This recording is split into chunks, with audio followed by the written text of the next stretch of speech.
How's it going, everyone? Welcome to the live stream for the Bushiroad Championship Series World Finals event. You guys are on the Weiß Schwarz stream, and we are here at the LA Convention Center, and we're going to be covering all of the events today for some fantastic Weiß Schwarz.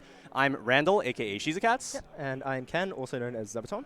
And yeah, we've just got a lot of action-packed schedule for today. So as far as where we are, we're at the LA Convention Center, and I'm just from LA, so I was able to get here pretty easily. But Ken, you're from Australia, so how's your trip been here so far? Oh, I just had like a 14 hour flight here. It was pretty easy getting through customs, but I've been having quite a bit of culture shock.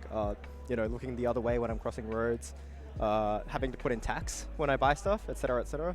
But it has been a lot of fun nonetheless, so I'm excited to be here and excited to see the Weiß Schwarz. All right. And I think between our regions, another thing that we are definitely looking forward to today is the difference between the play styles or the deck building of some of the players between the various regions. Obviously, we have players from all over the world, people flying in from different parts of the US, from Europe, from parts of Asia, and of course Australia.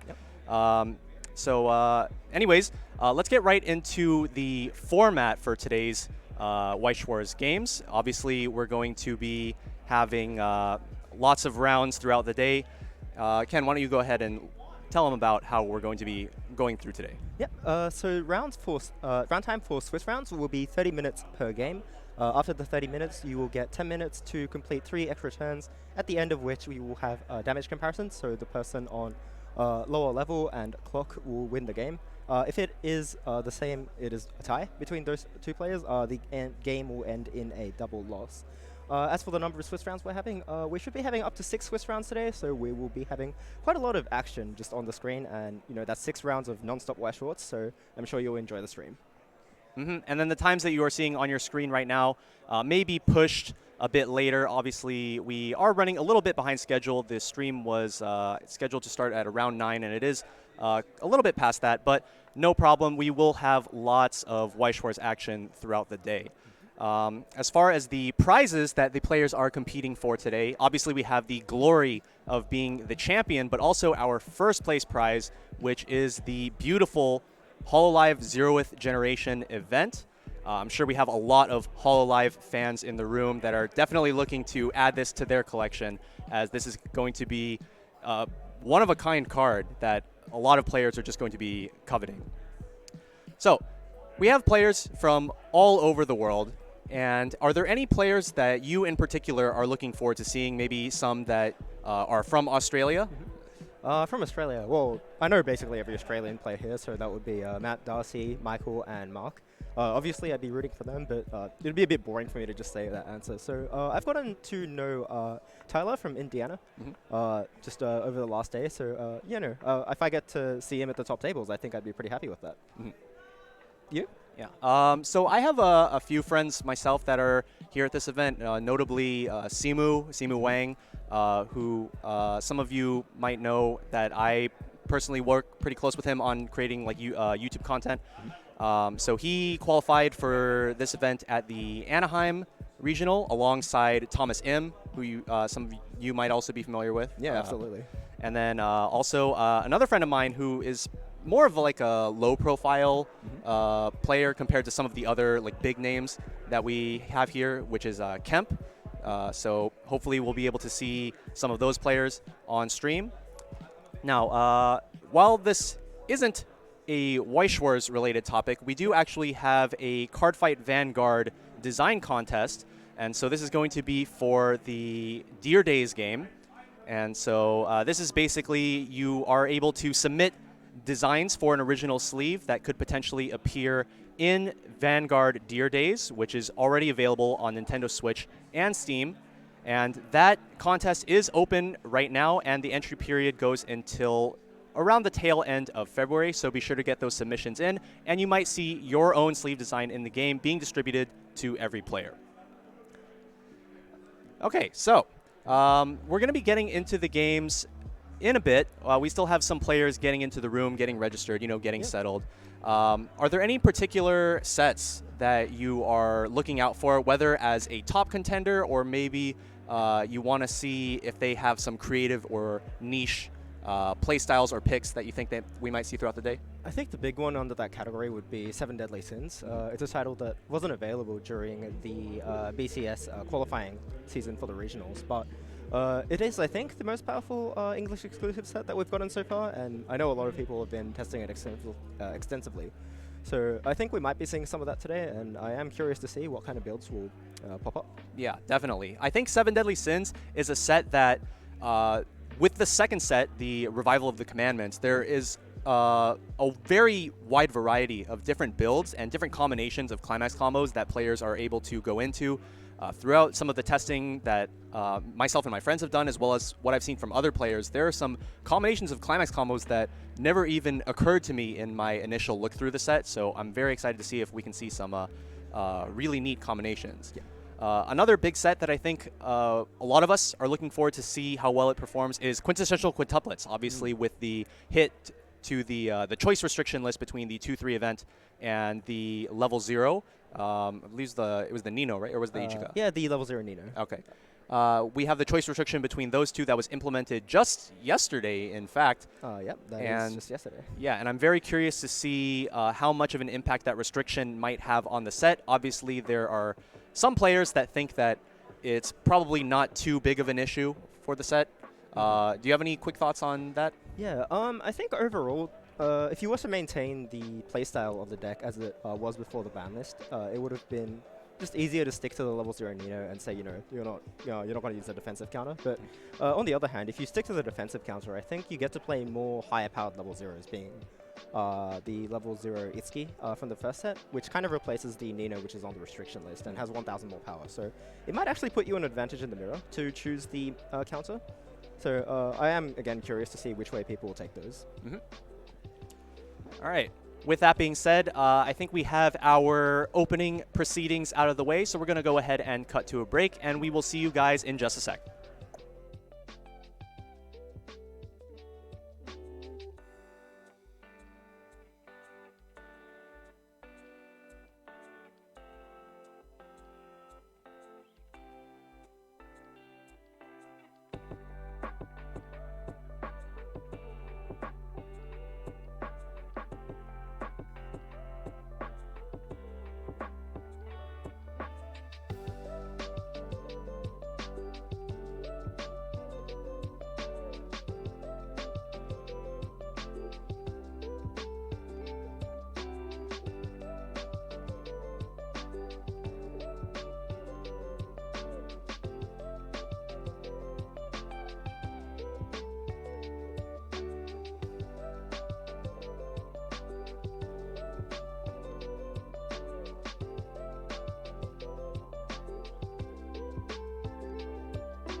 Weiß Schwarz.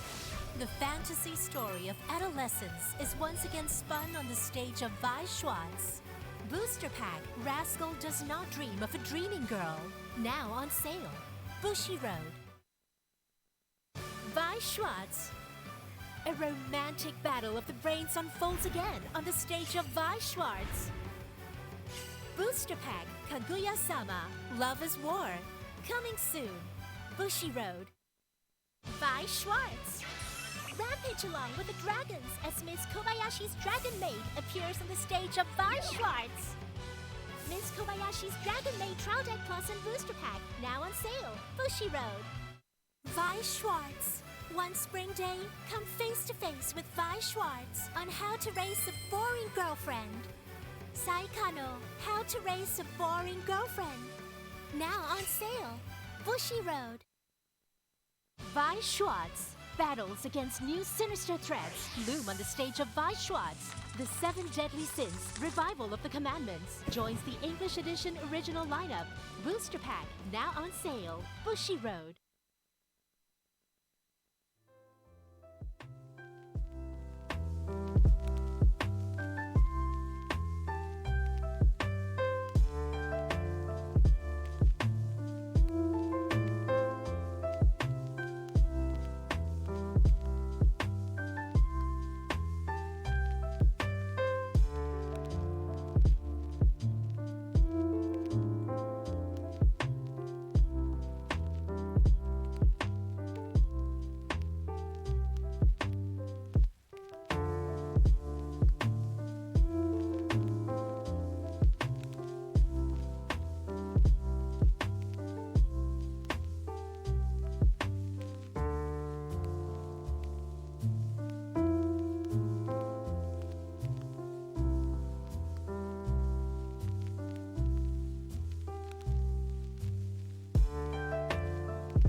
Welcome everyone back to the live coverage for BCS World Finals 2022.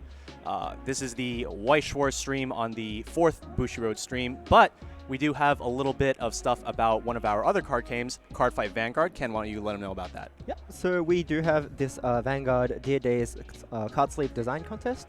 You can apply using the QR code currently on the screen, and if you win, your Vanguard sleeve design will be implemented into Dear Days and distributed to all players for them to enjoy. So if you're interested in that, you can scan the QR code and apply right now all the way up to the 26th of February. So you have about a month to do that. All right. So while the players are still getting ready, we do have a couple of things that we can still talk about. So I think the biggest one for the two of us is the difference in casting experience between what we've done before on like remote dual remote tournaments like BRO. Obviously, us being here in person, this is quite a big difference. We got, we got the super nice suits. We've got the headsets. It feels all really official. What are your thoughts on that? Yeah. So I think a bit differently to the other regions. Casted alongside Kai in person. We just live in the same city, so it was a bit easier. But obviously, we weren't nearly as formal. We didn't have the headsets. It is the first time I'm working with someone outside my immediate play group as well. So yeah, I am, a little bit nervous, but I am again happy to work with Shizukats, and it's been great to, talk to you over the last few days, and I'm sure it'll be a good day today too. We've definitely discussed a little bit beforehand about our takes on the metagame. Obviously, us being from like completely different parts of the world, we do have our different takes and our different habits that our own play groups kind of just adjust to. So like, for example, over here in the SoCal group, we have particular hatred towards like on-death plussing abilities. Like we really like playing into the denial aspects, being able to make our opponent have as rough a time as possible. Are there any particular nuances that the Australia playgroup tends to have? I think Australia, because we don't have as many tournaments as the North America region, especially going into regional events, it's a bit hard to read the meta. You sort of have to know. And based on that, I think people like playing just decks with high card power. So, if you just do your thing, you can win. Your opponent has to react to you. That sort of deck is generally more popular in Australia. It might have changed a little bit since in 2022 we were blessed with a second regionals. So I think meta reads were a little bit easier. But yeah, I think that would be what I would classify Australia's competitive scene to be like. Okay. Yeah, I feel like the way that SoCal players have tended to change their way of thinking, it kind of resulted from a couple times where we saw some really disruptive cards just completely take a game out of the other player's hands. And I think that a lot of us just kind of recognized that these cards' disruptive aspects could have such a high impact on not only the opponent's game state, but also kind of like their mental state. Like obviously, if your entire board and your entire game plan is getting screwed up, then it just kind of tends to mess with your head. Not only for the rest of the game, but like maybe even for like the rest of the day. If you have just like that one bad game, right? Like as they say, emotional damage cannot be cancelled, unlike damage in Weiß Schwarz. So, yeah, I think putting your opponent off their top game is really important in this game as too. So, if you can fit any of those cards in, it's worth doing. I like doing it myself. So, yeah, absolutely. Yeah, I don't think that I've ever heard that one. Emotional damage cannot be cancelled, but that's really funny. Yeah, it's not an original joke, but I think some of you have heard it before. Yeah, no amount of climaxes can fix that. Absolutely not. So, as far as disruptive profiles, there are a lot of different kinds of disruptive profiles. Obviously, you have things like reversers that send cards to other zones, so like to stock or to clock. Clock, bottom deck. And then there are also some sets that have like back row options that allow you to give the ability to another character in order to grant them that disruptive effect. So do you think that there is any particular advantage between the two? I think in the terms of the types that have the effect inbuilt into themselves, you kind of have to play multiple of those cards, and unless they have another role in the deck, it's sometimes a bit hard to work out how many slots you can really dedicate to it. Whereas the ones where it grants the ability to something else, it allows you to play a strong game in the front row, and then the back row you can just dedicate to messing with your opponent, the extra options, if you would. And you can, I think you'll probably be seeing some of those today. Mushoku Tensei plays one of the ones that sent to stock. There's a clock kick type in quintuplets. So yeah, I think if your deck is able to access that type of card fairly easily, which both of the aforementioned aforementioned decks can, it might be a bit more beneficial to play the type of card which grants the ability to your stronger front row cards. And then going back to that thing that you said about deck space, I definitely think that that is something that needs to be taken into consideration when you want to try to play these sort of disruptive strategies. Obviously, when you're committing more cards in your deck to disruption, it does kind of detract from your normal game plan. So you need to make sure that if you're going to try to do this, your deck has a solid floor first, and then you try to adjust, seeing exactly how much you can push those disruptive options into your deck. Yeah, yeah. You definitely can't just afford to, fall into a hole and drag your opponent down with you. You have to be able to, still have higher ground, as they say in the movies. Yeah, if you just have a deck that's like just full of bombs, and it's like, you don't have any cards, but wait. Yeah, no, I have no cards as well, and now we're stuck here together. Yeah. No, you have to push it so, they're stuck with you. You're not stuck with them. So you don't need the control. I do definitely think that those games where both players are on the resource struggle are kind of some of the most interesting games. Like, obviously, there are those games where both players have everything going well for them, but the games where neither player are getting their way, I think those are really indicative of high skill players being able to get out of those difficult situations. Right? Yeah, you have to resource manage really well. It's kind of like walking on a tightrope. You didn't know where your next step is and like what you can afford to do, what your opponent can afford to do, what neither of you can't afford to do. So yeah, atypical games where it's hard for both of you to read where you're going, I think does show a lot of skill, as you said. And maybe we'll see one of those on stream today. Yeah, I definitely think that certain decks in the current metagame, though, are a lot better equipped to react to those low roll type of situations. Yeah, yeah. I think decks with relatively cheap finishes, maybe it's Standby Nino, are able to kind of transition into those games. So even if you're on low resources, you can still aim to push your game. So they have a little bit of an edge in those ones compared to the ones with powerful and explosive, but slightly more expensive finishes. Right. Yeah. So like other examples of like those cheap end games would probably be something like Marine. Yeah, Marine is absolutely a 4-stock for triple burn 2 finisher is really powerful. So I think that also has an edge in those faster games and can afford to speed the game up if it wants to. Yeah, which I think really just goes to show the power of Marine in these Hololive decks. It's basically, she's basically the most popular finisher throughout all of Hololive, being in like several builds, whether it's like the Kanata build or various level 1 1k1 style builds. Yeah.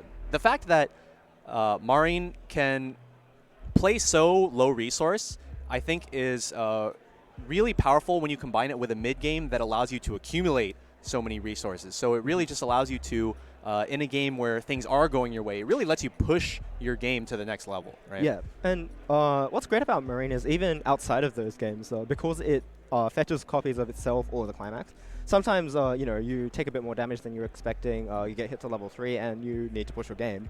Sometimes you can just go Marine and then find your next Marine/climax and just really easily go into a finisher without specifically setting up for it. So I think the flexibility that card offers is just really crazy, and I see why so many people are drawn to playing that card. Yeah, I can't even count the number of times that I've played against like Marine decks, and they're just like, okay, I have one Marine. Let me top check 3. Oh, another one. All right, let me top check 3. Oh, my climax. And I'm just like, dude, can we not do this? Yeah, you don't know the hard work I put into getting to my finisher, and look at you over here. Yeah. People are like, all right, I have 12 chances to get my climax. 12 chances. That is a lot. It's like half of your deck if just I have to be refreshed. So. Assuming you're like in a pretty well compressed state, you have like all these chances to grab the climax. And as the opponent, you're just like sitting there praying. It's like there's no way they're gonna hit it in 12 cards, right? Yeah, no way.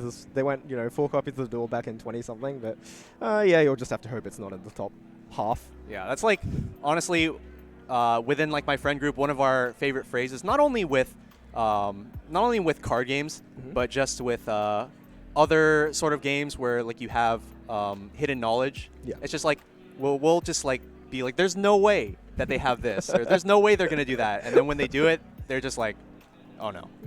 How is this possible? Yeah, it's like couldn't have seen it coming. Yeah, it's one of those situations where it's like, yeah, I knew this was probably gonna happen, but I'm just in denial. But now I'm dead, so. Yeah, it definitely applies to a lot of things. Yeah.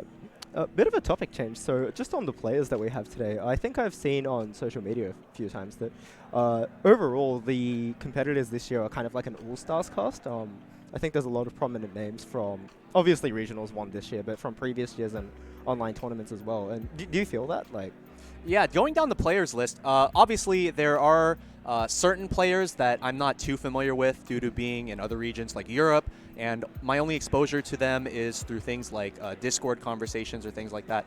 But we do have some pretty big names like Riaz Mohammed, the returning champion, is back to try to defend his title, as he has pretty much been dominating the I want to say like North American scene, but like really like the global scene throughout the English format. He's won 2 out of 3 World Championships, so yeah. Yeah, and then I believe he is actually back on the same deck that he's been destroying people with over the those few years.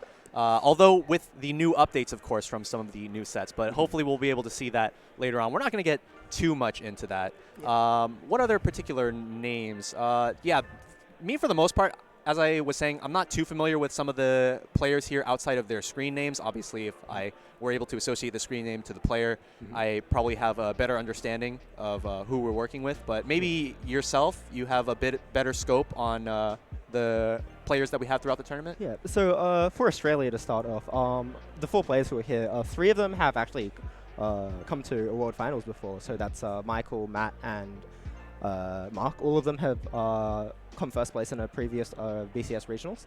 And Darcy's come first in a Bushiroad Rumble online event just earlier in 2022. So really, Australia is absolutely an all-stars cast. I think everyone in Australia would recognize these players' names. And from NA, I believe, there's quite a few players from some notable teams that we've seen before. Definitely people I've heard of before, you know, we've had pandemic lockdowns and whatnot. So you know, I've heard of Tyler's name before. I think we've seen Clinton before. Right. Yeah, so definitely just a lot more off the top of my head. Those are the ones that came to mind. But yeah, I think even at the players' dinner, I've seen a lot of people who just know each other from before, you know, before we had lockdown. So I think, you know, this year is it really shows like how strong the players are if they've been around. And I guess we get to see how much they've improved over the last 3 years. Yeah, Clinton definitely another name that has gone around the community for quite a few years now. No disrespect to Clinton that I didn't mention you earlier, but and no disrespect to anyone whose name I just didn't come up with right now either. Yeah, but yeah, definitely Clinton definitely has made a name for himself over the years, and then more recently, I think Clinton carrying everyone in like trios has become kind of a meme, but also a reality at the same time. Like he's been doing a really good job of just doing well in trios and singles formats, and now we do have him back as well. On the topic of teams, so obviously I'm not familiar with all of the teams that some of these players might be associated with, but I know WCC is a big team name, not only in Weiß Schwarz, but also in Cardfight Vanguard, right? Probably more so in Vanguard, actually. Okay. Yeah. Is it Australia based? I know a lot of the players are from there, right? Yeah, so it started as a thing in Australia, but it's kind of expanded to the other regions. But the Weiß Schwarz player base is primarily just in Australia and New Zealand at the moment. Okay, and then some of the other teams, obviously, Strictly Broken. Yep, is they're another a very one. global team. They've got players, at least one in each region, I believe. Okay. Yeah, so that's a big one. I think those are the teams that are probably like the biggest that we know of right now. But yeah, I'm sure there's a lot of up-and-coming teams, and they're here to score a title for themselves. Yeah, and then of course I can't forget to mention the small team based in SoCal, Tressa's Collectibles, from whom Simu is going to be representing, and then of course I'm here on the caster's desk, in a way representing us as well. But yeah, we're sure to have a lot of fun today. There's a whole bunch of players filling the room as we get prepared for our upcoming round. The match is ready, actually, I believe. Seems so. So we can go ahead and get to checking out who our players are and what we are working with. Yep. Okay, so this is not the correct players. Yep. This is our sample. Yep. So if you recognize the players on screen by face, you have a head start on the matchup card. But it looks like the players are getting ready for the moment. But meanwhile, as we take a look in the background, we do have a whole bunch of the other competitors getting ready to start their matches as well. So hopefully soon we'll be able to get these underway. Meanwhile, we are going to just quickly grab our player names and deck info and whatnot, so we can have that all for you.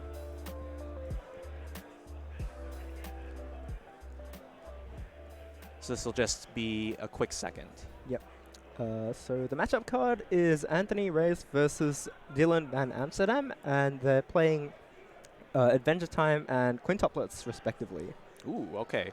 So Adventure Time, not a set that we necessarily felt would be popping up here, but... No, I believe there was only one Adventure Time that was used to qualify for the regionals this season, so that may have been Anthony this year. Do you happen to know what build the Adventure Time was that topped in that particular regional? It escapes my mind, so I guess we might get a bit of a refresher when we see the game on screen right now. Oh, sounds like they are doing a repair. So I guess these are not going to be the particular players that we're going to be having in our first game. So hopefully we'll be able to get that underway soon. On the topic of quintessential quintuplets, obviously we do have the elephant in the room, the 8 standby Nino, but another popular build of quintuplets is, of course, the 8-gate build with Itsuki. Do you have any particular thoughts on that, both currently and then also upcoming, as we do have the movie set coming out as well? Yeah, just starting on the movie set, I guess. It was very popular in Japan over the last season with the movie set expansion. The new finisher was very powerful, and I think that really pushed it up over. Right now in English, though, because we don't have the movie set, I think we've kind of just got like the base of the deck. We don't have the incredible finisher, but we've got healers, we've got a consistent, solid level 1 combo. So overall, I think it's there, but Dino probably does have the edge over it, which explains why it was more popular during the BCS season. So, as an Itsuki player myself, having played the deck both in Set 2 and Set 3 with the movie set, I think that the biggest game changer for me personally was the introduction of the new level 0 back row. So she has the effect where you can pay 1 stock and rest her to give one of your characters on reverse salvage 1. Prior to the third set, despite having the increased hand size limit due to the Itsuki Brainstorm, I never felt like it was super consistent to actually like fill the hand with all of the cards that could actually take advantage of it. But with the cards from the new set, I often find myself getting overhand even with a hand size of like 8 or 9, just because of the new options just providing so much for your consistency and your hand size. And then Itsuki just excels at turning all of that extra hand size into just a very, very powerful end game. And so on that note, I do feel like because the Set 2 version wasn't really as good at capitalizing on that extra hand size, it wasn't really as good at hammering in those explosive finishers due to just not having enough raw card advantage to get the job done sometimes. That certainly explains a lot. I think the pay 1 rest to give one of your characters on reverse salvage profile, I think the most prominent example in older times would have been the one in SAO Ordinal Scale, where that was also a very powerful card in that set, where I think any deck which is able to fairly consistently fight over the opponent's board on offense, and ideally defense too, turning that stock and board advantage into card advantage as well, I think is a really powerful effect, and it's not really a wonder why that would push Itsuki over the edge with the movie set expansion. With those profiles, though, it's definitely important to make sure that you have that offensive edge and you're able to actually like scale over your opponent's board. And so like another card that is upcoming for the Itsuki deck in the third set, that level 1 that gains additional power when you use an act ability based on the number of your Itsukis on your board. That card is definitely an extremely powerful pairing with the level 0 as well, being able to get really high and give you a body to leverage that on reverse salvage onto. But at the same time, her other effect, letting you potentially get some bonus stock. If you guys are familiar with HoloLive, they do have the level 1 yellow Mel card.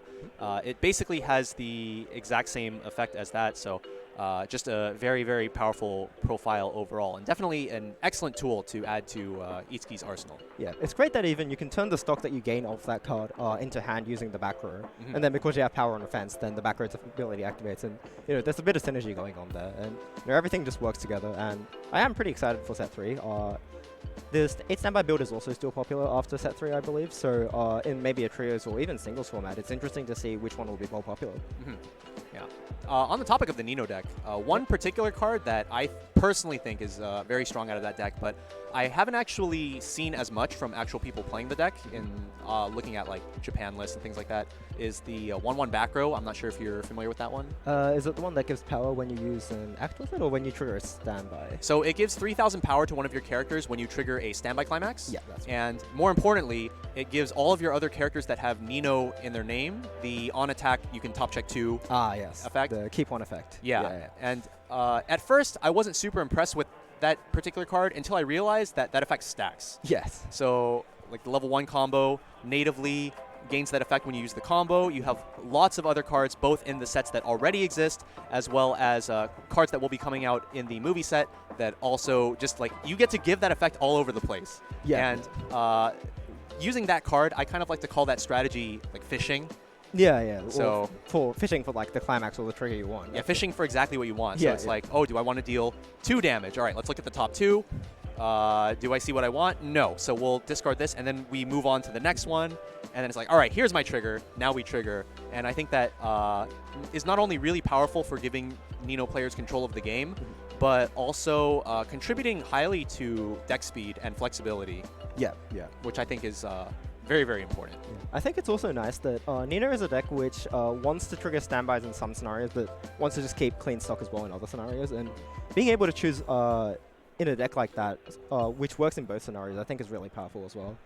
So yeah, that's again something to look forward to for the next set. Yeah. So the movie set is slated for June, right? I believe it's June, and based on the tournament schedules we've got for the upcoming BSF 2023 season, I believe it wouldn't be legal for most of them.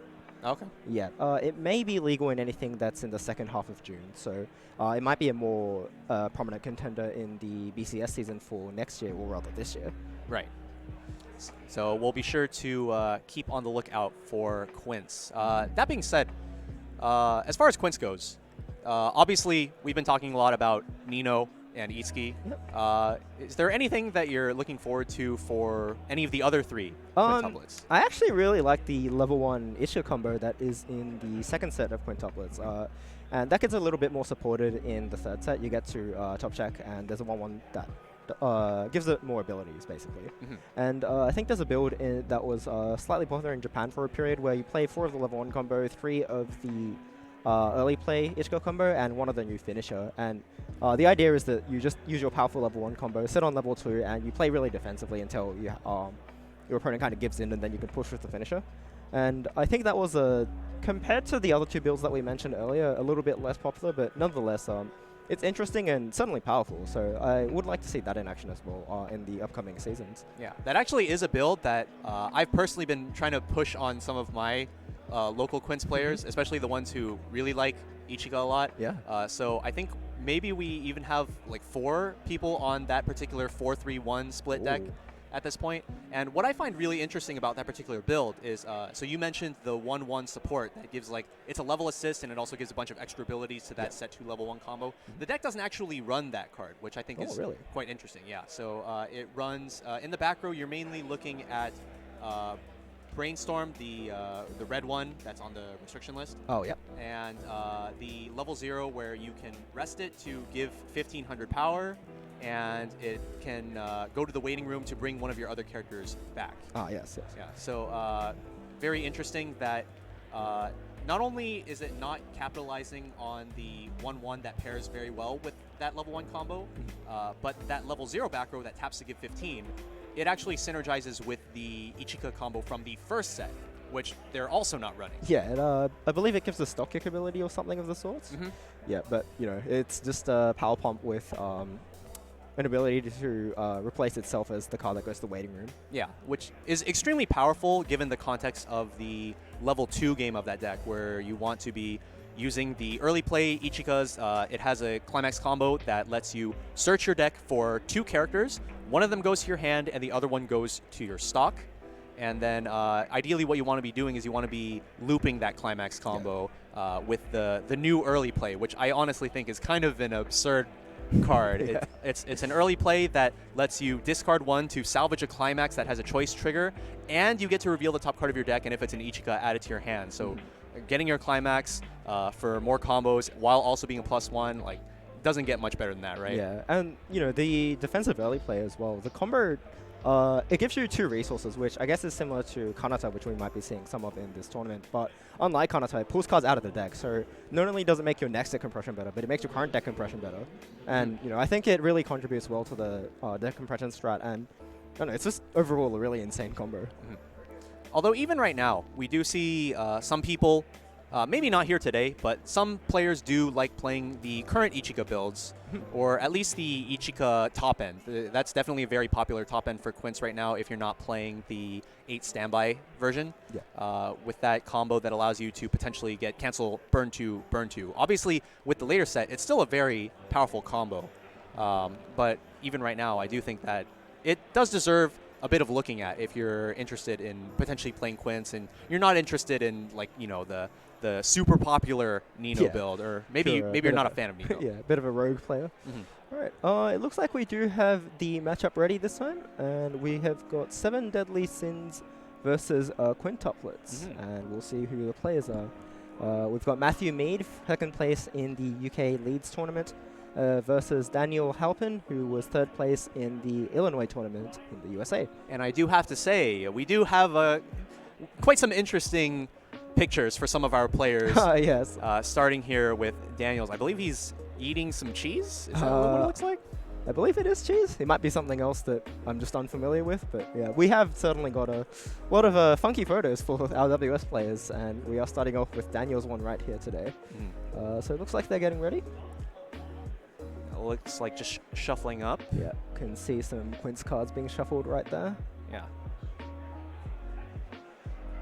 Okay, so I believe we're going to be doing like an opening ceremony sort of thing where all of the games are going to be starting at the same time. 3/4 of the room is going to be yelling, "Stand up the Vanguard," and the Weiß Schwarz players are going to be yelling, "Go ahead." I believe officially it's less Weiß Schwarz, but yeah, right. It it's not as iconic as the Vanguard one, I guess. But yep, players are getting ready to grow, and decks look shuffled. Yeah, not too long till we get in. Yeah, if you do want to take a look at some of the other players in the tournament, funky photos, they are all available already on the BCS site. If you go to the finalists page, and you can see all of the glorious photos that some of our players have submitted. Some of them are actually quite glamorous, while others are not quite so glamorous, to say the least. I think there's a few players I wouldn't be able to recognize if I met in person due to their photos not being very representative of their normal selves. I think, I think there's a player here who, according to his official photo, looks a bit like a panda. But looks a bit like a panda? Yeah, but I don't see any pandas right here in the screen, so maybe he's got a disguise on. Yeah, I do distinctly recall another player who maybe looked a little bit like a frog. Yeah, based on their photo. I'll let you guys see that for yourself if you head over to the page, or maybe we'll see them later on the stream, and we'll get to marvel in the greatness of their photo. Okay, so as far as the matchup that we do have coming up, so it's looking like 7 Deadly Sins versus Quince. As we did have our player on the right shuffling up, we did already take a quick peek at some of the cards in his deck, and we did see that it is the 8 standby Quince Nino variant. But on the other side, we are not totally sure what we have for 7 Deadly Sins. We do have the deck code now, so let's go ahead and take a look at that and see what we have in store. 7 Deadly Sins, I believe the Escanor build was generally rumored to be quite popular for this Worlds event, but I think Meliodas also from the first set has gotten enough support in the second set to make it quite an enticing pick. I think it actually does pretty well against Escanor as well, so we won't know for sure until we check or start looking at the game, but it could really be anything, and it is hard to read the matchup. Okay, so we have one of the Escanor builds. Yep. We took a quick look at the player list for today and the deck log codes and what each player was running, and we do have actually quite a few of these Escanor decks that are going to be competing today. Right? It is quite popular, maybe more than I thought it would be even. And so Escanor in particular, he has a climax combo that allows you to convert his battle damage into instances of one instead of it just being one big attack. And so that can be extremely devastating if your opponent just has like one climax in the top few cards of their deck, but all of the rest is free. You can poke that climax out and then get all the rest of the damage in. And so he has extremely good synergy with 2 soul trigger climaxes as a result. So he has a restriction where you cannot pay the cost for his climax combo unless his soul is 4 or less at the time of paying cost. However, if you trigger any additional soul afterwards, then you just add on extra ping ones, which is extremely powerful. So at the most, you can do 6 with a double trigger of a double soul trigger being triggered on his attack, and I think there's a card which can rearrange the top 3 cards of your deck upon being played. So generally, these decks will try to rearrange the top 3, stack a double soul trigger somewhere in the top 3 cards, if you find one, and then time the Escanor so you can hit it on there and ping one 6 times. Yeah. The card that rearranges top 3 that you're thinking of is the Gil Thunder level 3, which has amazing synergy with Escanor, because not only does it allow you to rearrange the top 3 and give you an idea of when you would want to attack, but it also bounces one of your opponent's characters if you choose,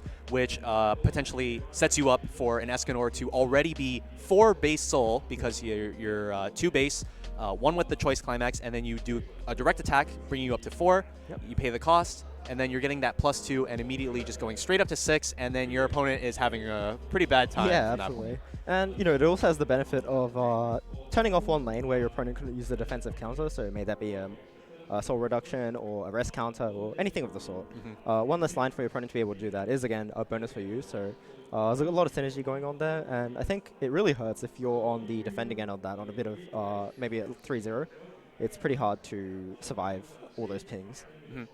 So as far as stock soul climaxes go, because that is the most popular 2 soul trigger profile that we are seeing throughout these Escanor builds, we are seeing a very popular spread being a split between the level 0 Elizabeth, which is a new card from Revival of the Commandments, as well as the 2-1 Meliodas, another new card from Revival of the Commandments. So obviously a lot of really cool new profiles coming in from that second set for 7 Deadly Sins. Either of these combos, very, very interesting combos. Obviously neither of them being a standard level 1. No, they're 0 and 2 combos, and one of them even works from the back, so yeah.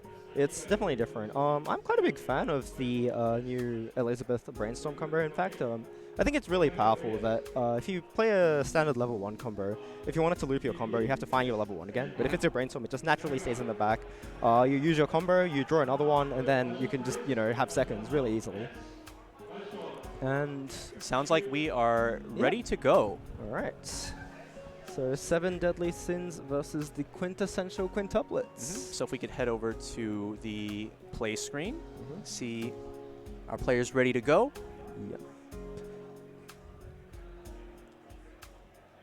Rightio. It looks like they both mulliganed 1 by the looks of it. Yep, it seems like it. So looks like Daniel's set up a level 1 a blue Nino in his waiting room. So he's actually pretty ready to play a standby as soon as he gets his turn and have a card that probably won't be leaving the board for quite a few turns. On the side of the 7 Deadly Sins, we are seeing a very strong opener in the level 0 Gil Thunder. Despite being only base 1500 power, if he is able to top check a marker, he gains an additional 2000, bringing him up to a very strong 3500. And he's also a chaser, so he can run in front of the opponent's characters. This allows him to kind of be a nuisance during the early game if the opponent has small characters, or if they want to try to put multiple bodies on the board, it allows him to run away, which is exactly what we're going to see here, actually. Yep, so it looks like Daniel decided to just put the level 1 in the front row to deter Matthew from making a tri-lane on the next turn, or if he does tri-lane, he has to either side attack or lose it, or jump attack and lose a character for his defending turn. On the other hand, he does sort of get to keep his level 0, so he's going to be taking less damage here. So overall, It's definitely an interesting choice, but let's see how Matthew responds to that. So seeing clocking here the foil climax, I believe that is the level 2 Meliodas' climax, the triple R version. Oh, and we are actually seeing here one more climax in the waiting room already for Matthew. Yep. Right, and Matthew uses his Brainstorm. It doesn't hit any here, but I think he just wants to go through his deck, so not particularly an issue there. And he's considering a bit. So Matthew does get to keep his, he did get to keep his level 0 attacker there, but because the card is facing down, it's one level 1, which he can't beat with the level 0, and a level 0 reverser, so if he attacks into the reverser, he's going to have to lose his card. That is something to contemplate over there, but he looks like he just flipped a climax off the top using the level 0, sorry, I forgot that character's name. Elaine. Elaine, yes, that's right. Which means that he can't add it to hand with that ability, but he's used the other ability to discard a character and draw the climax. So he's ready to deal a bit of damage in either in this turn or the upcoming turns. Yeah, let's go ahead and take a look at this Elaine real quick, as this is a pretty powerful card that is from the first set of 7 Deadly Sins. So she has 2 on-play abilities that can be activated in any order. The first one, you can reveal the top card of your deck, and if it is a character, you add it to your hand and discard a card. In this case, it was a climax. The other effect, which was also used, is on play, you can discard a Britannia trait character to grab to draw the top card of your deck. And now we are seeing the Elizabeth Brainstorm going to be used with the climax combo here. So her combo says that you send the top card of your deck to the waiting room, and then you check the level of the card that you sent, and then you can salvage a card of that level or lower. Yep. And it looks like he's going to front attack here. Ooh, all right. So, yep. It looks like Matthew is playing a level 0 Escanor, which is able to send a level X or lower character to the stock when it reverses against one, where X is the number of copies of itself that are in the waiting room. And we can see a copy of itself at the top of the waiting room there, which was discarded by Elaine. So Matthew has answered that level 1 Nino very cleanly, while also dealing with the remaining level 0 attacker and keeping his level 0 Gil Thunder, quote-unquote, chaser alive. So yeah, that's a very clean answer, and Daniel might be regretting the 1-1 being reanimated in the front row, but on the other hand, you know, he didn't know that card was there, so there's not really much he can do about it. And then Daniel just added the level 2 anti-change counter Nino into his hand using the ability of the level 0 Iski that just went to the waiting room. He just collected it right away though, so it looks like he just wanted to not go down on card advantage. I think Daniel's in a bit of a sticky situation right now. Even though his position on the board was compromised with the 1-1 Nino being gotten rid of, I do think that Matthew is also in a little bit of a pickle himself. I feel like he is running a bit low on cards. Also, he was kind of, in a way, forced to add that climax to his hand, and so I think getting a sneak peek at his hand, I do believe that he had an additional climax beyond that in his hand still. So yeah, I believe so. But if it is the climax for the level 0 Brainstorm, it would make a lot of sense, as he gets to use 1 combo on the previous turn, he gets to use 2 next turn because he was able to salvage another copy of the Brainstorm through the Brainstorm. So I think if the game progresses just at the same pace that it is now, Matthew would probably be in the advantage, and Daniel will have to start looking for a way to deal with the current situation. All right, so for quintuplets here at level 1, we're looking for the cooking Nino combo in order to bring out that 2-2. Yep. Which is a very big tempo swing, I guess, because you get to immediately utilize the 2-2 that came out of your waiting room. And, you know, it's got 12,000 power on attack, 13,000 on the turn that you bring it out of the climax. So you can really, you know, just hit over your opponent's board effectively, put soul damage, and it does everything that the deck wants to do. So, yep, looks like he's doing just that. He's going to send the climax to the waiting room, stand the Nino, and he's ready to go. Unfortunately for Daniel, Matthew's Gil Thunder is able to move in front of other characters in the front row, so it looks like it's going to survive for one more turn. And yep, he has successfully moved in front of the level 0 Ichika, which is 2,000 power lower. Gil Thunder, quite the nuisance. It is quite hard for quintuplets to deal with that card with level 0s, because quintuplets doesn't really have any strong level 0s aside from the level 0 reverser and maybe the level 0 blue Nino, which moves to the center. I don't know if Daniel's playing that card, but we haven't seen it yet, so... We can check real quick. So there are no copies of the Nino center runner, and we are seeing 2 copies of the Itsuki level 0 reverser, one of which was on the board earlier. Alright, so it looks like Daniel will have to put a costed character on the board to deal with that Gil Thunder, and he hasn't triggered any standbys this turn, which I guess it means he's a little bit more compressed than the scenario in which he had, but it also does mean that his board isn't particularly strong yet, so I think from Daniel's perspective, he may have wanted to get one more trigger, but they made, if I remember correctly, I don't think there was another level 2 Nino in the waiting room, so maybe his maybe the card that he brought out wouldn't have been as strong. I think another important thing here to look at is the lack of back row development.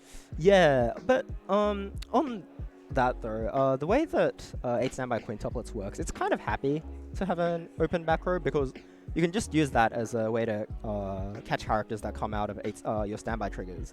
And then you can move them up, you let your front row just get reversed and move out of the way. And you can kind of just continually push forward your next attackers if you want. So as long as you can balance your resources in the hand, it's okay to have an empty back row. But we'll see how that goes for Daniel. So it looks like that's the second brainstorm from Matthew. Yeah, this is the SP version of the brainstorm. I do think that the SPs in this second set of 7 Deadly Sins look really, really good. Oh yes, they're beautiful. I love them too.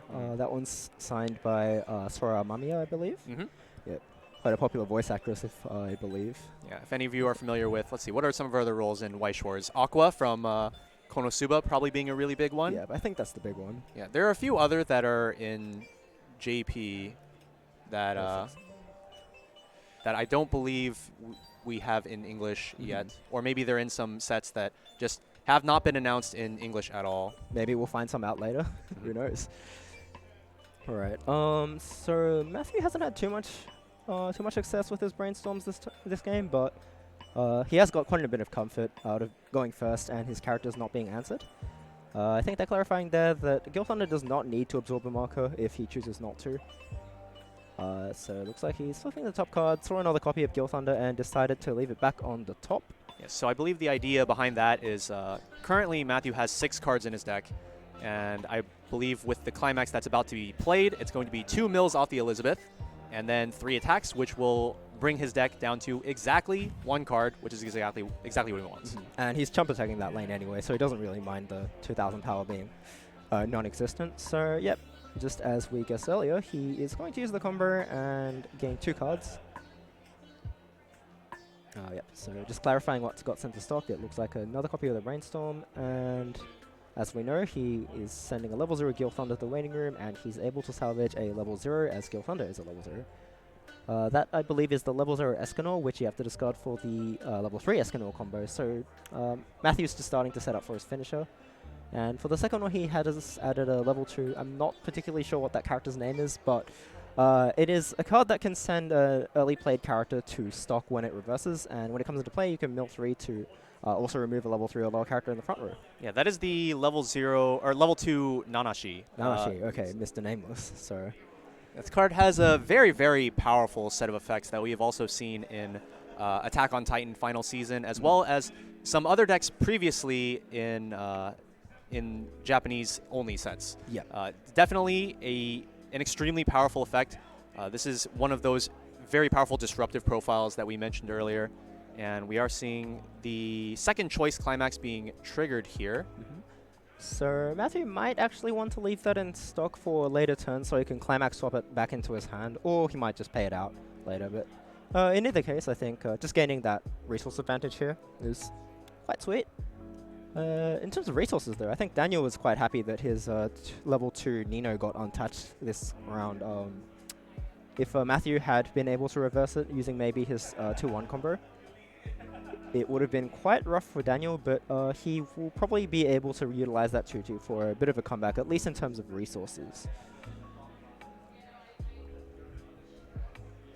Both of them just checking each other's waiting rooms because Matthew is close to refreshing, and I think Matthew's just taking the same opportunity to save some time and check Daniel's waiting room as it is. So taking a look at both players' waiting rooms, it did look like Daniel is currently out 5 climaxes with a 6th in his hand, and I think, did he just draw a 7th? I think the card he drew was a level 0 Ichika, so I think it's only the one that we saw. There's 2 there in his hand. Was there? All right. Yeah.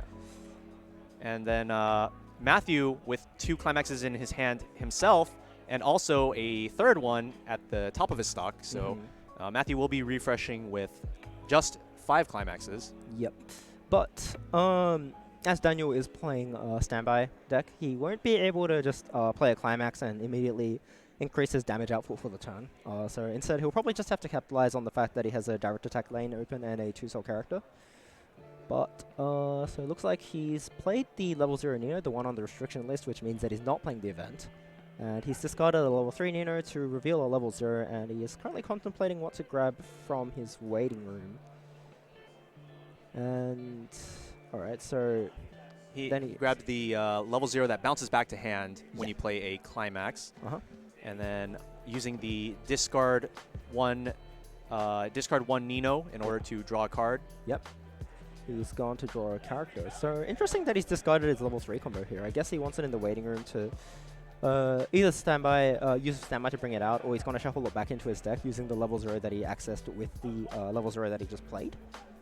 I think that's definitely a possibility. Bringing yourself down to a low number of cards in your deck, using the level 0 Ninos on playability, shuffle back 2 copies of that level 3, because that level 3 has a very interesting property that is fairly rare on Weiß Schwarz cards, and it's pretty recent as well, where the character can actually gain triggers. In this case, she gains a standby trigger, allowing you to very quickly develop your board. Looks like that's exactly what we're seeing here. Yep. So she will gain a standby trigger if she has her corresponding combo climax on in the climax area. So just clarifying what's going back, and he's shuffling 2 of those back to give soul to a character. And I think he's going to play the climax this turn, so not only does he get to push a bit more damage by shuffling triggers back in his deck and giving soul, he will also get to build a board by triggering an increased number of standbys without losing climaxes even. So I think that's what Daniel's comeback plan is going to be. Meanwhile, just throwing out some random attackers. That Gil Thunder is just chilling. Yeah, that Gil Thunder is gaining a lot of value this game. And yep, there it is. There's the climax. He's returning his level 0 Nino to the hand and giving one of his characters the ability to top check 1k power, and the ability to top check 2 on attack, and choose 1 card to keep and 1 card to go to the waiting room. And he's bringing out, it's bringing out the assist Ichika. So that card has the ability to pump soul up to 3 times. Sorry, it gives the ability to pump soul when something is reanimated, except it's capped at 3 times per turn. Which means that, although I said earlier he can't use a climax just to increase his soul output, by using that card, he's actually able to increase his soul output. So not only is Daniel able to build a board here, he's able to push some damage and catch up, and probably even punish the fact that Matthew is going back with only 5 climaxes. So there's the gained standby trigger. So what do you think? We're going to be bringing out here some other level 3s. We have the Ichika Changer, a very powerful card. She changes by returning herself to your hand, and then allows you to bring out any Quince character from your hand to replace her. And so this is a very, very interesting card in that typically when you're standbying out these powerful other level 3s, it doesn't allow you to activate their on-play abilities. But by standbying out the Ichika instead, she can bounce herself back to the hand, let you play those other powerful characters from your hand, and still get the value of those on-play abilities while also being able to bring them out early. Yep. On top of that, it also means that you get to save the stock of playing the card out of your hand. So overall, it's a lot of great value. There's a little small trick you can do with the Ichika where you can bounce itself, and then you can just play the same. You can bounce it and play out the same card, because once it enters the hand, it's a closed zone. So if you want to use the activated effect to pay 2 and burn 1 to your opponent, you can just return it back to the hand and you get a 2-soul attacker. Even if you have 0 cards in hand, you can do that. So if you really want to push damage, that is a great card. And that's another standby. Yes, so we're now seeing the 3-2 Nino, which is a global 1500 to the board. So it's actually going to make the Nino bigger than the Gil Thunder, as the Gil Thunder is 3-5, and the Nino now gets to 4K. All right, so it looks like that Gil Thunder isn't surviving this turn, but The damage is going through. All right, so Daniel is back in the game a little bit more comfortably. Looks like his board's not going to get answered. Bit unfortunate that he had to play over his level 2 as opposed to keeping a level 2 and removing his level 0 instead. But I guess it's just something that he had to do in order to make sure that he can fight Matthew's level 0 and make sure he doesn't just get to capitalize on that card advantage too long. I think maybe the hope was that he didn't trigger both of the copies of Ninos that he shuffled back immediately like he did. Yeah, that might be it too. Oh. Okay, just trigger 3 Ninos. All right. So the deck was in a perfect position, though, to utilize that top check 2 and choose your trigger effect, as it was 3 cards before shuffling 2 back. Yep. And then it was 5 after shuffling 2 back, which 3 triggers, and then 1 additional card that you get to go through. Perfect. Yep. All right, so where are we? Oh, looks like that is a second copy of the level 3 Ichika. So that is kind of a must answer. So that's a bit of a must answer card for Matthew. Obviously, you can't touch the one in the back, but if Matthew decides to just not deal with the level 3 Ichika in the front row, Daniel can use that to play out characters early. He can use it to deal more damage. It's just overall going to get him a lot of value. And even though he has to answer it, because of the way that Daniel brought out cards, that card is sitting at a pretty high 13k power, I believe, which is not an easy line for Matthew to deal with unless he uses the aforementioned level 2 Nanashi. So we saw a lot of damage going in there for Matthew. Was able to cancel one of the attacks, but now has only 4 climaxes remaining in his deck. Although it looks like his game plan for this particular turn is pretty much set in stone. We have the level 2 Nanashi that can be used to remove either of these early plays. We have the double brainstorm with the climax that we already know that he has in his hand ready to slam. Additionally, we do have a Merlin here making her way into Matthew's hand. So this is a very interesting card as well. She's an early play if you have 2 or fewer climaxes in your waiting room. And then on play, you can choose one of 3 effects. You can either choose to salvage a character, discard a card to heal to stock, or bounce one of your opponent's characters. And for those of you who aren't aware of quite how standby functions, you are using that standby trigger to bring out a bunch of characters that typically have very high costs when normally played from hand. So standby allows you to circumvent that cost. However, if you bounce the character to the opponent's hand, then they can't really get that card onto the board very easily anymore. They actually have to bring it out the fair way. Yeah, pretty much. But it looks like Matthew decided to just shortcut a bit and add the card to hand to discard it. Looks like he probably doesn't want to play that card down because it does cost 2 stock. And looking at the amount of stock that Matthew has, I think he's going to want a little bit more than that to go into his finisher turn. But due to the way that he took damage earlier and the fact that he sort of wants to go through his deck, I don't think he thought that he would be able to afford playing the 2 stock just to annoy the opponent. So instead, he is going for the Nanashi line. Yeah, so the Nanashi has on-play ability where you mill the top 3 cards of your deck to the waiting room, and if you mill a climax, you get to choose one of your opponent's level 3 or lower characters in the front row, and you just get to kill it outright. So between that and Nanashi's stock kick effect allows you to potentially get 2 of your opponent's cards off the board for just the cost of your 1 Nanashi, which is extremely high value and is what makes the card so powerful and so disruptive. Unfortunately, did not hit the mill 3 there to get the 2 for 1. Yeah, but it is still a 1-for-1 trade, so he can get rid of the most threatening card on Daniel's side. Looks like there's a bit of effect checking going on.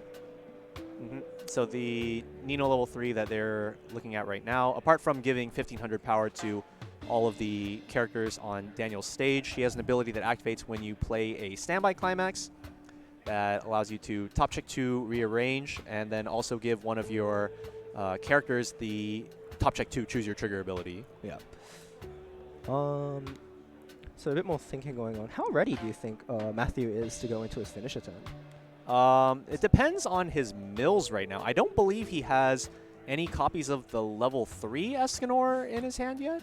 Yeah, I don't think I've been seeing too many Escanors entering his hand. Well, and I think he refreshes quite a few of them as well. So, yeah, we do know that he has at least one of the level 0 Escanor that he can discard for the combo. So that part is certainly ready, and he's put a copy of the Brainstorm in the front row. So it looks like he's just gonna, put the three minimum attacks that he needs to do this turn, and keep his resources for another time. Oh, that's a Brainstorm, and all right. I think we're going to be adding some Escanors to our hand right now. Yep, that seems like a good opportunity. Yeah, grab a couple of those level 3s. It is much easier to grab the level 0s because of the Elizabeth Brainstorm combo already being ready. Yep. Because her salvage is based on the level of the card you milled, you can always salvage a level 0. Yep, and that's 2 Escanors, so looks like he's ready for characters. That being said, he just lost 2 Climaxes in his relatively thick deck. Yeah. So should only be 2 left in the deck. Yeah, and he's a bit short on stock to have to do anything else. So I don't think he's too keen to Brainstorm 2 times and whatnot at the moment. So I guess the best course of action here is just to hope that you don't go all the way from mid-level 2 to level 4. Mm-hmm. Which, given the situation on Daniel's side, seems fairly reasonable to expect. All right, now here's where it gets tricky. So you have 3 mills on the Elizabeth and 3 attacks, and you just need to hope. Oh, no. Okay. That is a comeback chance. I didn't say that. But we are going to see grabbing the second copy of the level 0 Escanor, which is needed to discard as cost for the level 3. Mm-hmm. And then there's a Climax swap, so Matthew is probably still missing the choice, but I don't think he'll have too much trouble getting it with that Climax swap in the hand. I believe I think the choice is still in his hand from when he drew it off the Elaine several turns ago. Oh, right, that is. So I guess he's just choosing to get that card for maybe top checking 2 on lower stock count, or... Yeah, so earlier we did mention that the level 3 Gil Thunder is a very strong way to determine what cards are going to be in your top 3 so that you know when to attack with your Escanors, although the Climax Swapper King is the next best thing. Not only does it allow you to swap the Climax if you don't have it, which is great for a deck like this where your Climax lineup is 4-2-2 and you're not running maximum copies of your combos, but King also has on-play top check 2 and rearrange himself, which is not quite top check 3 rearrange, obviously, but 2 cards is always welcome to have the knowledge of. Yeah. And if he has that on top of the Gil Thunder, it means that if he looks at the top 2 or 3 cards using either one of the effects and doesn't see what he wants to see, he can just use a Brainstorm or some other effect that moves cards from the top of the deck. And then he can have a second try at looking at the top cards of his deck and rearranging more beneficially. So I guess that is what he's getting ready for. Daniel's going through a refresh here. Okay, so here's what we know right now. As far as Daniel's situation, he has 3 Ninos, 3 Nino level 3s in his stock because we just saw him trigger all of them. Yep. So there is potential here for Daniel to go to level 3, and he does already have the Nino level 3 Climax ready in his hand to go, but how does he get the Ninos? Yeah, so the typical way to salvage Ninos in this deck is to use either the Nino Brainstorm, which I'm not sure we've seen a copy of yet, as well as the level 0 Green Itsuki, which can pay 2 and rest itself to salvage a character. But given the current stock situation on Daniel's side, I don't think he'd be too keen to pay 2 stock to salvage 1 level 3.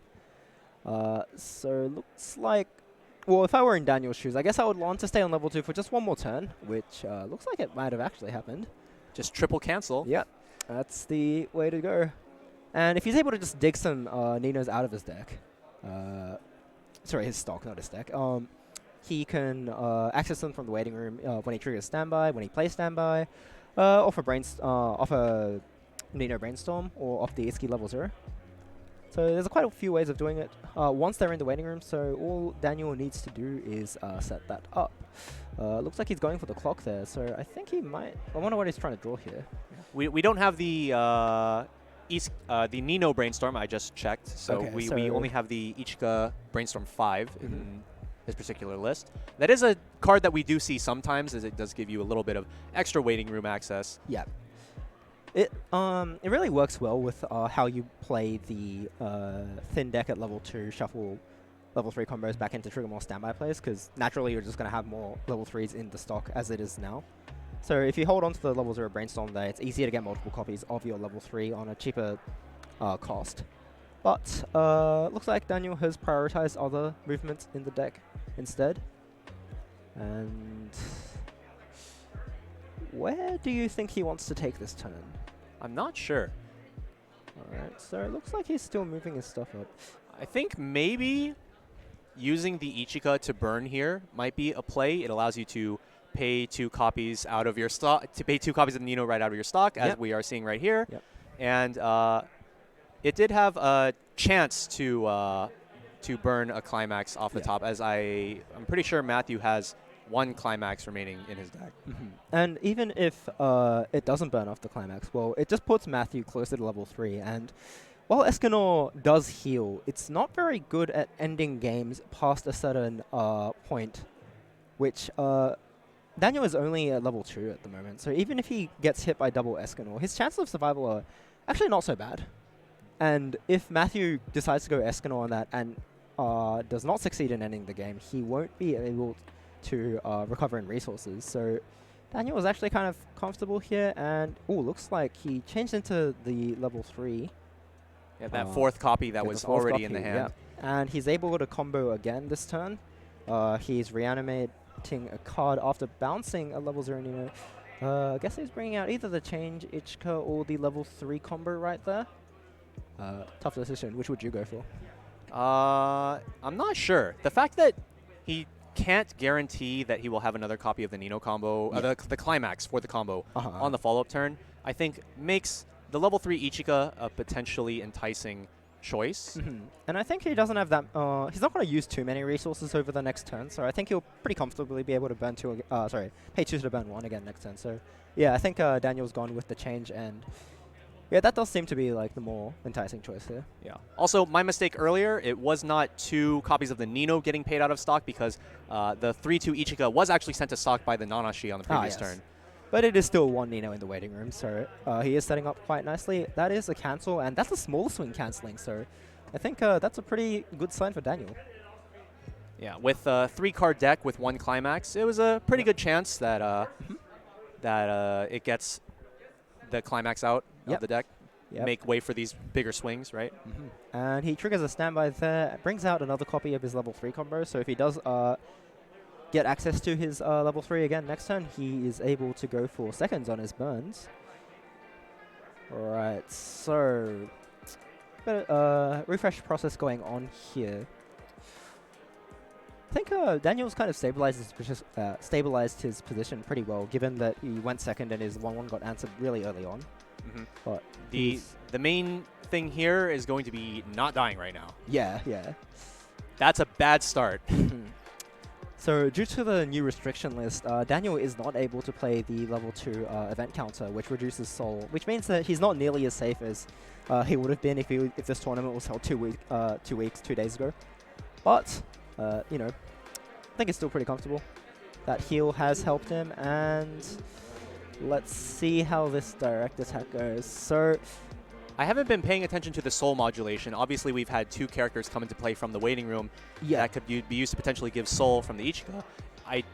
Judging by that choice of trigger, I don't think that any previous soul has been given to this Nino. No, I don't believe so. I think I haven't seen any hand actions that suggest that he's been giving a soul, so I think it just defaulted to going to the back row and technically fizzling, but anyhow, so Matthew has hung on in that game. He's on 3-3, so this is an awkward spot though, because he wants to heal using Escanor to just, you know, make sure he doesn't lose the game next turn. But Daniel's not really in a position that it's likely Escanor's going to end the game. So, yeah, Matthew is in a bit of a sticky spot. I guess he could heal on the back row, move his Rainstorms up, and, you know, just, you know, wait a bit for a turn, cross your fingers, hope that Daniel doesn't draw his combo, and then survive off that. Yeah, right. So I think that One particular issue with the line of play where you keep the Escanors in the back and you move up the Brainstorms is that Escanor does have a full field condition in order to use the combo, and so if you push your Brainstorms up, on the following turn you will have to field 3 brand new cards and then also use your Escanors in your hand. And, well, judging by his hand size, it doesn't look like that would be an issue. Yeah. On the full field condition, though, I think Daniel is playing a level 2 counter, which sends a reversed opponent to the memory. Which, given the current board setup, Daniel, if he has it in his hand, it's a bit hard to see with the current angle, that will actually turn off Escanor's, the second Escanor combo, even if he uses the combo on the first one.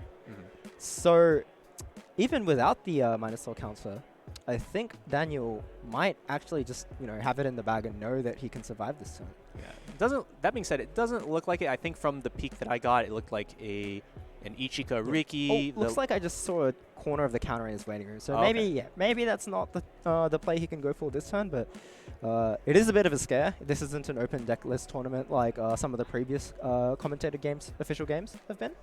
So, Matthew does have to somewhat contemplate about whether or not Daniel is secretly playing a second copy of the memory counter, which is atypical but entirely possible.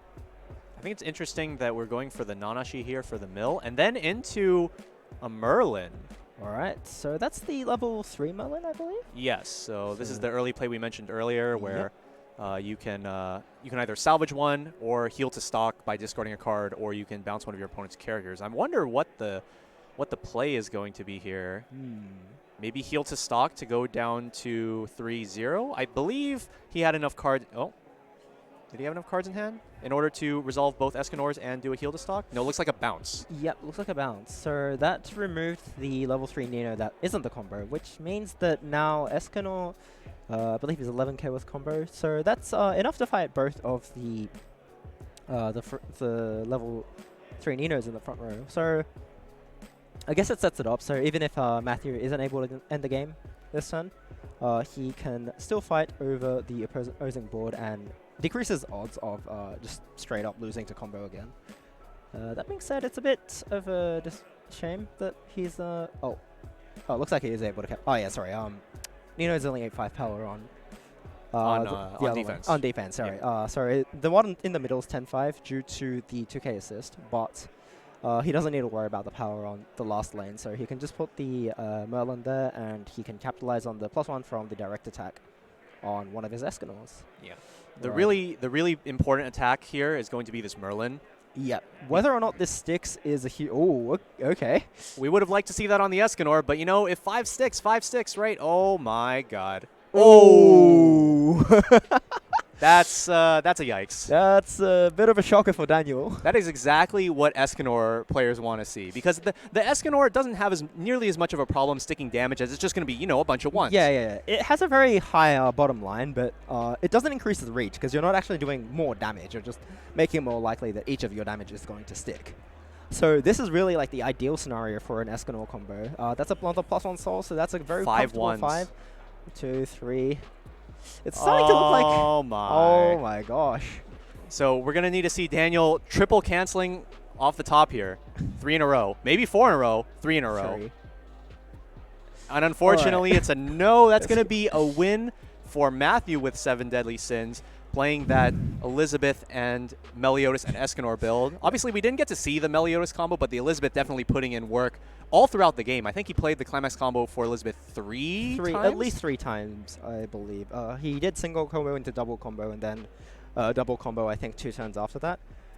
So yeah, that was it was definitely putting in the work, and yeah, he was able to pull off that finisher. Although I think with the way that the cards, the climaxes were in Daniel's deck, it actually didn't matter what kind of finisher he was using. It just needed to have the total damage output of 10 plus. Yeah. So a bit unfortunate for Daniel, but this is how WS works. So yeah, honestly, even if the minus soul counter were in play here, it could potentially have just not been enough to help out, right? Yeah, if even if he had used the soul reduction counter, all Matthew needed to do was just trigger one more soul trigger somewhere down the line, and it still would have done lethal, I think, because the last one was front 4-3 against a 3-6 opponent. So yeah, Okay, yeah. just somewhat unfortunate for Daniel, but it is what it is. Yeah, I definitely think that it was very interesting that we saw the Stock Soul climax trigger going to not the Escanor, Yes, but yes. just the Merlin, a character completely unrelated to the Yeah. combo. Typically, what you want to be seeing is the other attacks Yeah. going in successfully so Yeah. that Escanor can just kind of clean up with all the individual pings of 1 after. And so when you see a big attack like that, Yeah. it's so polarizing because Yeah. Sometimes the +2 means that you just did 2 more damage. Sometimes it means that your opponent took 3 less because they cancelled, or they otherwise would not have cancelled. So, yeah, polarizing I think is the correct word here. yeah, definitely with Escanor, you want to get your opponent to like just the right spot. And then Escanor is just like, all right, now you're in a position to let me just ping you 1 over and over to death. Yeah. And that is what happened. So that's it for round 1, I believe, and we'll be cutting to a short break, but round 2 should be starting fairly soon. See you guys then. See you then.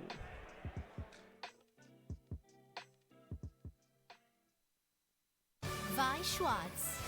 The fantasy story of adolescence is once again spun on the stage of Weiß Schwarz. Booster Pack Rascal Does Not Dream of a Dreaming Girl.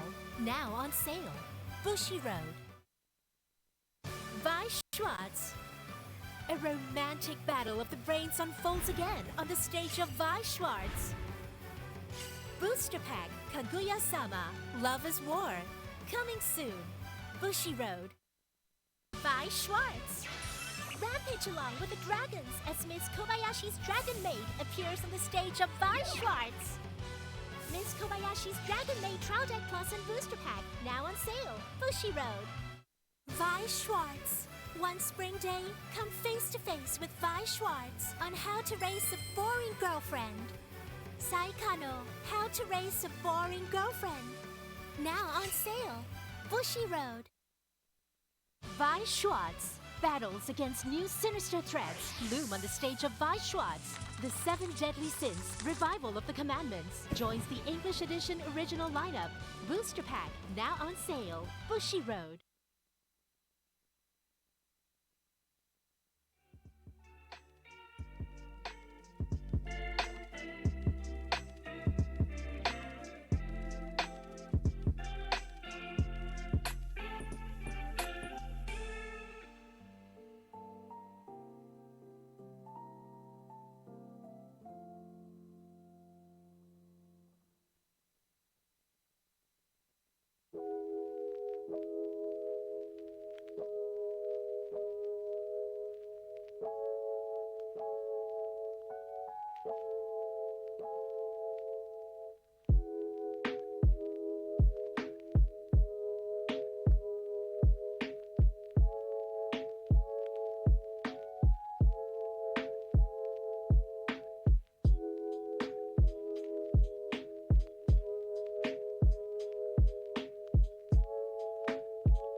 Welcome back, everyone, to the Bushiroad Championship Series World Finals event here in LA, California.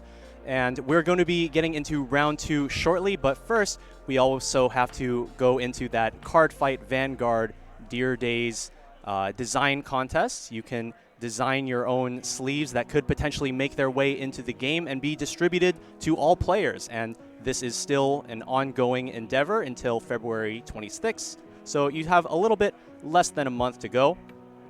But be sure to get those submissions in, and you too could see your own sleeve design in the game.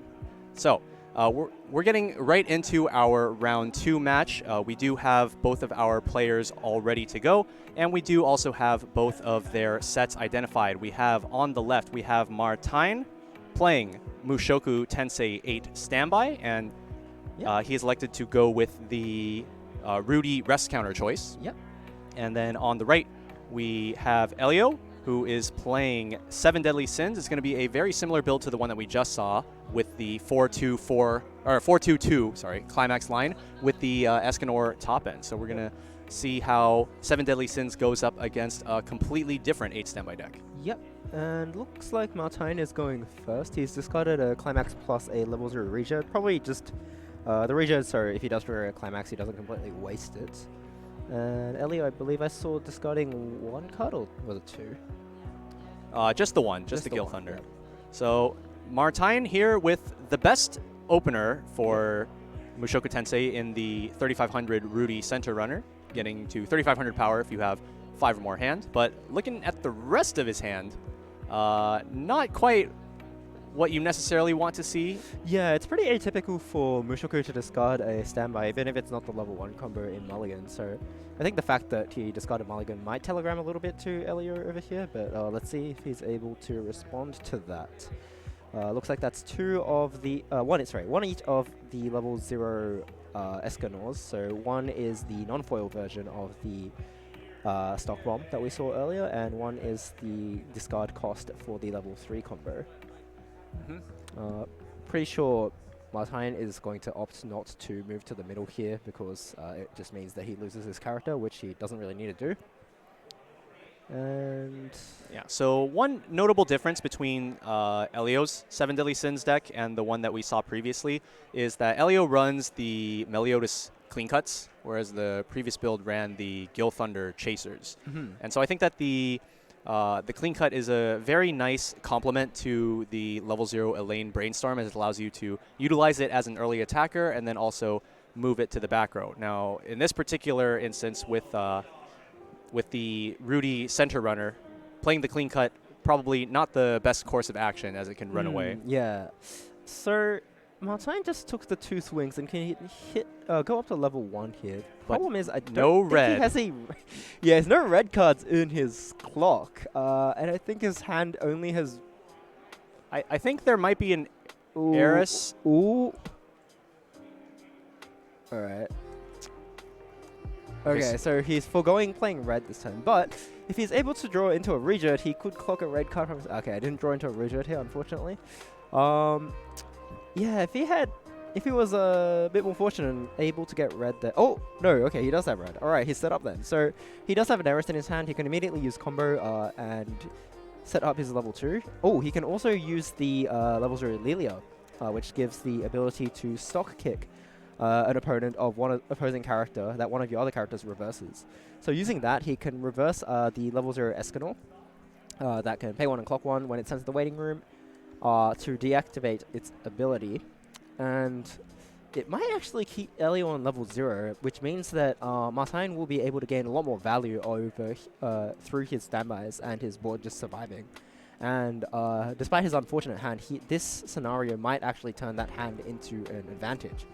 So it sort of depends on how Elio takes damage here, but Martijn actually might be pretty happy with where he is at the moment.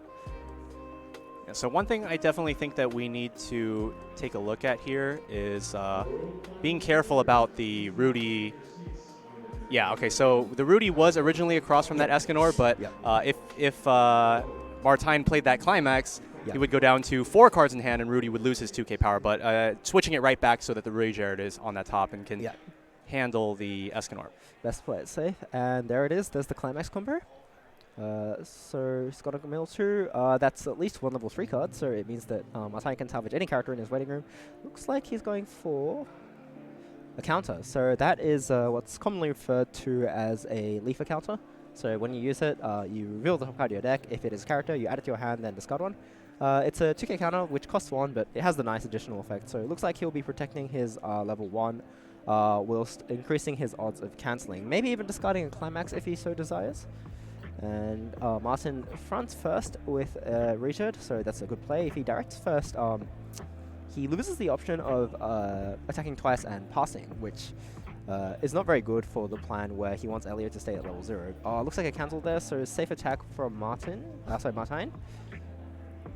And we are seeing the stock bomb effect of the Escanor coming out here. Yep. So that, I guess, was also something that he could have played around by putting the level 0 Rudy in the middle, but well, what's happened has happened. But he has definitely put himself in a lead in terms of card advantage. So looks like Elio is clocking himself. He goes up.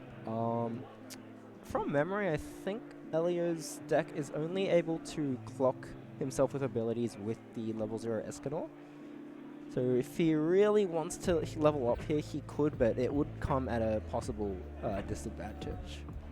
And definitely a loss in resources. So it looks like he's opting not to do that. He is capitalizing on the +1 soul that he gains on the Elizabeth level 0 while it is in the center, and he's going for combo, so sorry, he's brainstorm, so he might actually be aiming to combo and just keep pushing here, and Elio's game plan will be focused more on dealing and sticking damage, where Martine will try to stabilize through a resource gap. That's one of the really nice advantages of playing this particular build of 7 Deadly Sins with the level 0 Elizabeth Brainstorm, is that you're not super upset about not going to level 1, as you're not actually running a level 1 combo.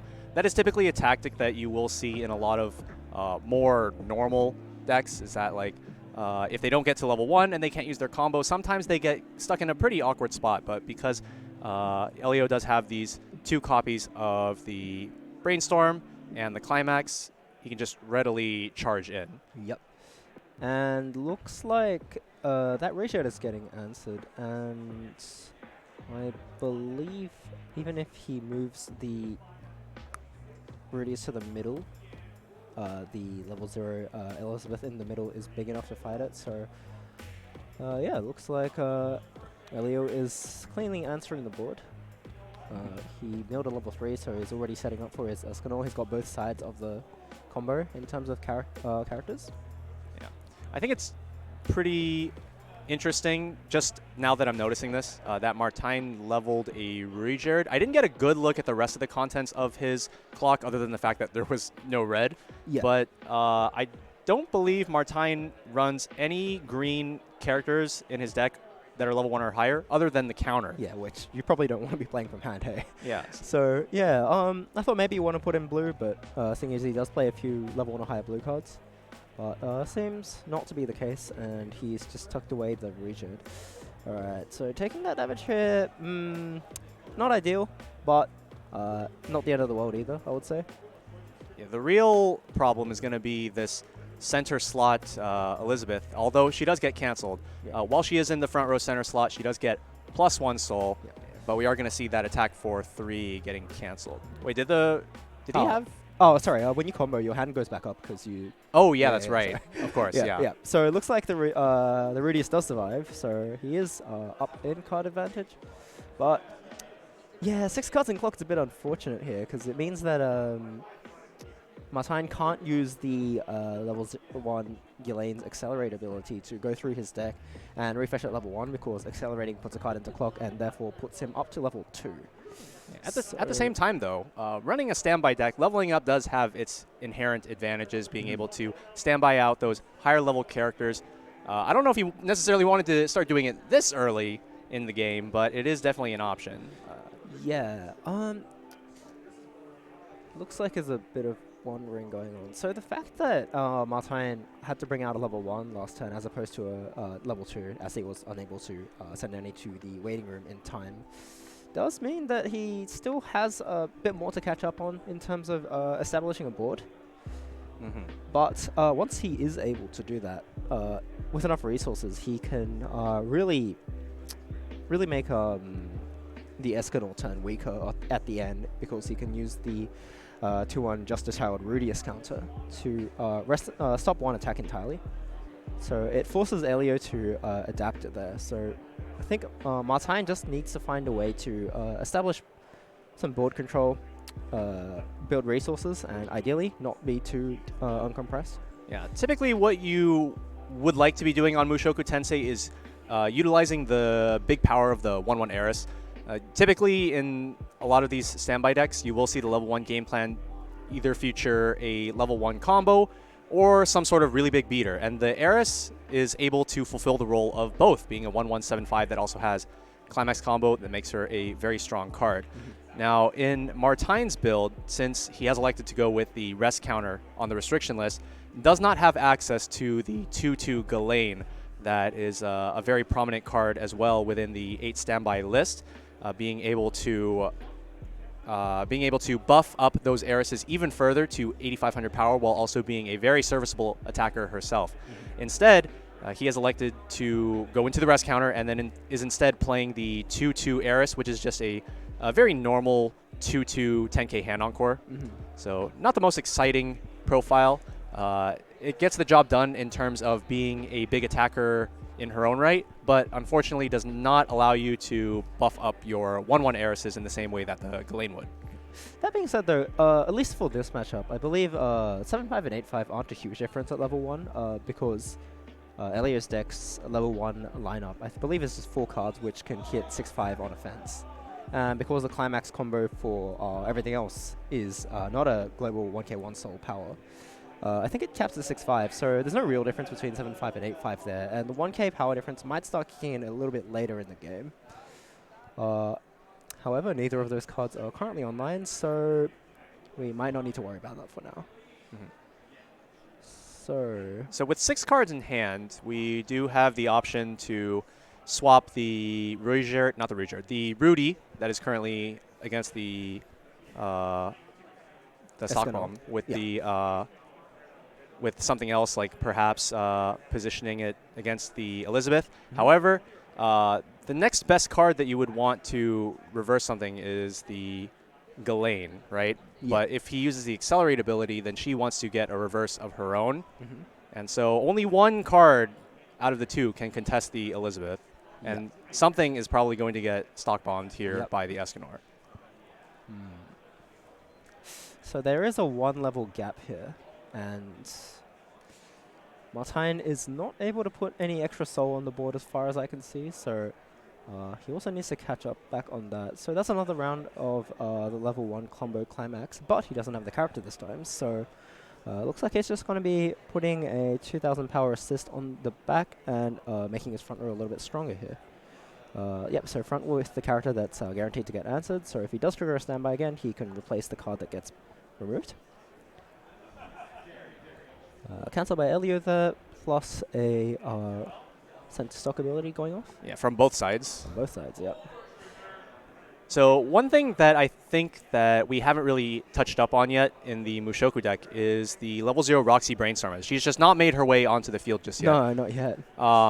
That card, I think, is a very strong contributing factor to Mushoku Tensei's damage output, as she does allow you, upon playing any Climax, to give one of your characters the Twin Drive ability. So you can pay 1 stock on attack in order to trigger twice. And so that has a lot of implications as far as whether you can keep your stock clean, or you want to pay specific cards out of your stock, or if you just want to push for additional damage. And I think that in terms of the current conversation, as far as the difference in damage between the 2 players, some extra damage coming from the Mushoku Tensei player would be greatly appreciated at this point in time. And unfortunately, that Lilia has found herself parked in the back row, and we've been seeing some standby Climaxes played just to bring out extra cards without having that Brainstorm on the board.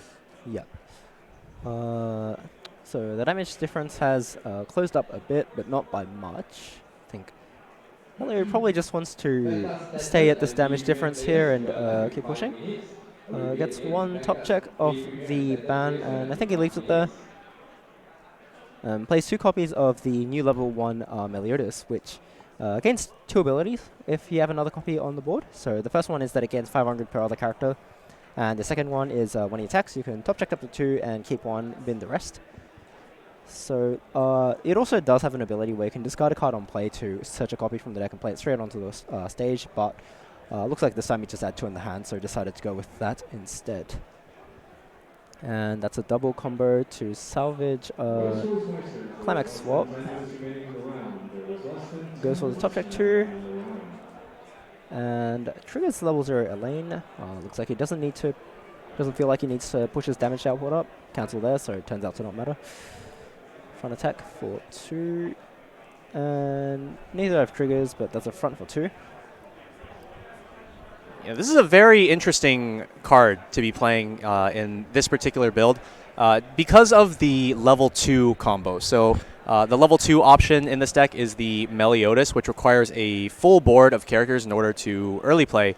And the Meliodas just lets you secure the bodies that you need in order to fulfill that condition, which I think is really, really nice. Oh, big 4 coming out here. Big 4 coming in, but I guess he also did cancel the previous 2, so you know, it's not the worst thing. Right, and the level 1 Ghislaine does come back. And unfortunately, this Meliodas that was left on the board doesn't have access to either of his effects due to not having another copy of himself on the board. Right. He's going to be dropping back down to that base 4,500 power now. Right. So Martin did open a lot of climaxes early, but because he opted, or rather was forced to maybe not go through his deck very fast, I think he was able to put a lot of the climaxes that he drew back into his waiting room before he reversed. So at least his next deck compression shouldn't be too bad. And if he's able to cancel enough due to that extra compression, I think he's still very well in the game. Alright, and what do you think we could be seeing here? We have a few options. We have just like, you know, the normal play of playing a 1-0 Ghislaine. I think that's most likely coming out. But the rest of the options, it's not quite clear what's going to be happening. We have a pendant that could be used. So this event is going to search 1 character from the deck, add it to the hand, and then discard a card. Yeah. So ideally, you don't really want to use this on a thin deck, but at the same time, it becomes a -1 as you can't. It only gets to search a free card from the memory if you level up, which means you can't do it once you hit level 3. And I suppose Martin decided that he's probably not going to cancel enough times to stay at level 2 for another turn, and just decided to go with it now. So he doesn't have to lose card advantage just to use the effect. Yeah, I think it's pretty important to get that used as soon as possible. Yeah. Although there was actually another option to be used here, as the Lilia, despite apart from her stock kick text, does have a secondary ability where you can rest her and discard an event card to salvage a character from your waiting room, which I think potentially could have been used here. Obviously, grabbing the rest counter out of the deck with the event is a pretty high value pickup. In addition, it also sets up Martine's deck to be 4 cards, which is pretty good here considering that Martine has the back row Roxy. So apart from being a 2k assist, she also has an additional effect that says when one of your characters triggers a climax, you can give one of your characters 1k and Twin Drive. And so as we said earlier, Twin Drive is a great way for pushing extra damage since you could potentially hit extra soul triggers, but more importantly in this position is extremely useful for paying climaxes out of stock. There's actually a third niche line with the event where if you choose not to search your deck for a character, you don't have to discard. So you can actually just send it to memory and then wait to level up and search for free later. Can you do? Oh, you can do that? Yeah, it doesn't come up very often, but it is possible. So, but it looks like, you know, it was just the best choice to search for the event. Sorry, the counter there. So, yeah, looks pretty set. Deciding where to put that yeah. Roxy assist. Because of the way that Elio's board is arranged, it's hard for Martin to deal with both while keeping the 2k assist behind 2 stronger characters. And looks like he just opted to deal with both, which I think I would have done as well in his shoes. Alright, so Elio going through a pretty comfortable refresh at 1 level and 2 cards in clock. Was that something like 6 or 7 stock? Yes, we have 7 stock here, yeah. It's quite a bit. And hand size looks healthy as well, so yeah, I think I think Elio is quite happy with where he is. I do think that Elio does probably want to be hitting some brainstorms coming into this next deck, though. I honestly wouldn't be opposed to taking a few hits here, as it leaves some climaxes in the deck. You're already in a pretty healthy damage lead over the opponent, and there we do see the standby. So while it is unfortunate that we do not have the opportunity to pay that standby out by using the Twin Drive granted by the 3-2 Roxy, the fact that Martine does have 2 counters in hand, both of which have a stock cost, potentially allow this climax to get paid out. Perhaps we will see Elio side attacking the Lilia on the first attack coming into this next turn, so that Martine loses the ability to utilize those counters to pay the stock out. I would not be surprised to see that happen. Yeah, and Martine has decided to bring out the level 3 pull with the standby. Pull doesn't really do anything in the back row, but he has 3 abilities. The first one is that he can pay 1 on attack to get 2 triggers instead of 1 during the trigger step. He gives 1/5 to all characters in the as long as he's in the front row, including himself, so he goes up to 10,000 power himself. And lastly, he has a bit of a unique ability where if damage dealt to you is cancelled while he is battling, you have to mill 1 card. If you send a card with a soul icon to the waiting room, you have the option to discard a character and deal the same amount of damage that you just cancelled back to your opponent. So if you cancel 2, you can burn 2. If you cancel 3, you can burn 3, and so forth. Yeah, Paul's a bit of a frustrating card to play against the Oh, yes, very much. Yeah, but I think that the big downside of the card comes from, despite the fact that he is definitely a card that fits into like kind of the standby shell where, you know, you bring him out early, he gives that power boost to your whole field. He himself is not exactly huge. Yeah, he kind of needs the assistance of another card like a second copy or a plus 2,000 assist, which Martine does have on the board. But yeah, just on his own, he's a little lacking in power.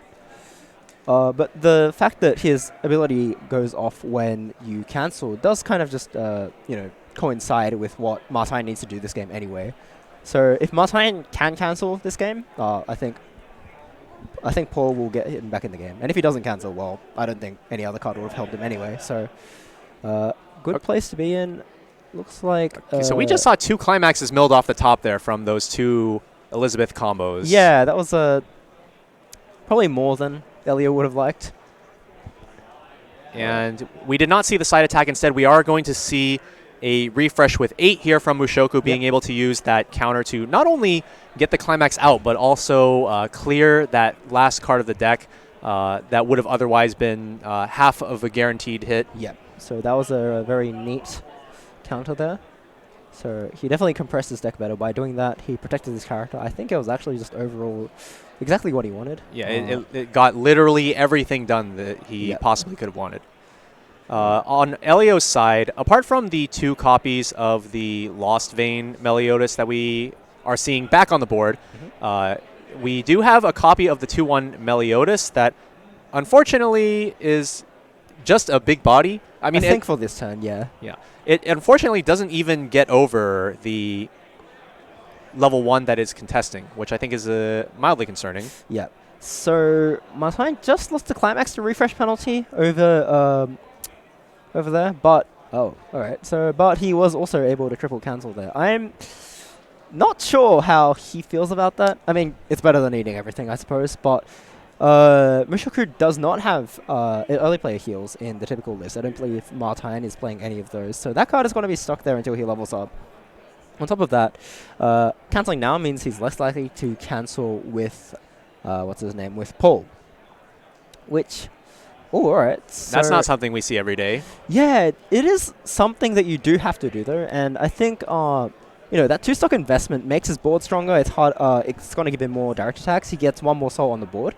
So overall, that's even more unusual. Yeah, I think the main idea here is while we can't quite tell what Elio's deck size is, Elio is out 6 climaxes. There are 5 in the waiting room.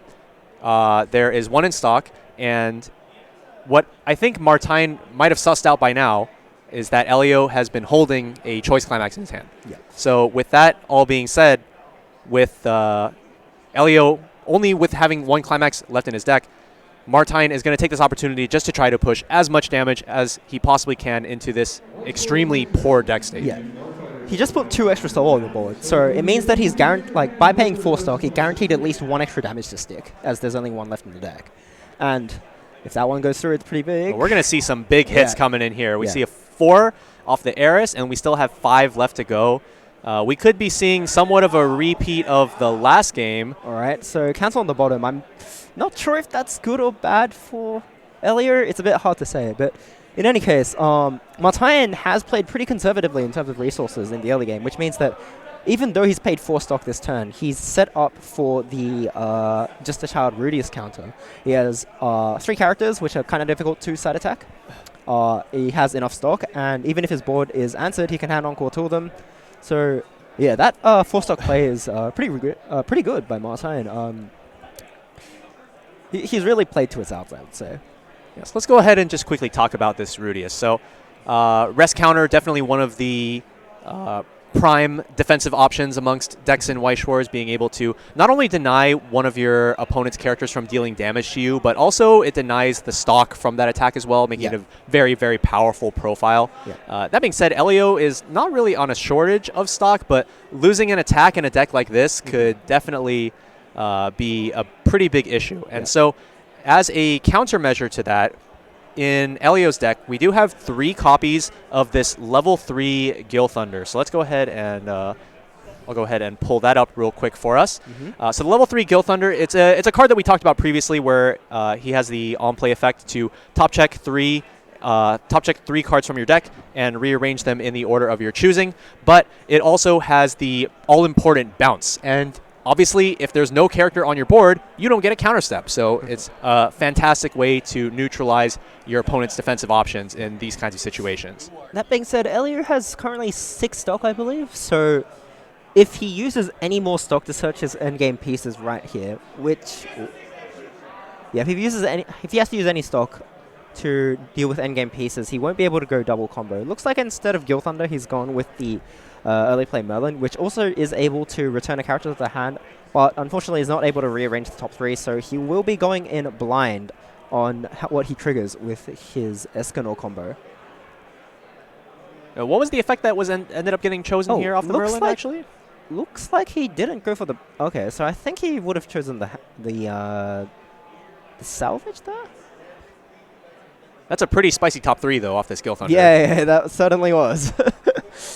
All right. So I think we're back to where we were last game, where whether or not the 2 attacks that aren't from Escanor land are going to be a very big factor in how this turn plays out. Yeah, so I think to play around the rest counter, we will see a side attack here. This is going to be a side for 2 if this happens. Yep. As the top checked card was indeed a trigger. Yep. Side for 2. Yep. And now that he has the 1 stock to pay for the ability of the Escanor combo, he will be able to direct for 4, and then everyone knows here that it's going to be a +2 soul. So he's going to be able to direct for 6 instances of 1. And depends, but 6 instances of 1 here is actually not enough to end the game. So ultimately it is still down to whether or not that last attack lands. However, it is a level 2 facing it, so if all 6 of it lands, we might see a side for 1. Well, actually, no. It's a guaranteed side for 2, right? Because the 3rd card on top of the deck is another copy of Meliodas. So what we're actually looking for is 5 burns to stick, 1 cancels. Yeah, would be ideal for Elio and probably not ideal for Martin. But it is going to be happening here. Here we go. Pay the cost of pay 1 and discard the specific level 0 Escanor. Yep, here it comes. So cancel 1. Take 1, take 2, take 3, take 4, take 5. Oh, that is the ideal scenario for Elio. But Martin still has a chance to cancel off the top 2 cards here, and if he does, he might just... Oh, there it is. Here we are. All right, so that 4-stock play by Martin Larsen certainly paid off, I think. It would have been just much easier for Elio to deal with the scenario if he hadn't done that.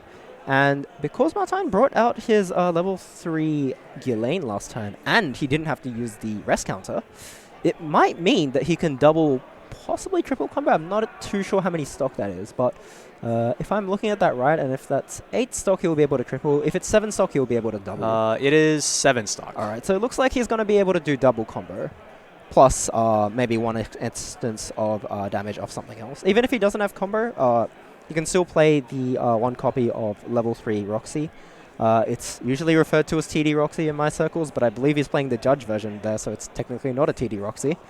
There it is. So coming to play, that card can heals, as he just did, and on attack it can pay 2 and discard 2 to deal 2 damage to the opponent.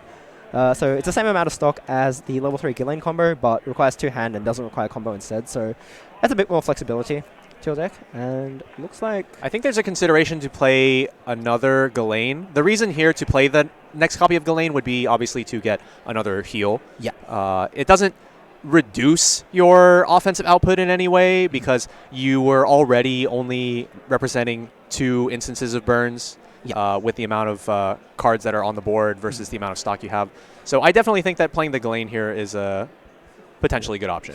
On the other hand, though, because he has exactly 5 stock now, if he attacks 3 times and then he uses the ability of either of his burners, he'll end the turn with 6 stock, which is just one more than he needs to use on the rest counter. Right. So I think by not healing here, there is an argument to say that, well, the rest counter is going to negate more than 1 damage.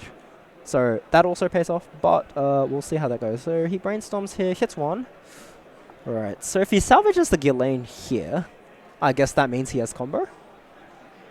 It didn't look like he had combo. And that's out all 8, I think, by the looks of it. Okay, so it looks like he's going a bit more defensive here. So he's gotten the aforementioned Leafer counter. So he's going to be able to play defensively should Elio survive at this turn, which I think the odds are towards Elio in survival.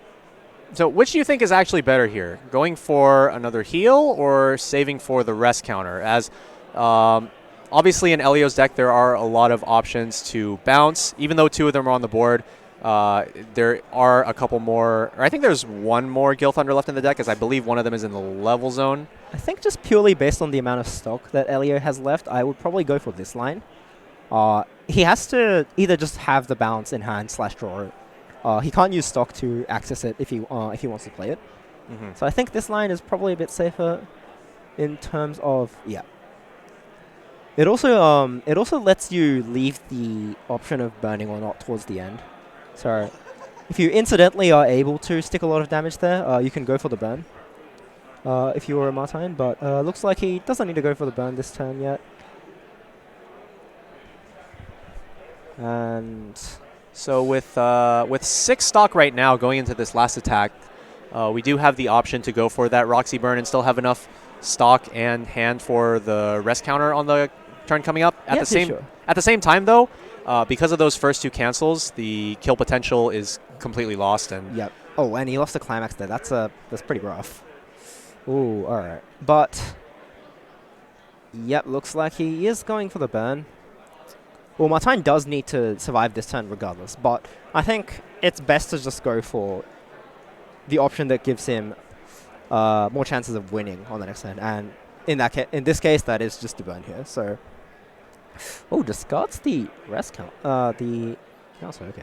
Yeah. Well, I believe he's going to use the rest counter anyway. It doesn't really matter whether he has that in hand. Cancels that. Oh, that's not ideal. Yeah, I do think that probably I would have kept both counters just in case. Just in case Elio decides to bounce direct side front or something, then yeah, there's a scenario where you might use the Leafer counter and just not use the rest counter. So I agree with you on that, but I guess ultimately it may not matter, and so that's what Martine is hoping for. In particular, I do think it's notable to look at the card that Martine has decided to keep in his hand due to since he didn't discard the Paul for the Roxy, which I think is a very interesting card to keep in his hand. Not only is it a fantastic standby target if you were to put it into the waiting room, but looking at Martine's colors, there is no yellow to be seen anywhere. Yeah, so I don't think he's going to be playing that unless he cancels everything here and clocks the counter. But yeah, that seems like a bit of a stretch. So, and anyway, Elio was able to access the level 3 Gil Thunder bounce. And actually has a Merlin in hand as well for another bounce option. Didn't end up needing both. But Yeah. we do have both. And we're going to see Elio trying to craft as many 2-soul hits as possible. Yeah. As So these will be the perfect lethal number. yeah. So with information on what the top 3 cards of his deck are, Elio can probably ensure that all of its attacks are exactly 2 damage. But Martine does have the counter in his hand. So if he's able to cancel just 2 instances of damage here, Martine will survive and most likely be able to end the game on the following turn. Unfortunately, that looks like that's not the case, and he took damage, and that is it. Yeah, Martine did eventually get yellow in the end, except it was going into level 4. A little bit late. Yeah. I do think that one particular line of play that Elio could have gone there, I think he, obviously we didn't get to see it because the game ended. Yeah. But I think that forcing the rest counter could have been very strong, especially given the top check 3 rearrange. Yeah. Specifically because if you see a climax within those top 3, Yeah. you could potentially put it the 3rd card, and then if the rest counter is used by Martine, Yeah. you have a cancel already on top for you to utilize for the next round of attacks if it comes down to that. Absolutely. But, well, I think given the circumstances, though, Martine looked like he was in a pretty unfortunate spot at the beginning. But, you know, he did play to his outs. He gathered the resources he needed and the cards. And he put it to a point where Elio did need to cancel. His last turn, he did need to play around rest counter. There was quite a lot going on. And unfortunately, just the cancels didn't catch up to him.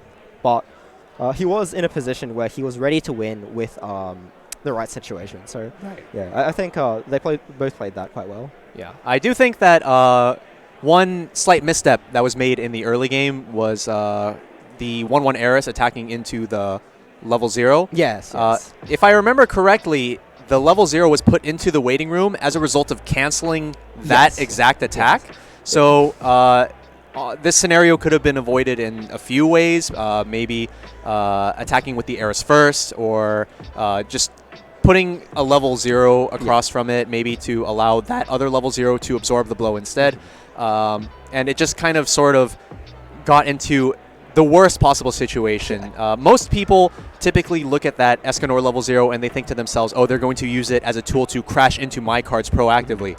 And it's not something that you really think about when you're attacking into it, especially if your opponent doesn't have any copies of it already in their waiting room. It just kind of like, you know, surprise, your card's gone. Yeah. And on a card as important as that 1/1 Eris, a card that really wants to stay on the board and maintain value through its big body, potentially even another climax combo on the next turn, which he did have, because he did have multiple copies of that climax. That is definitely a card that he would have liked to keep around on the board, and I think it is definitely quite unfortunate that such an important piece of his game plan was removed in such an unfortunate way, right? Unexpectedly, too. Yeah, absolutely. I think that was probably a big factor in the game as well, but you know, it is how it is. Right. I think the players are getting ready to finish off the games in the other rounds of Swiss.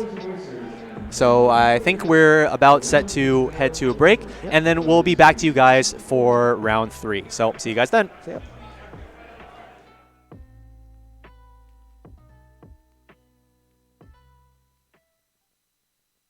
Weiß Schwarz. The fantasy story of adolescence is once again spun on the stage of Weiß Schwarz. Booster Pack Rascal Does Not Dream of a Dreaming Girl. Now on sale. Bushiroad. Weiß Schwarz. A romantic battle of the brains unfolds again on the stage of Weiß Schwarz. Booster Pack Kaguya-sama Love is War. Coming soon. Bushiroad. Weiß Schwarz. Rampage along with the dragons as Ms. Kobayashi's Dragon Maid appears on the stage of Weiß Schwarz. Ms. Kobayashi's Dragon Maid Trial Deck Plus and Booster Pack now on sale. Bushiroad. Weiß Schwarz. One spring day, come face to face with Weiß Schwarz on how to raise a boring girlfriend. Saikano, how to raise a boring girlfriend. Now on sale. Bushiroad. Weiß Schwarz. Battles against new sinister threats loom on the stage of Weiß Schwarz. The 7 Deadly Sins, Revival of the Commandments, joins the English Edition original lineup. Booster Pack, now on sale. Bushiroad.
Hello and welcome back everyone to the BCS 2022 World Finals stream for Weiß Schwarz.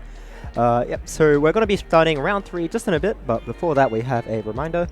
We do have a design contest for card sleeves in Vanguard Dear Days. So you can apply using the QR code on the screen, and if you win, your sleeve design will be put into the game and distributed for everyone to use. So that's open until the 26th of February. We have just about a month left to do that, so if that interests you and you want to show off your design skills, give it a go. Alright, so I think we have the matchup ready on our end. At least we've got the players. Yep. We have one of the deck lists currently available for us to see, and of the two, it is another Mushoku Tensei build, 8 standby. However, unlike the build that we just saw in the last game, which ran the 2-1 Rudius rest counter, we are going into the other side of the restriction list with the 2-2 Ghislaine. So as we detailed a little bit during that last game, big advantage of utilizing the 1-1 Eris with the 2-2 Ghislaine is it allows you to establish a very, very high power board at level 1, and then use that as a means to maintain your card advantage throughout the rest of the game. With the 2-2 Eris that we saw in the previous game, it is a bigger body than the Ghislaine herself, but does not give the extra boost to the Eris 1-1s. So we also do lack the defensive option of the rest counter. And so something that we sometimes do see in the builds that run the Ghislaine instead is the 2-1 Sylph event counter, which we are not seeing in this particular list. But the 2-1 Sylph event is a pretty popular option as an alternative to the rest counter. So I guess in this build of the deck, you'd be capitalizing on the board advantage that you gain through Ghislaine, and therefore the stock that you gain through that as well. And that's probably going to go towards finishes and ending the game. Yeah. I feel like Mushoku 8 standby, just in general, if you let things get out of control, they just kind of build stock and then just never stop building stock. And they're able to use tools such as the level 0 Roxy Brainstorm or the 3-2 Roxy in order to keep the stock clean and then get the climaxes out while simultaneously keeping the amount of stock that they have the same. And so you definitely see either some really big finisher turns, or in the cases where they are running the Rudius rest counter, you get to see a little bit of finisher while also maintaining the defensive option, which I think is really, really strong. Yeah. And I think this build, unlike the previous one, is playing the level 3 Sylphie, the stock swap, if you would. Yeah, it's a bit of a costly card to use. You have to pay a total of 3, but if your opponent has a mount on a stock and it's all clean and you need to win this turn, that is probably your out to it. And because we're playing the 2-2 Ghislaine here, I think the deck should, in a good game, have enough stock to pull it off. So overall, yeah, I think it's definitely playing towards different strengths compared to the previous one, but they are strengths nonetheless, and should be pretty exciting to see what this deck does. And I think we've got the other side of the matchup now, which turns out to be Hololive Production. So we don't necessarily have the list yet. Yeah, we do not have the list yet, so it could be any number of Hololive lists, but I do think that one particular card that we can reasonably expect to see is that level 3 Marine top end. It is, of course, one of the most powerful and popular top ends, just being super cheap, super efficient, and allowing you to use cards on your board that you don't need to be there anymore, convert those back into hand that you can use for discard costs or potentially more options. Just a very, very strong profile overall. Just taking a look at the waiting room, we do only see that Suisei on top. Yeah, and that's a card that's kind of popular in multiple builds. So with just that, it's a little hard to work out what we've got on the matchup table here, but I guess we'll find out as we go. So starting off, I think we've got Jose clocking that 2-2, ready to set up flat standby play, and puts a level 0 Eris in the middle. So that's a card colloquially known as a Fuka, which means that when it goes to the waiting room, you can discard a card and look at the top 4 cards for a level 1 or higher card, specifically not character, so you can add events to and add it to your hand. Yeah, Fuka or rather Fukajiro is the long form, right? So I did sneak a peek there at the waiting room for Walfren and did see one Marine Climax. I think it was an interesting choice by Jose to place the Eris in the center slot as his opening. Hololive obviously a deck that really wants to put the Aqua level 0 in the center slot in order to utilize that extra 3,000 power, but instead we are actually seeing a pretty uncommon pair of level 0s in Hololive, which are the Coco, which allows which will allow Wolfren to move one of his characters to the back row in order to reuse it again. We will see that in just a sec. Funnily enough, because Jose decided to put his level 0 in the middle, it stopped Wolfren from having both the clean cut and the 3/5 power on the Aqua active. So it, possibly even unexpectedly for Jose, did work out arguably better for him. So that is a bit of a key point here. Yeah. The other level 0 present in Wolfren's front row is the level 0 Hato, or Hachima, as like the fans fan base love to call her. So she has 2 effects. First of all, on attack, she can give 1,000 power to one of your other characters. This obviously has great synergy with the Coco that we just looked at. And her other effect is when she is reversed, you can look at up to 3 cards from the top of your deck and add up to 1 climax from among them, add it to your hand. If you added a card to your hand, you discard a card. So it's a great way to costlessly mill through the deck and potentially add those needed climaxes to your hand. And so here on the Mushoku side, we are seeing the Ruijerd being used to search for the 1/1 Heiress and set up for the next turn. And with plenty of cards in hand in order to allow Rudius to maintain that 3,500 power, we will see both the Coco and the Hachima getting reversed this turn. Pretty interesting that Jose decides to make 3 attacks here using the level 0 Rudius, the one on the side over there. Typically, it's a card that doesn't really go towards the front row attacking process due to both of its abilities being power pumps to other characters, especially the second one, which returns itself to the hand when you play a climax. That's an Okayu gold bar. That is an Okayu gold bar, indeed. This seems... Oh, I think we just saw a Sora. Oh, you know what? I think it might not have been a Marine climax that we saw a peek at earlier. All right. Still not that many climaxes, which means for us it's a bit difficult to work out what Wolfren's deck is, and for Jose it means that he also doesn't know what the deck is quite yet. So. All right, we actually do have the list now. Let's go ahead and take a look at that. These are some very interesting cards that we're seeing here. Oh, it was a Marine climax. It looks like it's Okayu Marine then? Okayu Marine, yes, with blue as the tertiary color here. Okay. Very interesting build. It's not something that we see every day. So we are going to see the Luna 3/5 climax swap coming down, as well as a couple other level 0s. We have, of course, the infamous Aqua level 0. She has the same effect as the Escanor that we have seen throughout the last couple games with 7 Deadly Sins, although funnily enough, I don't think in either of those games we actually saw any of the Escanors resolving. I think the only time it came out on the board, it was answered by a card that kicked it to the stock zone and didn't let it resolve its ability. Yeah, so this might be the first time we see it, as it looks like the 2 cards in the middle are matched in power. And that is... 3,500 power to 3,500 power. Yep. Aqua, so apart from having the same abilities that Escanor we looked at, while she's in the front row center slot, she gains an extra 3,000 power, bringing her up to 3,500 and allowing her to match the Rudius. Now, the real question here, in my opinion, is will this Coco move Aqua to the back row, or will it move the Luna to the back row? So, looks like the middle was higher power. I don't think it should be, or maybe just not resting the card in preparation to just move it to the back row. Jose has only 5 cards in hand, right? Or he does have 5 cards, right? I believe so. His runner survived for 1 turn, and he should have had 9 in hand with 2 clock draws as well. So yeah, I believe his hand size should definitely be at least 5. Very interesting. Yeah.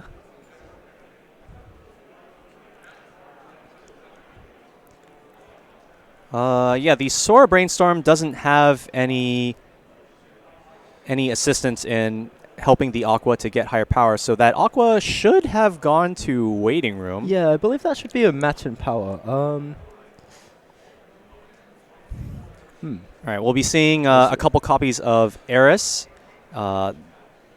The 1/1 Heiress being a 7/5 climax combo, where when you play the climax, you mill 2 and then salvage a character whose level is equal or lower than the sum of levels of the cards you milled.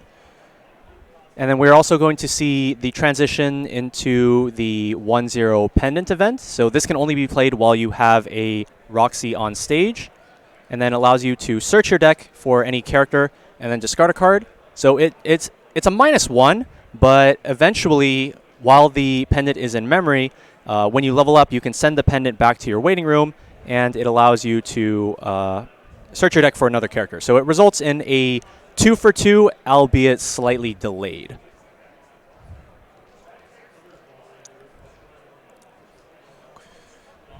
Let's go ahead and take a look at that event real quick. It is quite a bit of a wall of text, but definitely a very powerful card nonetheless. And we're seeing here the incorrect climax for Mushoku, actually. So not the Eris combo, but is going to be bringing out that 2-2 Ghislaine, a very powerful card that we did not see in the previous list due to it being on the restriction list with the Rudius 2-1 counter. So this Ghislaine is a 2-2 global 1K, while also being a very powerful card herself. And I think we might be seeing the Aqua going to waiting room being corrected here. Oh, yep. Yeah, I believe Jose should have had the hand size condition fulfilled, as I don't believe he played any more than 3 cards in the first 2 turns of the game. And with 2 clock draws, the 5 original hand plus 2 clock draws should go to 9. So his 3-5 power condition should have been active. Yeah, I believe so. But not sure what.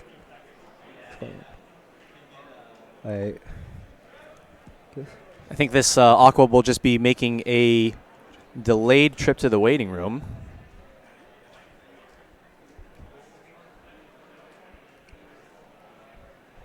All right, we might have. All right, looks like we're just continuing as is. So, all right, looks like they're just making the attacks here, and well, Jose has set up his board in a more or less ideal way for the Mushoku deck. Aside from the fact that he wasn't able to use the level 1 combo. But that's fine. I think his level 1s are going to be surviving here. Okayu hits around, I believe, 7,000 power with Climax? 7,000, yeah. 7,000. So it's going to need an additional 1-5 power in order to contest the level 1, which I don't think will be happening, at least not on 2 rows here. So Jose sits pretty comfortably, and I think he starts looking for ways to use the stock that he gains in the end game. Yeah, I think the card that Walfrin is really going to be looking for in this particular matchup is actually the 2 copies of the Marian Reverser, which is definitely not a common pick. So she has a level 1 or lower Reverser ability, and in addition, when she is sent from the stage to the waiting room, you can discard a Climax in order to salvage a Hololive trait character, which can be a very useful card if you trigger a bit too many gold bars, as this deck does run those gold bar Climaxes. Absolutely possible. But, well, the fact that he's not immediately throwing them down gives me the impression that he's probably not got them immediately available at the moment. We do have a couple Okayus, though. Yeah. Luna is going to be moving up to the front after being saved by that Coco clean cut from the previous turn. Will we see another card placed to the back row? Still a bit of pondering. Looks like no, unless you count that Climax. Yeah, there's not a huge reason to play another card if you don't have to. No, he's on 4 cards in hand now, and so the 2 Okayus are going to add 2, and it would require 2 Climax triggers in order to reach that overhand. All right, and so that one sticks. This one is a front. This one goes over.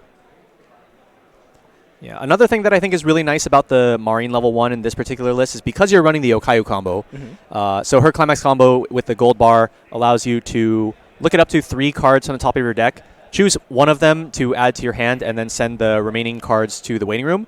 The really cool thing about this effect is that you don't have to show your opponent the card that you're adding, and it is also able to add any type of card, including Climaxes. So if you want more accessibility in your waiting room and you already have a Marine on the board that is going to be using her Reverser effect and going to the waiting room, you can use Okayu's combo to grab a Climax, even though you might not actually want the Climax itself. And then when the Marine hits the waiting room, discard that Climax and grab the card that you actually want from your waiting room. Definitely a lot of flexibility. Because it's able to add Climaxes too, you can just go for a second round of combo if need be. Overall, I think it's a really good card for looping your level 1 combo and sticking damage while keep maintaining your hand size. Right. And Jose just took a bit of damage here. He's gone to level 2, but honestly, he's not in a bad position. His important characters survived.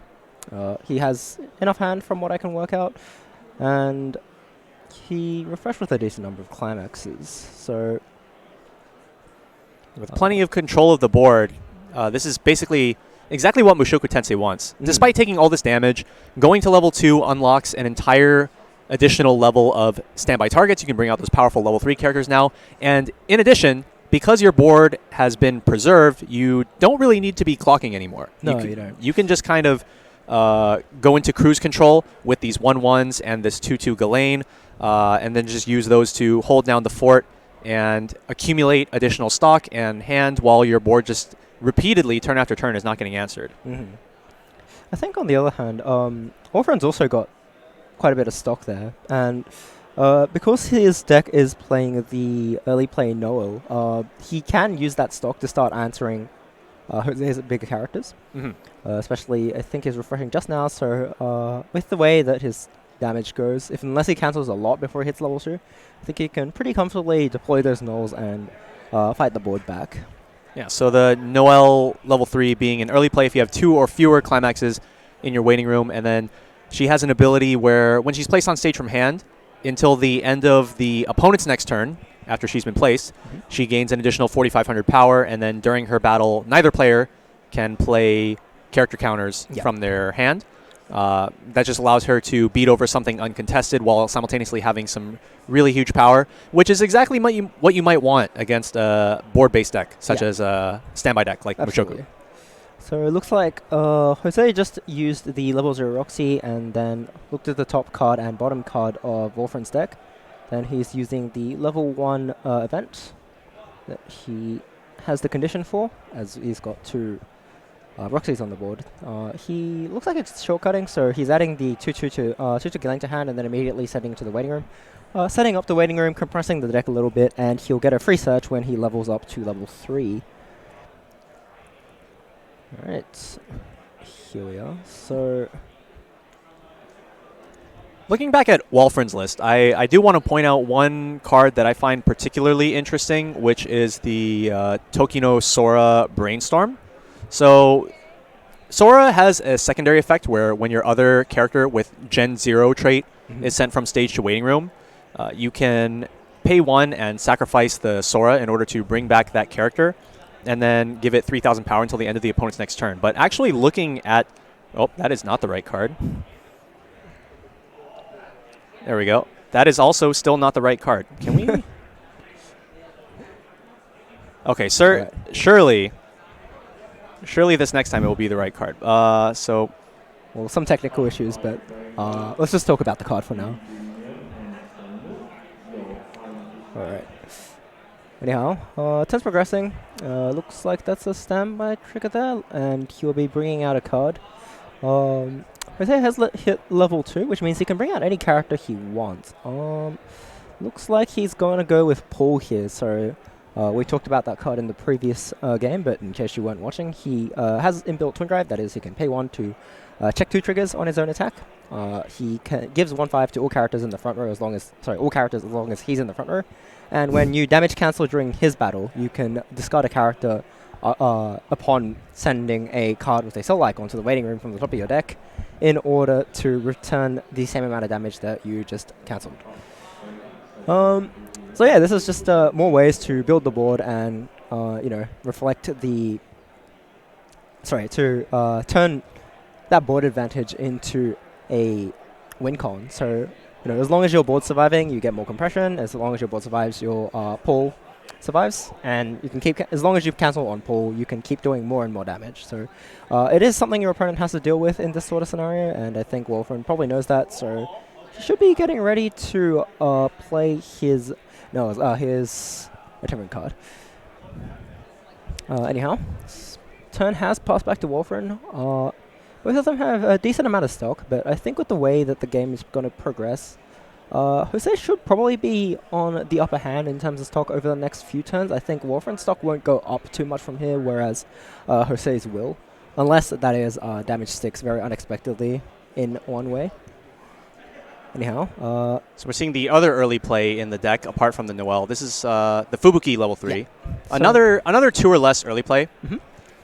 But instead of being an extremely large body that wants to answer the board, she's just a healer that also gains 1,000 power if a specific condition are met. Oh, but we are also going to be seeing the Noel. She's going to be pretty easily answering that 3-2 Paul.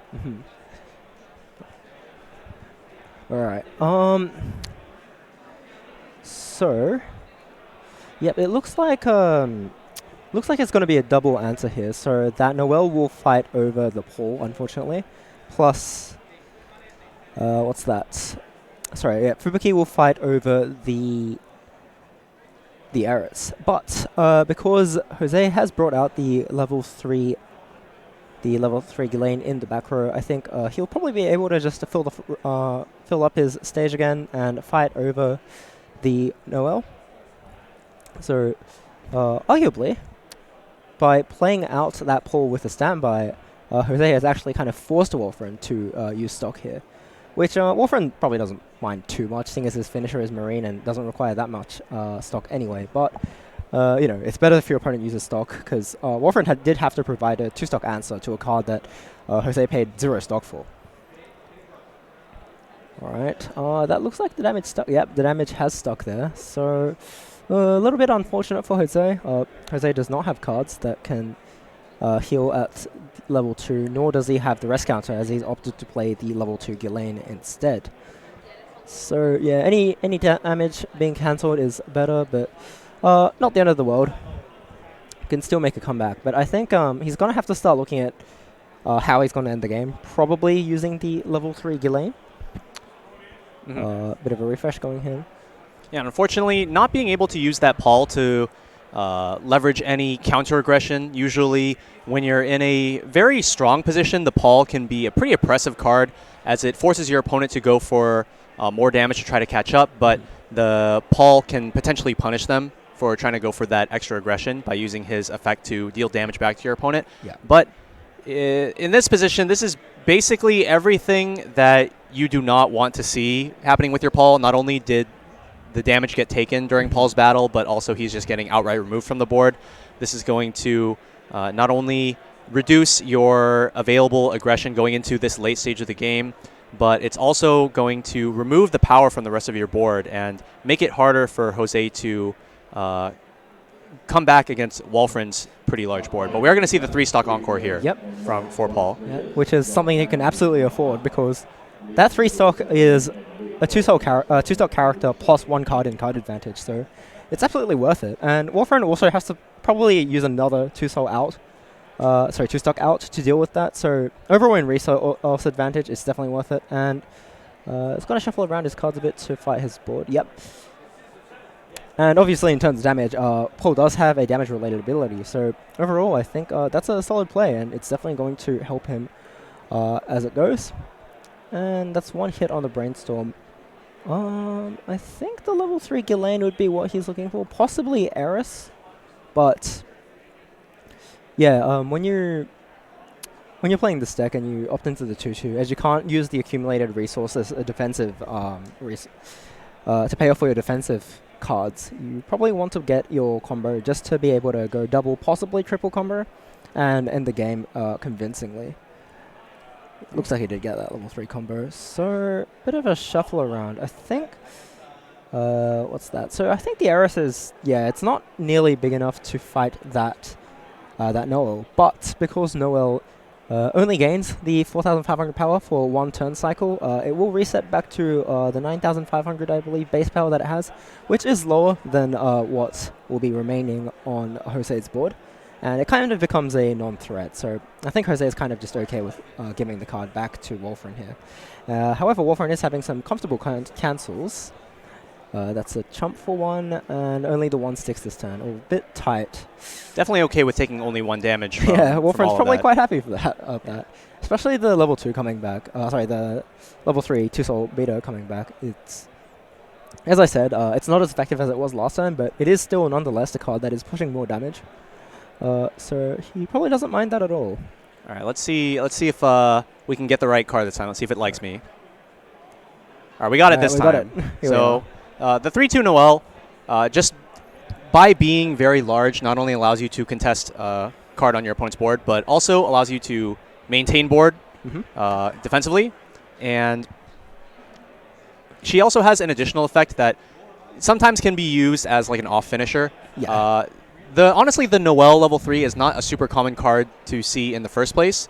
So it's not very common that you see this ability getting used in Hololive in general, but it does have some pretty good utility if the opportunity arises. On attack, you can pay 2 stock, and then your opponent puts the bottom 3 cards of their deck into waiting room, and then you burn 1 if there is a climax. So this is a bit of a variation on abilities that we see on some other cards, where those other cards, they burn X, where X equals the number of climaxes that were milled within the cards, but this one just burns for 1. Yeah. In exchange for that, though, it does cost a little less than the typical ones, which actually do count the number of climaxes there. So I'd say it's a decent trade-off for a card that has another more major role.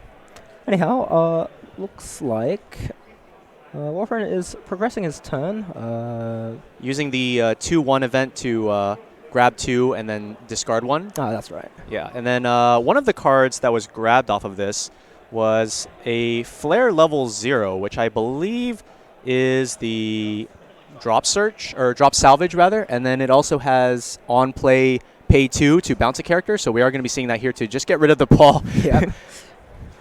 But yeah, as it was last turn, that's another 2-stock play that Warframe had to make to get rid of Paul. So every time Jose is able to keep Paul on the board, it makes Warframe use stock to deal with it.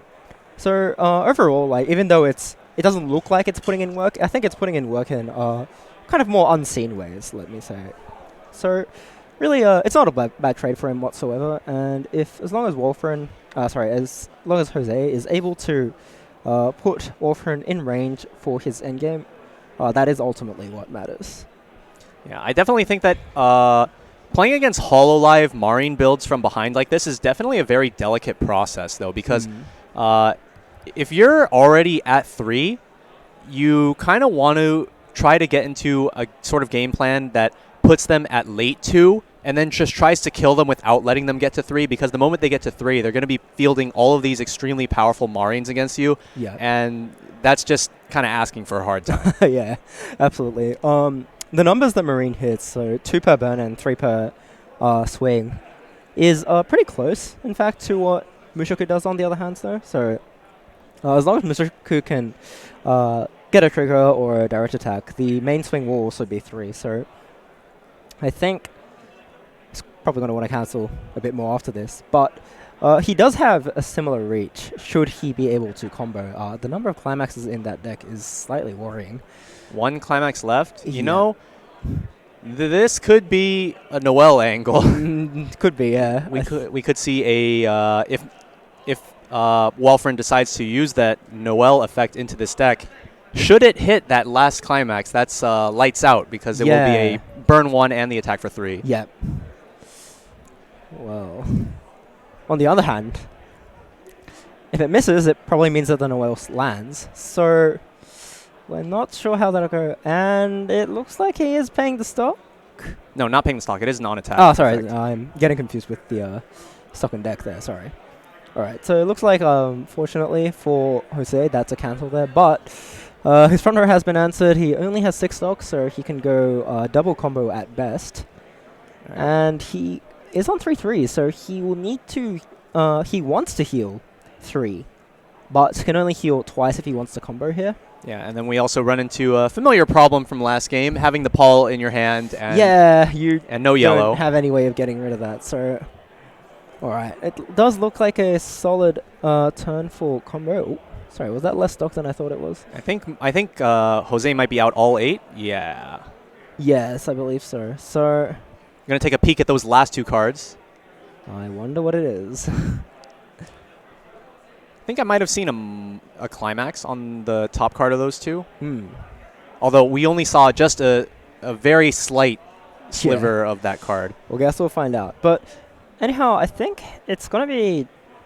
I don't think it's going to be particularly important information here, as regardless of the way that Jose attacks, I think each attack is just going to be for 2 damage anyway. So interesting that we're seeing the Migurdia pendant coming out here at level 3, as you aren't able to get that second half of the value, but I do think that it's pretty important to get through this deck state. So I believe it was an 8-card deck, and we're going to be using the Brainstorm to get rid of 4 of those, the pendant to get rid of 1, and then these last 3 attacks are just going to get rid of the rest of the deck, get into that next deck rotation. Yep. So that's a cancel, as we said earlier. Jose definitely knew that. That's another front for 2. So all of this damage, if it sticks, puts Walfrin at 2-6 when you take into account the refresh point, which is a prime position for Walfrin to just take the game into his hands, go on the offensive with some Marian combos. So we could be seeing that coming up here very shortly. Bit of a dilemma for Jose here, because on one hand he wants Walfrin to be in range for his next turn, where I think Jose can't exactly reasonably expect to survive 2 more turns.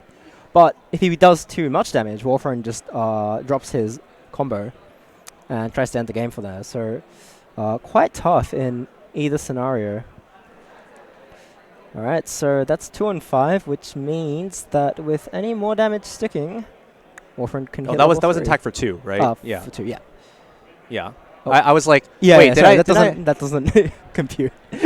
Alright, so this one's also for 2, which means it cancels, okay. Alright, so Jose is probably safe from Marine for this turn. But it also means that Walfrin is kind of safe from, well, anything that Jose does next turn, should he not hit himself too hard. Alright. Alright, maybe if I can get the right card to show up, we can come back to this card. That is... Alright, it's broken again, I guess. So the card that I've been wanting to talk about this whole time, the level 0 Sora, I think is a very interesting pick. My theory is that it's included in the deck for more green. Her secondary effect is when your other Gen 0 character is sent from stage to waiting room, you can pay 1 and sack the Sora in order to bring that character back to stage and give it 3,000 power until the end of the opponent's next turn, or until the end of the following turn that the card was brought back. But there aren't very many Gen 0 characters in this deck, let alone ones that I think are very worth bringing back. And the alternative option for salvage brainstorms in this in Hololive would be the Matsuri level 0, another very popular card, but comes with the secondary effect where you can rest her to give one of your level 1 or higher characters 1,500 power, which I think would be very, very helpful in this particular matchup, allowing those Okayus to scale those higher numbers, get over these 1/1 heiresses. But instead we have the Sora level 0 back row effect. Yeah, it does seem to be a color fix issue, as this deck doesn't play any yellow cards over level 1. So that seems to be the case. Anyhow, that's a Climax Slam, which is pretty good over here for Walfrin. If damage lands, well, great. If it doesn't land, well, it means that there's fewer cancels left in the deck that Jose can use to survive the Marine turn with. Right, so that's a trigger. That was 2 gold bars just added to the hand. Yep. So this is actually a big chance for Jose. He just needs to be able to find a way to deal additional damage, which I believe in his deck, aside from the level 3 combo, is the level 3 Eris early play, which has an ability some people would like to refer to as Horror Burn. So when it comes into play, you can reveal the top card of your deck, and if it is of a specified trait, you can deal 1 damage to your opponent. So it's a 2-soul character that deals 1 extra, which means that it has it puts 3 damage on the board. And looks like he wasn't able to draw a climax, but he just drew into another copy of his level 0 Brainstorm, which means that if he has exactly the right cards on the top 2 cards of his deck, he might be able to... Oh! Okay. He doesn't have a character, though, so he probably has to hit a Brainstorm now. Well, he's got the pendant. We're going to see another level 3 pendant. Wow, all right. That's not usual, but it's a play. If it works, it works. Yep. All right, so that puts 4 damage on the board. So 1, 2, 3, 4, 5, 6, 7. So there's currently 7 on the board, and unfortunately for Jose, Walfrin is on 2 and 3. So he needs to hit 4 triggers, which I don't think is possible in this deck. But it can. It is possible. The Twin Drive can give 4. Ideally, he'd be able to play another 2-soul character, but I believe there weren't any in his hand. The Paul's still in the hand, right? And there is yellow now. There is yellow. Oh, okay. So that's 3 triggers that he needs to do, plus pulls another instance of Twin Drive. So, okay, looks like... Oh, he's not playing Paul. Okay. Maybe I didn't quite catch which card was discarded in order to... Oh, wait, no. The pendant was just in the hand already, so there was no discard to grab the pendant. Yeah. What was discarded for the Brainstorm? Because with the Brainstorm, you draw 1 card, discard a card. I don't recall. Well...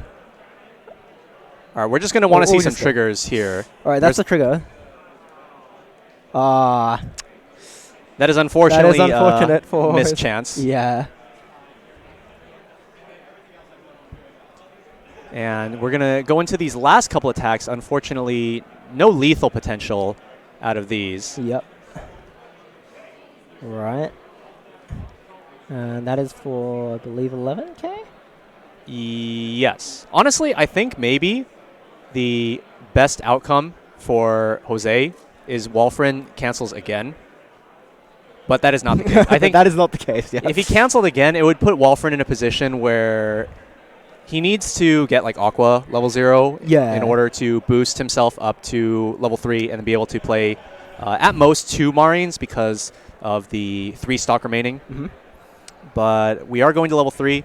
I think actually maybe multiple copies of Marine, like probably like 3 of them are out already. Either there's 2 in the waiting room, which he just pulled out.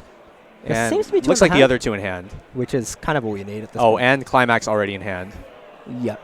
And looks like Jose needs to cancel every single instance of damage this turn. Yeah, this is going to be a quintuple lethal. Yep. First, we're going to be using that 2-1 event. I don't feel like this is totally necessary unless the level 0 Kanata is an available option. Yeah. The level 0 Kanata being the card that can put, is it up to 2 cards from the hand to stock? Yes. On play. So yeah, with enough hand, Wolfriend can turn his excess hand into stock so he can go triple Marine. But I believe that might be something he needs to dig out. Alright, he's looking at 2 cards. I wasn't quite sure what he added there. Oh, the Kanata's already in hand. I think that might have been what... Yeah. So it looks like he can go triple. At least put 3 on the board if he wants to. Yeah, this Kanata is a fantastic option for right now. For this. That's exactly what he needs. And you can send it to the waiting room and just use it as cost for Marine. Cost for Marine. Oh, this is looking like a 6 lethals angle right here. Yep, which I don't think Jose has enough to cancel with. Yeah, I'm pretty sure Jose is already out 3 in the waiting room and 1 in stock that was just triggered. Yep.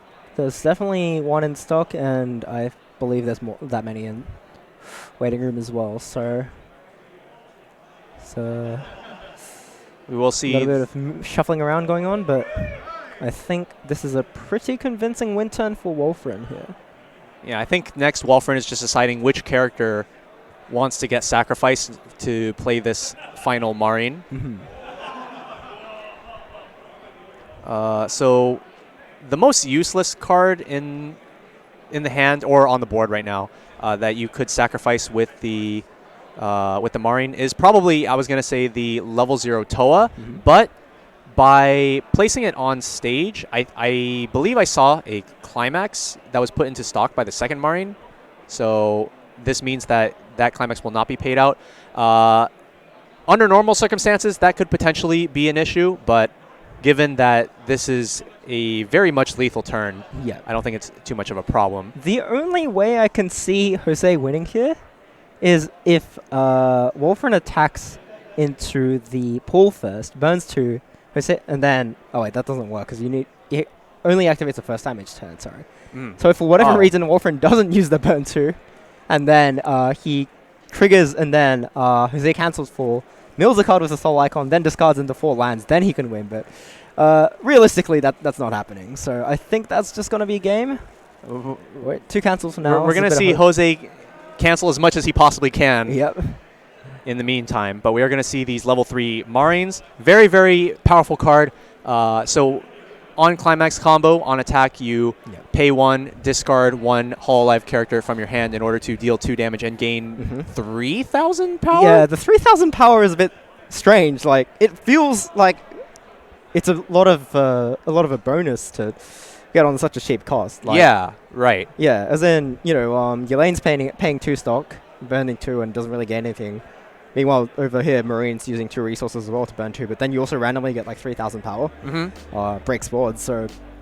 Yeah, no, Marine is a really powerful card for some reason. Yeah, and there are a lot of different tricks that you can do with her on-play effect as well. I think that her particular on-play effect, where you sacrifice a character to top check 3, add 1 to hand, send 1 to stock, send the last 1 to waiting room, I think is probably one of the most powerful on-play effects that we have seen in recent Weiß Schwarz, especially given the interactions that it has with other cards. Like, on its own, it's already really powerful, allowing you to take cards on board that you don't really need on board because you want cards in hand, right? Yeah. It allows you to convert those while simultaneously activating on death abilities, which sometimes we see in cards like the level 0 Hako Spells.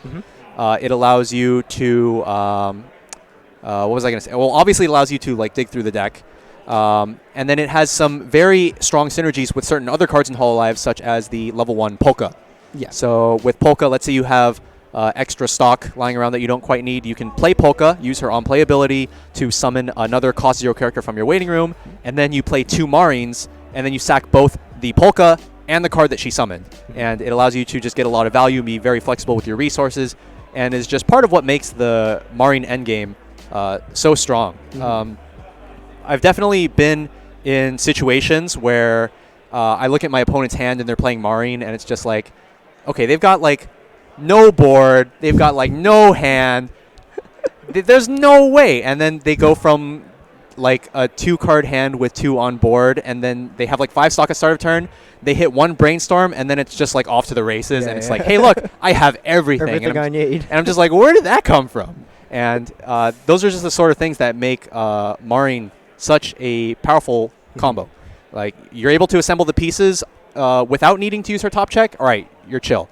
But even if you don't have the pieces, just use her top check 3 ability, grab more of the stuff you need. And then in that particular game, we saw some very strong play through specifically the Kanata level 0 and the 2-1, I believe it's Generation 4 event? I believe it's Generation 3. It's got a Marine Pekora, etc. Right, okay, yeah, So- yeah. Generation 3, yeah. So some pretty strong synergy between those 2 cards, having the flexibility of being able to grab the Kanata and then modulate the amount of stock that he had to work with. I thought that was really, really neat. And when we first looked at the waiting room and we saw, oh, there's already 2 Marines out, and then he plays the event in order to pick up Marine, and we're just thinking to ourselves like, oh, what is the plan exactly here? Yeah. And then the Kanata just makes it all come together, which I thought was really cool.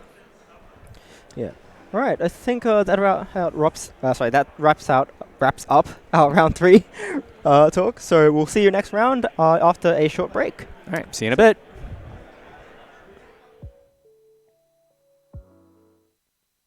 Weiß Schwarz. The fantasy story of adolescence is once again spun on the stage of Weiß Schwarz. Booster Pack Rascal Does Not Dream of a Dreaming Girl. Now on sale. Bushiroad. Weiß Schwarz. A romantic battle of the brains unfolds again on the stage of Weiß Schwarz. Booster Pack Kaguya-sama Love is War. Coming soon. Bushiroad. Weiß Schwarz. Rampage along with the dragons as Miss Kobayashi's Dragon Maid appears on the stage of Weiß Schwarz. Miss Kobayashi's Dragon Maid Trial Deck Plus and Booster Pack now on sale. Bushiroad. Weiß Schwarz. One spring day, come face to face with Weiß Schwarz on how to raise a boring girlfriend. Saikano, how to raise a boring girlfriend. Now on sale. Bushiroad. Weiß Schwarz. Battles against new sinister threats loom on the stage of Weiß Schwarz. The 7 Deadly Sins, Revival of the Commandments, joins the English Edition original lineup. Booster Pack, now on sale. Bushiroad.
Hello,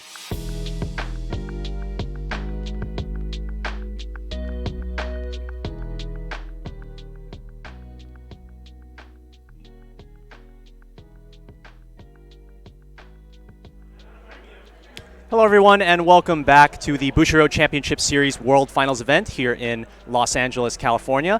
We're going to be going into round 4 very shortly, but first a quick reminder about the Vanguard Dear Days art contest. So they are taking design proposals for the sleeves that will be appearing in Vanguard Dear Days, available on Nintendo Switch and Steam. So be sure to get those submissions in, and your sleeve design could be in-game and distributed to all players. That is being held until February 26th, so be sure to catch it before it ends. Now, going into round 4, we do have the decks and the sets all ready to go, and so this is actually going to be our first 1K1 versus 1K1 matchup of the day. We have seen 8 standby in every single matchup so far, I think. I believe so, yeah. So we had in the first round we had the Nino deck, in the second one we had Mushoku, and in the third round we had another Mushoku. And finally, we are going to be seeing a couple of 1K1 decks slugging it out. So on our left, we do have Andreas playing Danmachi, and on our right, we have a familiar face. We have Clinton Chan playing his patented Clinton special, That Time I Got Reincarnated as a Slime, which is a build that runs the level 1 Shizu pants combo that I'm sure a lot of players are familiar with, but goes into the level 3. Oh, we have some Soras on the board. But instead goes into the Shizu book level 3 from volume 2, which up until very recently was a not very common pickup. On the Damachi side, I think I just saw something a bit shocking. That's what? 4 climaxes. Yeah, that is 4 climaxes. All right, so what is going to be the idea here to get out of this unfortunate situation with 4 climaxes in hand? I think the key point here is just to keep a straight face, for one. Yeah, that's definitely a good place to start. Yeah, but I think I see a Hestia knife there, so he does have a way of going through his deck. So Damachi is a deck that has a lot of draws a lot of cards that can connect to its level 1 combo. Which means that as long as he can get his level 1 combo, seeing as most of the climaxes in his hands are the red one anyway, he should be able to just loop combo and try and outspeed the opponent in terms of damage output while going through the deck with the Hestia knives at the combo grab. So I think what Andreas wants to do here is to try and get the level 1 combos as fast as he can, and just combo turn after turn while pushing damage, going through the deck as necessary, etc. is what he wants to look out for. But unfortunately, he is going second into this game, and he did not answer his opponent's turn 1 attacker. So he might be looking at a tri-lane here. It's a little bit hard to say. I guess it's not a tri-lane, bit of a sigh of relief, I would say. It does have to take one to keep his card as well as surrender a direct attack lane though, so yeah, it's going to be rough. I think that one card in particular that Andreas is going to be looking for is the Hestia Brainstorm. Not only will that give him an extra source of mill to be able to get through the deck, but by utilizing the ability to draw 1, discard 1 upon playing an event, it will allow him to get rid of those extra climaxes while also going through the deck even further. And I think at this point, the fact that he paid 1 stock to keep his Bellwaston is kind of biting him in the back. If he had that 1 stock, he could have possibly used it for the level 0 blue character in his hand as a drop search cost. Yeah, the Aina has that on-play drop search ability. Going to be playing the Bell, using the Hestia knife to grab the level 0 Hestia. Yep. And then using Hestia's effect on play. She has multiple effects, actually. The first one being on play, you can target one of your opponent's characters, and until the end of the opponent's next turn, the chosen character cannot move to other slots on stage. And then also on play, you can look at up to 3 cards on top of your deck, choose up to 1 event from among them, Danmachi being a very event-heavy deck. Yep. Add 1 to hand, and then if you added a card to your hand, discard a card. Yeah, and then so he used that to discard a blue climax. Yeah, and then you send the other revealed cards to the waiting room. But gonna see a climax being played here. Gotta get those out of the hand some way, right? Yep. And unfortunately, it looks like he can only answer the level 0 Chloe here. Yeah, and even then, it's not the most optimal way. Going to be using Yeah. the bottom deck bomb effect to remove it from the board rather than running it over, maintaining a body on board, and reducing incoming damage. But we could see some pretty big damage coming from Clinton on this upcoming turn, especially considering that I think Andreas is out 7 already. I believe it's something like that. Yeah, there's this one in his clock. There's I think 2 or 3 in his waiting room, and we see another 2 in his hand. And then he milled one off of the Hestia level 0 as well. Yeah, he did. Hey. Yeah, not looking too sweet. But I think the fact that he bounced the bell on his first turn probably hurt a lot. That one stock could have been a drop search for Aina, as we said earlier. It could have been one stock to use the rabbit armor. I think it's called Pyongkichi. Yeah. Yes, he could have used it on that. And he also surrendered a direct attack, so effectively he just took more damage there. I think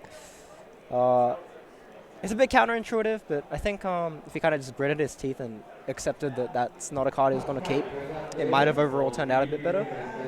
Yeah, so the next card we're seeing here, placed into the back row, is the Creating Potions Rimuru. This is a pretty powerful mainstay in the back row for these Shizu-based decks.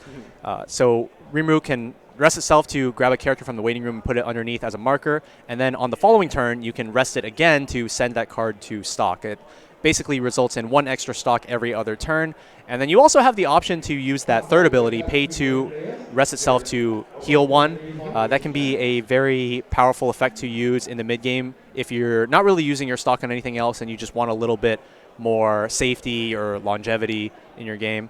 And then we're also going to be seeing the Shizu game plan coming in here. So this Shizu level 1 combo, pretty powerful card, with the Climax combo allowing you to salvage from the waiting room based on the combined levels of the 2 cards that you mill from the top of the deck. So it is a forced mill. You do have to mill exactly 2, but if you're able to play around your deck's size based on the amount that you're milling, that can be very, very powerful card. And more importantly, for this particular game plan, what we are going to be looking to do here is send 2 of these Shizus to memory using their effect when they get reversed, reveal the top card of the deck, and then if it is a Demon Continent character or the Mask event that you do see in Clinton's memory right now, then you are able to send the Shizu to memory, and you're looking to get 2 of them into memory for your level 2 game. And we are seeing a lot of damage coming to Andreas here. There is a cancel, fortunate cancel on the attack for 4.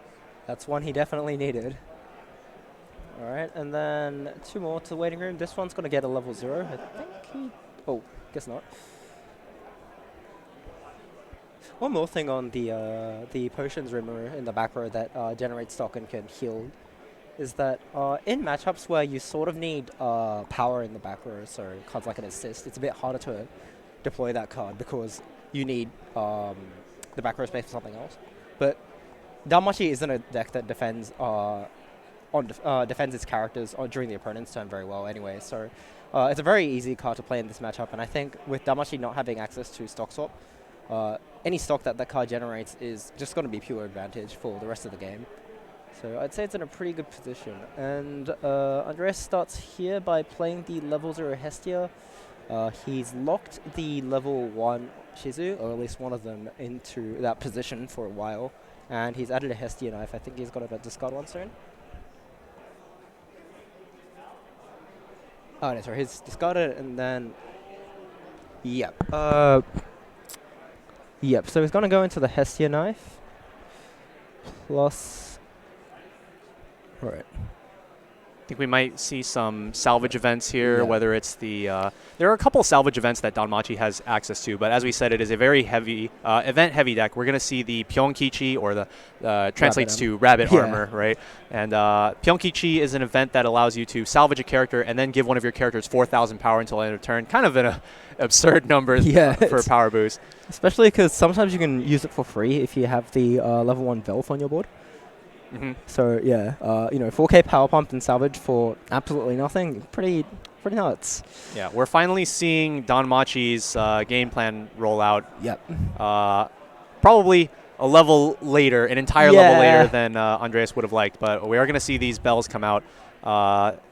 being able to search or salvage the Hestia knife gives you constant access to deck control through their counter effect, being able to look at up to 4 cards from the top of the deck and add a character. And yeah, it's just a very solid card. And it's the card that you definitely want to be seeing pretty much the entire game, I think, up until you hit level 3. And so having access to not only the Pyongkichi event, but also the Firebolt event that we do see in Andreas' waiting room right now. You want to be using those constantly to just keep getting these bells back, keep climax comboing, and then just maintain advantage, have some pretty decent deck control, and just lead into a clean end game. That being said, this has not been the cleanest early game. But he still has time to you know, set himself back on course, so I think that's all right. He only reversed one of Clinton's level 1 combos here. But he has locked the remaining level 1 combo into its position, so he's not letting Clinton use it to fight the level 1 bells, which potentially means that one of the bells comes back being uncontested. But on the other hand, Clinton did salvage another copy of the level 1 combo climax using the gate trigger that he triggered the other turn. So it looks like Clinton is going to get seconds on his combo, and he will maintain card advantage while pushing for damage pretty comfortably here. Yeah, so there's a bit of an exchange here that Andreas makes by not running over the second copy of Shizu and instead choosing to lock it down. So it does give Clinton a second instance of the climax combo to use on the follow-up turn, even knowing that he has the climax already. But what it also does is it prevents Clinton from playing the level 3 Shizu that you guys are seeing on your screen right now. We mentioned earlier that you do want to have 2 copies of that level 1 Shizu in your memory in preparation for your level 2 game, as it allows you to early play this level 3. And Brainstormed in the front row? Well, he's probably going to move it back and exchange it with places with Chloe. Or yeah, so unfortunately, that Hestia off to the side would be the perfect card for the Chloe to run over, but not in this case, because that Shizu is locked there. Clinton is going to be using his level 0 Rimuru, has 2 on-play abilities. The first one we just saw, where you reveal the top card of your deck, and if it is a Demon Continent character, you add it to your hand and discard a card. It was not, so it does stay on top. The second effect is to discard a Climax and Salvage, and we are going to see a second Shizu level 1 coming down. And what we're probably going to see happen here is attacking with the Shizu first, using her Climax combo in order to mill that book into the waiting room so that it goes back in with the refresh. All right. But as I did mention earlier, it does look like one of the bells is going to survive uncontested this turn, which is a pretty big advantage gain for Andreas. I'm not sure if he wants to... Okay, it looks like he is going to go for the ability of the back row bell, so I suppose he's going to use that to return the bell that is being contested right now, and he knows locks out of his deck is not a climax, so quite comfortably he is refreshing, and ideally his now slightly more compressed deck is going to let him cancel, and he'll be back in the game. So it looks like he's refreshing with 7 climaxes, 4 pants, and 3 gates. Yep, so the last one in his hand, I think. I believe so, yeah. Yep. And he'll be able to double combo again next turn.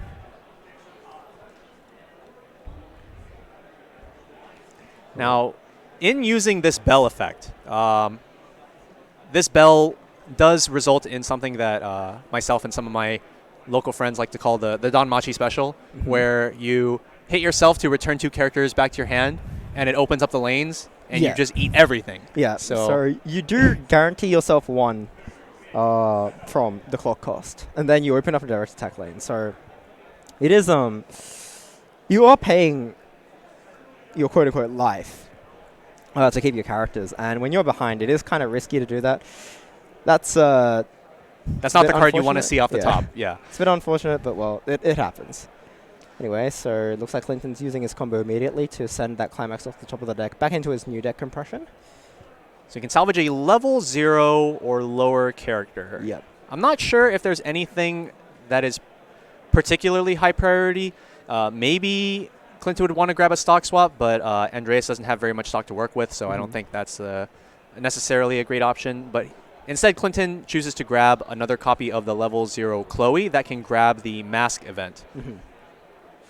All right, and then Clinton attacks again. So that sends a climax to the waiting room. That's perfect. Yep, it works pretty well. So the ability of Shizu is a mandatory mill 2. So he's going to refresh his deck, take the refresh penalty, and then send one more card from the top to the waiting room, and then salvage a level X or lower. And the first card he milled was a climax, so it's going to be whatever he sent to the waiting room. He has the option to salvage if it's a character. So normally in this situation, you probably would have wanted to attack with the Chloe next, normally. And then you attack with the Shizu once you have refreshed your deck. That gives you 2 cards being sent to the waiting room. It gives you 2 options of what you want to salvage. And so in this case, going to be able to pick up a card anyway. Yep. When you do mill the last card of your deck with a Shizu like that, you do run the risk of potentially milling a whiff off of the top of the newly refreshed deck and not getting any salvage at all. But in this case, Clinton was able to grab a card. And Andreas just getting sent to the moon right now, straight to level 3. Yep. And I don't think there has been very much development in terms of the Hestias in hand. I do see one, but apart from that, I'm not sure what the game plan is on this turn. I think for sure that one Hestia that is currently in the hand has to be put on the board in order to utilize its heal to stock, and there is a second copy. That was a pretty ballsy look for with Hestia, given that he probably wants to keep climaxes in his deck, but he got it, so I guess it pays off. So 2 Hestias here, able to use both of their on-play discard 1 heal to stock effects to heal back down to 3-0. Yep. Hopefully find some safety. All right, and Hestia's in the back row, so he can move him up whenever he needs to finish off the opponent. But for the moment, looks like he's going to combo again, put up some damage, add cards to hand, and just do the Danmachi thing, which again, ideally he would have probably wanted to do 1 turn ago, but you can't ask for everything. So maybe not 1 turn ago, maybe 1 level ago. Yeah, well, yeah. And like the game hasn't actually gone on that long. It's just been progressing extremely quickly, just due to Andreas's unfortunate opening hand, and just like the whole situation has just forced him to still be playing his level 1 combos while at level 3, and just have his Hestias chill in the back row as healers. Now, against the typical Shizu builds of Slime, the ones that don't run this level 3 book combo Shizu, you probably wouldn't feel like you're in too bad of a position, as the deck doesn't really generate too much offensive force going into the late game. But I feel like you really have to give a lot more respect to this particular build because of the way the Shizu level 3 works. So I can go ahead and pull this one up. Interesting that he decides to take the front here after seeing the top card isn't a climax. I feel like it would have cancelled ultimately, but seeing that 1 clean card on the top does kind of prompt you to make a direct attack, which is going to land more damage. You also get to see what the top card of the deck, that is Clinton's draw, if you attack into the Shizu last. So I feel like I would have preferred to direct attack first there, but I guess it worked out because the third card was actually a climax. Right. Anyhow, despite what we've been saying about Andreas taking a lot of damage, though, Clinton hasn't exactly been cancelling a lot either. He did cloak himself there as well. So Andreas isn't hugely behind on damage, in fact. So the thing that Andreas really needs to watch out for going into this level 3 game for Clinton is this Shizu that you guys are seeing on screen right now. So Shizu decks in the past typically have not run this finisher. The justification being that book climax is not the most favorable choice. Instead, players would typically opt for like a gate climax. It could be empty, or it could be with the level 3 Millum, perhaps. And in this case, we have the Shizu combo that has on-play search, as well as climax combo that allows you to burn 4 for free.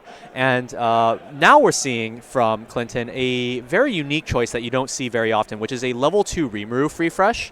The cost being pay 1 and then put a Demon Continent character from your waiting room to the bottom of your clock. For those of you who are unfamiliar with the term free fresh, it's basically shorthand for free refresh, although in this case it's not really exactly free. Not really free, because you are taking one damage, technically. But that being said, with 4 climaxes in the waiting room that we're going back in, I think it is more than a fair cost to pay to get those climaxes back into the deck. You also paid out a climax in playing the card as well, so. And the other effect of the Rimuru is not coming into play here, but when it attacks a level 3 or higher character, it gets plus 6,000 power until the end of the turn, which can incidentally be very useful as well. All right, so Clinton is currently on 2 and 4, I believe? Yeah, after healing 2-4 after these 2 heals. So we have the 2 early play healers. So we have the one that was more recently played was the Shizu level 3, which, as we mentioned earlier, can come into play early if you have 2 or more copies of the level 1 Conqueror of Flames Shizu in your memory, which Clinton does. And the other one is a Xion level 3, which we will throw up here on the left. This one has a early play condition of 2 or fewer climaxes in the waiting room. Pretty convenient that he just played a free refresh into this card. Takes those 4 climaxes that were previously in the waiting room, just shuffles them right into the back, right back into the deck, and allows Clinton to fulfill the early play condition. Put both of these onto the board, have a very well compressed deck on top of healing twice, and he is looking pretty sweet right now. And he's also pulled 1 more card out of his deck by playing the Chloe and searching a copy of the Mask. So yeah, it looks like Clinton's kind of ready to just do anything right now. And Andreas most likely needs to set up a 2-turn lethal where he'll have to do enough damage on 1 turn so he can reasonably end it on the next one while still cancelling through this turn and the following. Oh, but he does clock himself. That is pretty ballsy. You know what they say, play to your outs, right? I suppose, yeah. All right. Okay, so what's... That's a front... Oh, Hestia, that's... Oh, no. Hestia Knife taking another climax out of the deck. You do have to be careful when you use your Hestia Knives. Obviously, you don't know the order of the cards in your deck, and this could end up happening where you take cards out of your deck unintentionally. But still getting a cancel in the end. Pretty nice. So that's a direct for 3. It's a big hit if it lands, but nope, looks like a cancel. And then 1 more 3. And another cancel. Very nice triple cancel coming out here, despite having milled 1 out of the deck. All right, and then... So, as I was saying earlier, Andreas probably has to set up a 2-turn finish here. But it doesn't look like he has the combo for Hestia quite yet.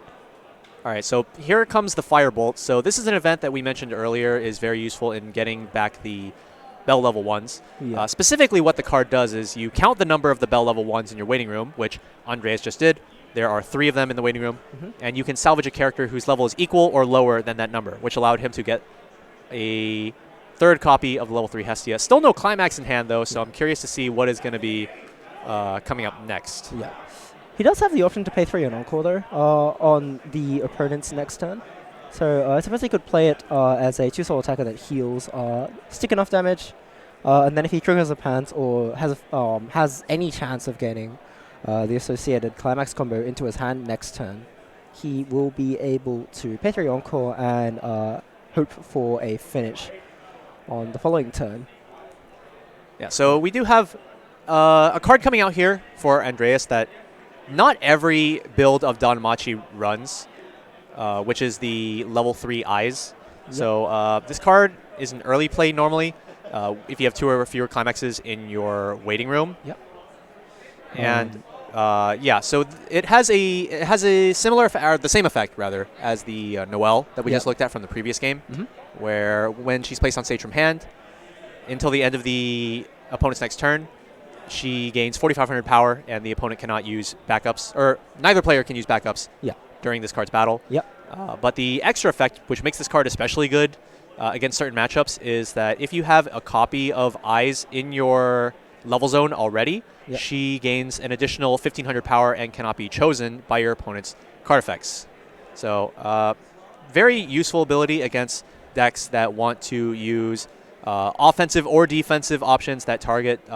And the way the deck is set up, is so that you run 4 copies of the eyes as almost your only yellow. And so it basically guarantees that as long as you have yellow to play eyes, you will also have been fulfilling the experience condition to allow her to come into play. Yeah. So it looks like Clinton is doing his classic finisher into search finisher. Yeah, so... And he only has 3 stock currently, but he can rest the Rimmer in the back row to create 1 more stock. So he can go into triple right now if he really wants to, and...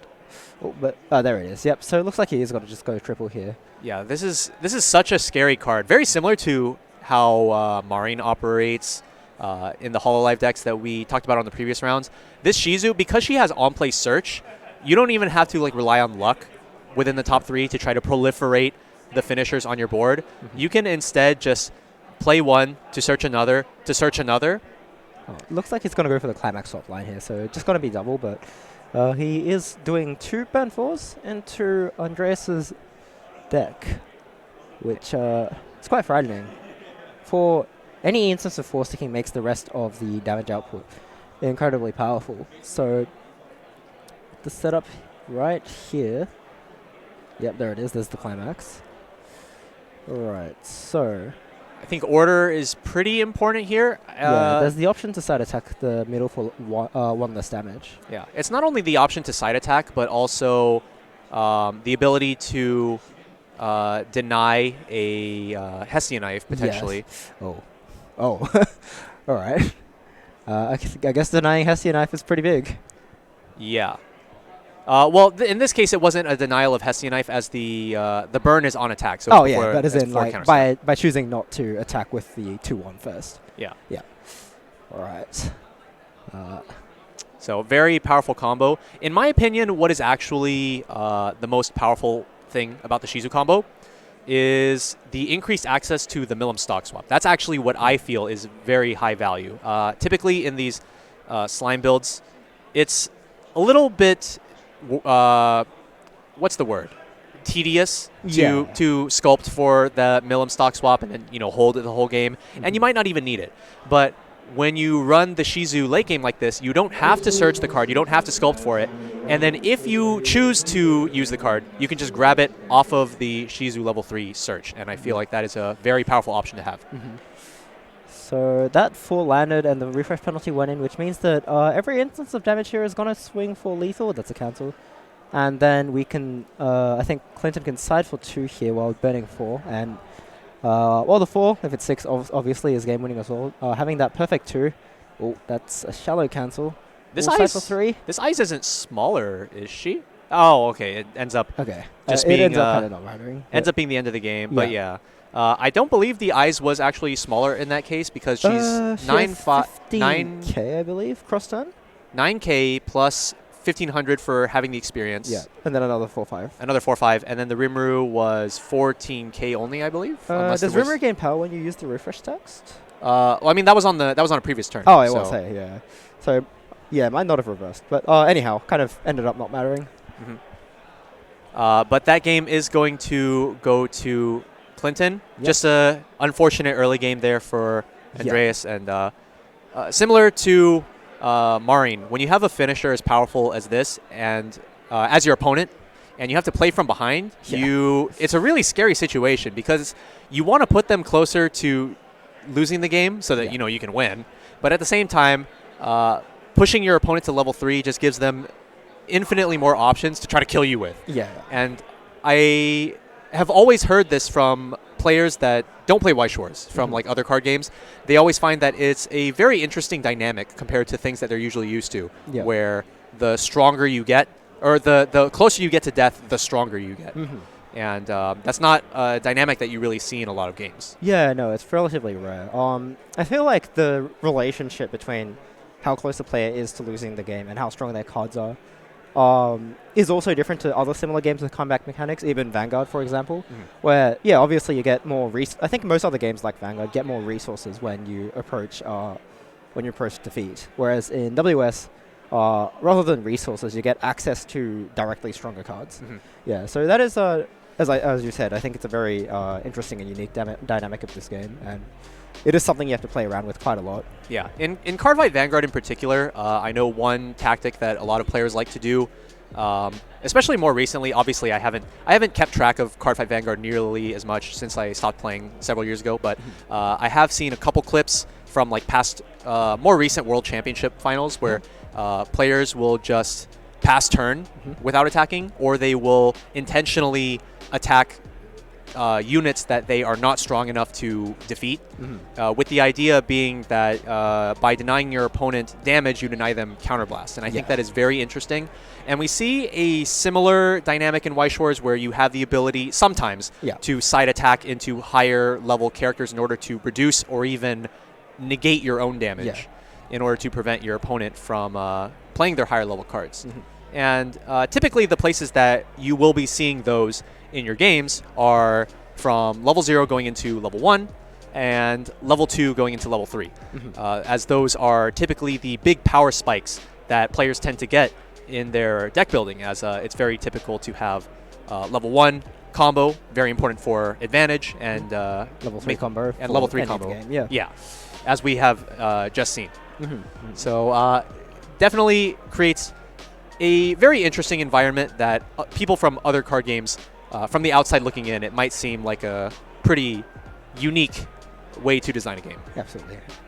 Right, I think that about wraps up our round 4 experience. So we'll be seeing you back in the round 5 stream after a short break. All right, we will see you very soon. Bye.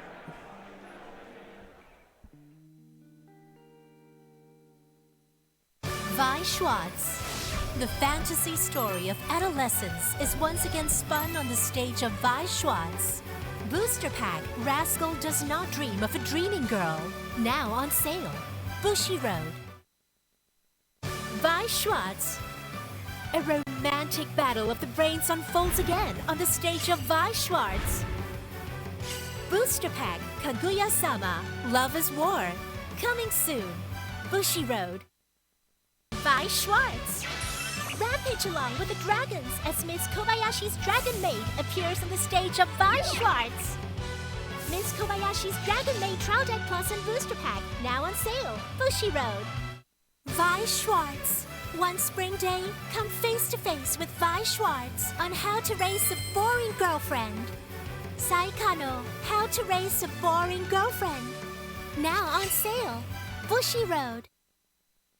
Weiß Schwarz. Battles against new sinister threats loom on the stage of Weiß Schwarz. The 7 Deadly Sins, Revival of the Commandments, joins the English Edition original lineup. Booster Pack, now on sale. Bushiroad.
Hello, everyone, and welcome back to the Bushiroad Championship Series World Finals 2022, held in Los Angeles, California. But before we get back into the Weiß Schwarz action, Ken, have you ever done anything dabbling in art or anything of the sort? Not really myself, no. I have a brother who's a bit better at that. Okay, but we do have something that does have something to do with art, right?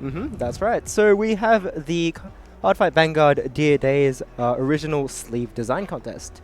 So if you have a proposal for an original sleeve to put into Vanguard Dear Days, and you can apply that with the QR code, winners will have their sleeve design put into the game and distributed to all players for use.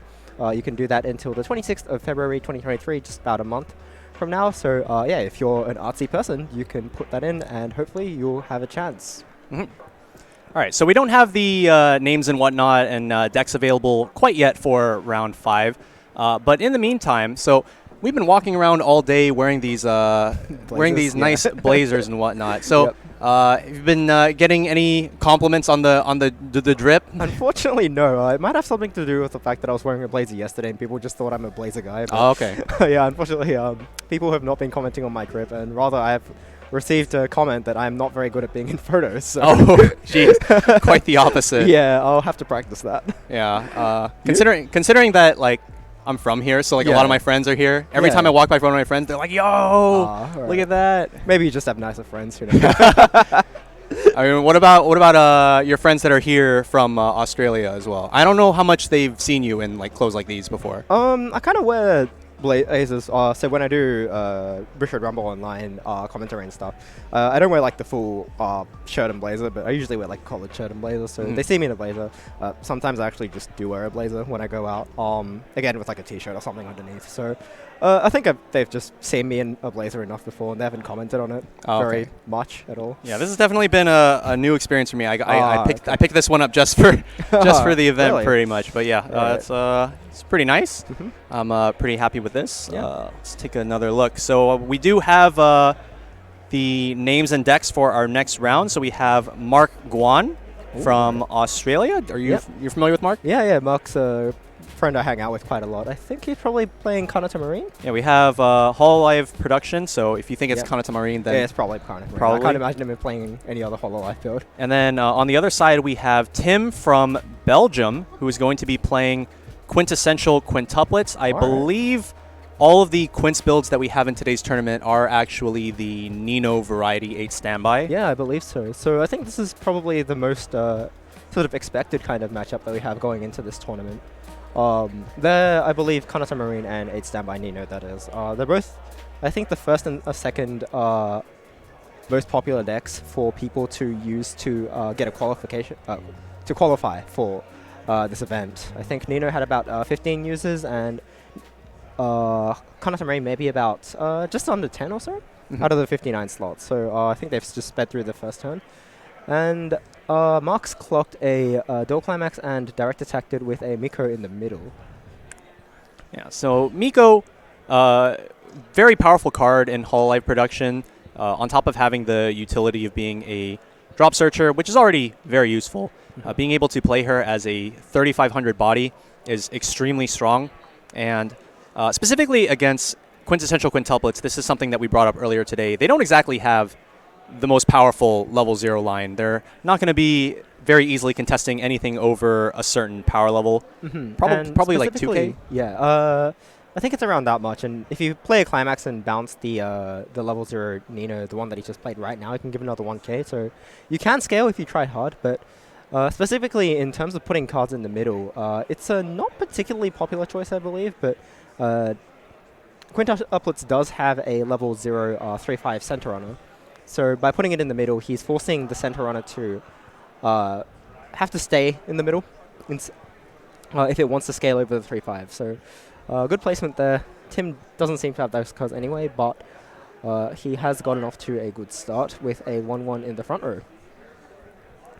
Okay, so with the Kanata Marine build, it does have a somewhat interesting playstyle compared to many other decks where you really just want to kind of accumulate resources going into your all-important level 2 game.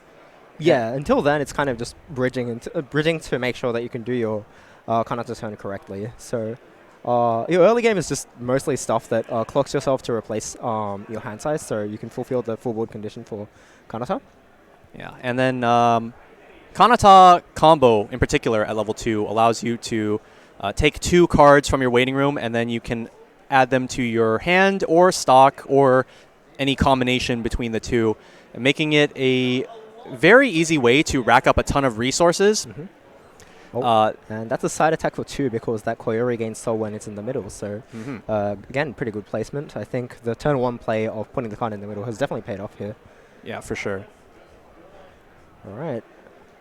And he levels blue here. Sorry, by here I mean Tim. Which means he's ready to play any level 1 or lower characters that he draws here, I think. Ooh, good cancel. Yep, solid. What do you think of this matchup? I think it's quite hotly debated on which is actually more favored. It's a very interesting dynamic between the two. Kanata being a very defensive deck. Once you hit level 2, you want to be putting those Kanata level 3s onto the board, using their climax combos to get a bunch of counters and having brainstorms on the board that allow you to bolster the defensive power. Meanwhile, Nino is a very offense-minded deck. It has an extremely high offense and pretty lackluster defensive numbers. So it's going to come down to whether or not the Nino deck can actually get an offensive power high enough to actually contest. Yeah. I feel like usually it's the case that you aren't getting quite high enough, especially backed up by counter. Kanata gets extremely high. I think so. But it does at least make the opponent use a counter, so it doesn't just easily let Kanata farm resources. So right now, I think, so Tim's used the level 0 Ichika, commonly referred to as a Riki, in order to search for the level 0 Itsuki, which gives one of his characters 500 power and the ability to clock shoot a card that it reverses. So I think he's going to use that to try and deny Akirose's on waiting room ability here. Alright. And so from the quintuplets perspective here, I think the priority is trying to get 2 or copies of the level 2 Nino onto the stage, ready to attack the Kanata by the time Kanata does its first round of combo, because that's primarily the only way that it can deal with, or at least make Kanata use cards without running into an anti-change counter. So you can see the level 2 climax combo right there. Looks like the first one's coming online pretty comfortably. This will bring out the ever-prevalent 2-2 that can stand itself by sacrificing that particular climax when it gets brought out. Alright, and he chooses to attack with the level 2 first. Alright, oh, that's a pretty comfortable cancel by Mark. And then fronts with the Ichika, I think. Just a side note, are you aware that that level 0 Koyori seems to be a little understated? Oh yeah, I've definitely taken note of that. In particular, I believe the card that has the exact same set of effects, but is the quote-unquote correct power line, is in quintessential quintuplets. I believe it is a Yotsuba. Yes. It's very strange that the card has less than 2,000 power, despite having 2 abilities which are printed on cards with 2,500 power with only one of them. So, yeah, I'm a bit intrigued by that, and it's kind of funny that it counted here because it let Tim trade equally in the middle, but you know, Mark can't just rewrite what his cards do, so he has to cop it here. Right, so Mark's board was wiped, and he does have 2 higher power characters on Tim's board to look down at. So I think Tim's in a slightly better position than he was 1 turn ago. With his level 1's probably going to be a bit hard to answer.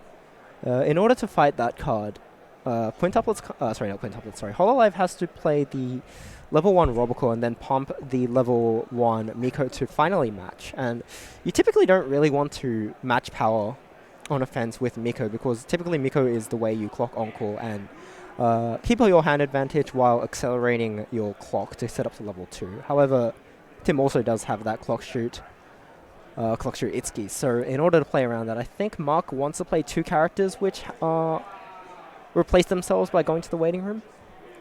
Let's see how he does that. So, interestingly, Mark discards a stock soul there in order to access his level 3 Kanata, but... Wait, we're using the bond effect, right?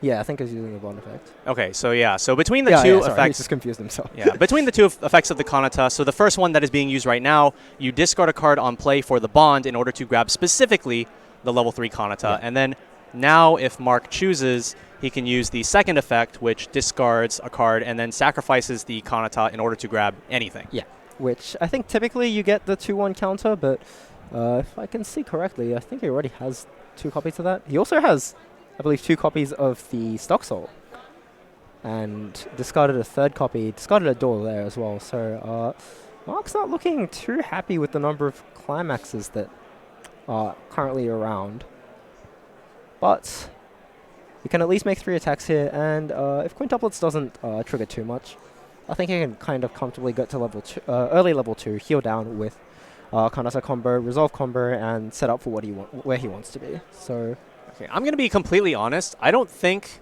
attacking 3 times is the play. In fact, I'm not even sure attacking twice is the play. Due to Kanata combo requiring a full board of 5 characters, looking at the quality of Mark's hand right now, he just doesn't have quite the amount of cards needed to really successfully perform those combos. And he does have the stock, actually, now that you mention it. So, well, it looks like he is still making the 3 lines, though, and I think he might be trying to maintain card advantage either by just chumping the Lapless or by siding twice and letting the opponent only clock shoot 1. Yeah, I definitely think that the level 0 Laplace is getting crashed here. The Miko also could crash into the 1-1 Nino. For a match in power. Yeah. Yeah. I don't think that siding with the Miko would necessarily be correct, because the idea would obviously be to maintain it on the board in order to utilize the clock encore. But with that level 0 Itsuki there, you don't really have the option of doing that, because she will just get sent straight to clock and you get denied the effect. So it looks like he does go to chump here, and I assume he's just going to use the level 0 Lapless ability here to maintain his hand size. He probably should have a fairly good chance of succeeding adding 2, seeing as we did see quite a few climaxes leave the deck earlier. But let's see how that goes. So starting with Laplace. I mean, that's what I say every time I do this, and then I reveal 2 climaxes. So. But yeah, out 4 climaxes right now for Mark. Going to be using that Laplace ability. And so 2 hits. 2 hits, of which one's a level 0, so I think he'd be pretty happy with that. And he chooses not the encore because, well, it just hits himself for 1, and it's probably going to get shot away anyway. Right, and Tim, I believe, hand encored the 1-1 that got matched there, and is sitting on about 4 or 5 hand. Not a whole lot, but I think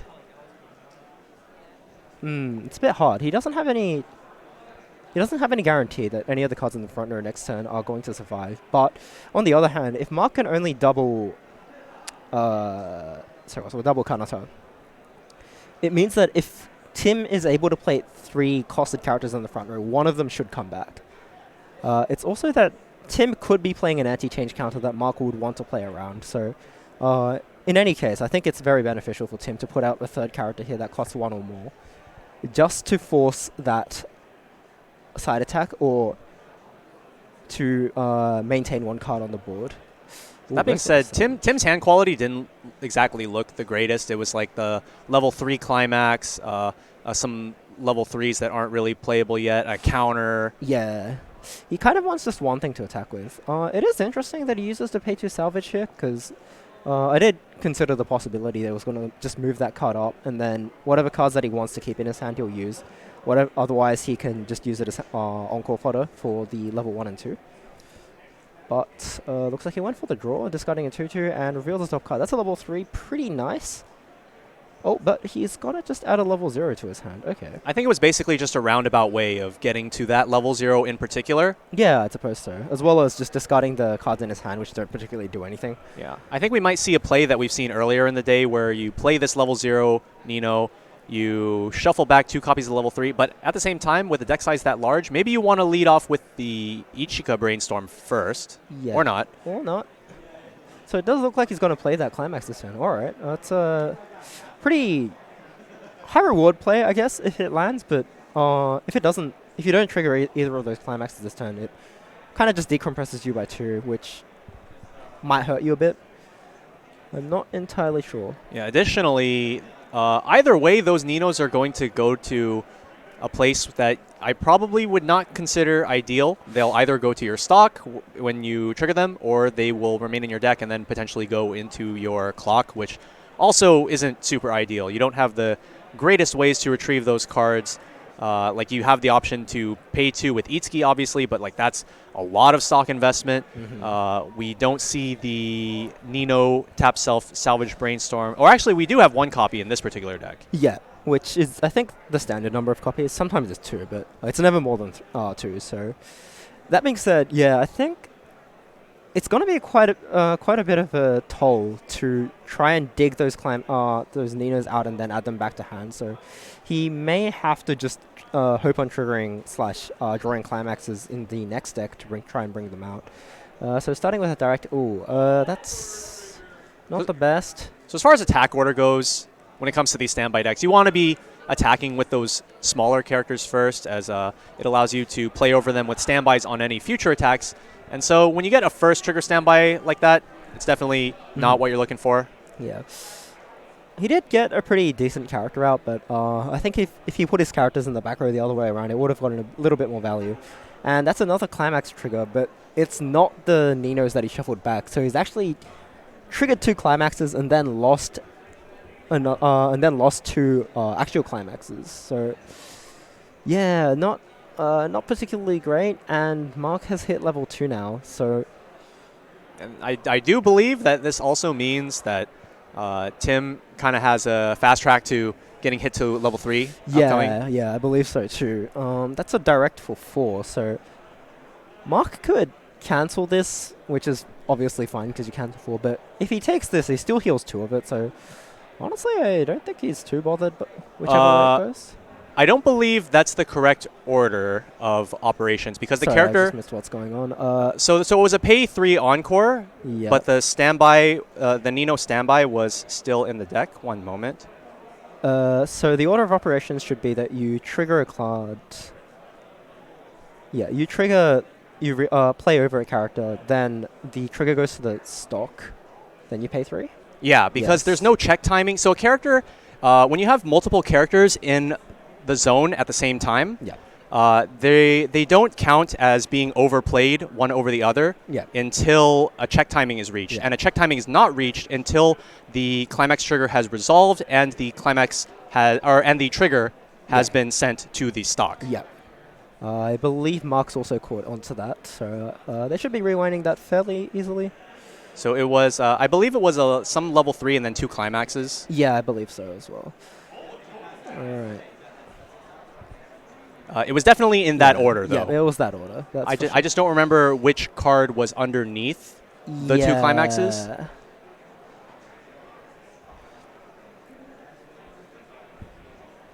So we're just getting this figured out right now.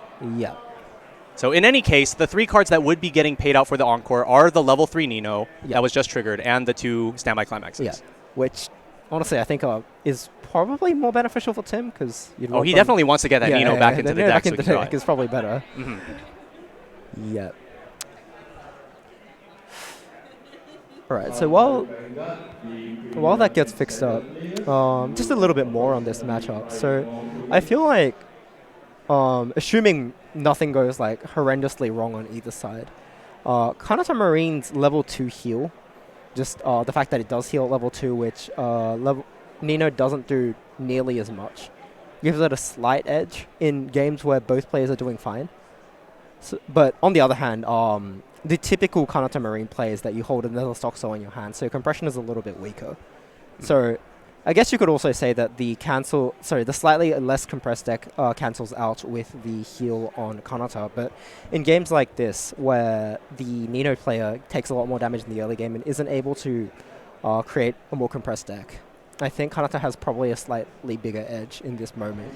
Yeah, I think that the way a lot of players like to approach Kanata is like trying to go fast 2 in first deck, right? Yeah. Because Kanata is at her most powerful when you have a very large waiting room full of targets, and that is most easily and earliest accessible at the end of your first deck. Yeah, so absolutely. unlike a lot of decks where some players like to promote getting your first refresh in before you hit level 2, Kanata is like, no, I'm perfectly fine with going to level 2 first, and then I'm just going to multiple combo, get the compression by putting all these extra cards into my hand and into my stock, and then I'll refresh, and then we are good to go. And like you said, when you have a deck like that just wants to go fast 2 anyways, and is still ahead in damage, I think that is a recipe for disaster, potentially, for the opponent.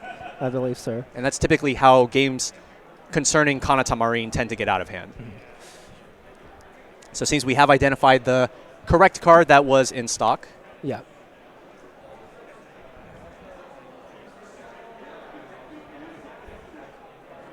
Looks like there's a little bit more fixing going on. Yeah, so anyhow, I think the way that you treat your first deck in the 8 standby quintuplets deck does change a little bit per matchup, and Kanata specifically is one of the matchups where you do want to go through your deck a bit earlier, because if you don't, I feel like you sort of put yourself at a mild disadvantage, because you are losing the board, your deck compression is not very good, and your opponent starts healing. So if your opponent doesn't heal below, doesn't cancel below average, I think that weak deck compression and the direct attack lanes you open up can really hurt you. So yeah, the scenario like this where you're kind of not very compressed because you don't have that much stock, you're on 2-on-1. Hand size isn't great. Yeah, Tim, I think, is in a sticky situation, which is a little bit harder to recognize than some of the other ones we've seen today on stream. Anyhow, I think they fixed up the order of operations. I believe so. Looking at Mark's position, at least from what I can see, this also does not look great. I think there is still one more stock soul left in the deck, which is just ready to be drawn right now. And but his deck is, it looks like 4 cards. Yeah. Whoa. I think oh no, there's the last one. Yeah, that's the right. one. So okay, it means that the one he plays this turn doesn't go back. So Mark probably would have wanted Tim to not trigger the soul trigger on that last attack, but well, nothing you can do about it. So he draws into a Kanata there. I don't think it's necessarily a critical issue. No, it's absolutely not critical. It just would have made his life slightly nicer. Now, I think the decision here that Mark is trying to make is whether or not he should clock the extra stock soul, because if he combos here, it would allow him to heal it off and then put it back into the deck, although it means that he doesn't have another stock soul for the follow-up turn. Yeah, but I believe he has one in hand, so I think he's probably decided that the game speed here is such that it's better to go Kanata one turn and then Marine maybe next probably turn? Marine next turn. Or maybe he could, if he sees the stock soul off Marine, then he might just go double Kanata again on the following turn or something. But I think he's not expecting this game to be like a Kanata twice and win off resources type of game. Okay, so if you double Kanata here, yep. So that's 4 cards that we're getting out of the waiting room. What do you think is the best pick? Because in my opinion, it's probably something like 2 Marines, 2 counters. Yeah, I think it's something like that, but it is what makes this deck really hard. And I do lack some experience in playing this game. I'm a little bit confused as to what the board positioning is right now. Oh, wait, sorry, no, I'm good. Yeah, so he just needs to put 1 card out. But yeah, it's Tim has, despite the deck compression issue I mentioned earlier, managed to put some solid attackers on the board. And I think he can hit 15-5 with the 2-2 supported by an assist plus the global 1-5 of the Nino in the front row. And in a typical situation, you can salvage the Suisei interchange counter to turn off the power and potentially an attack as well of something else for what ends up being sort of like a 2-for-1. However, Tim might actually go to level 3 next turn, in which case Suisei becomes rather useless. So I think managing that like risk return scenario is what Mark is thinking. Yeah, what I think is interesting here is it kind of goes back to something I said earlier about the Kanata Marine versus Nino matchup. Yeah. I mentioned earlier that Kanata has a really good defense, whereas Nino is a deck with a really high offense Yeah. and maybe not the best defense. But we are seeing here, with this particular combination of the 3-2 Nino in the front row and the 3-2 Ichika in the back row, Tim is able to hold down at least that lane, and then in the future probably some more lanes quite well. And it does actually show one weakness of Kanata in that while she does have a very strong defense when backed up by counters, her offense is nowhere near as strong. Yeah, it's very. It stays on one line, and it doesn't really like move from there. Stagnant, I guess, is the word I'm looking for.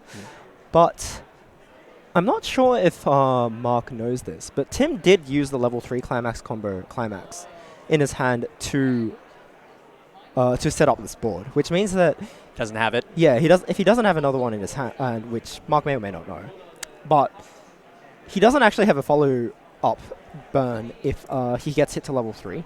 He's going to have to try and find that climax again, which Nino isn't particularly good at ending games without combo if you don't have that many resources. Yeah, and especially not without their best, arguably their best option to elongate the game. Yeah, got Which is restricted, the, unfortunately. Yeah, the 2-3 minus soul counter. Obviously, being on the restriction list, you do have to choose between that level 0 Nino and the 2-3 event, and most players are going to the level 0 Nino. Yeah, I believe so.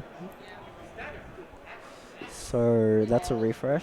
I think Mark's going back with 7. Yeah, something that I actually didn't really notice until now, but there are no Coco Brainstorms on the board, and that is one of the powerful options that allow the Kanata to have power on the board. Yeah, it is something that happens a lot when playing Kanata, though, apparently, from what I've heard. It's weird that it's a card that's not...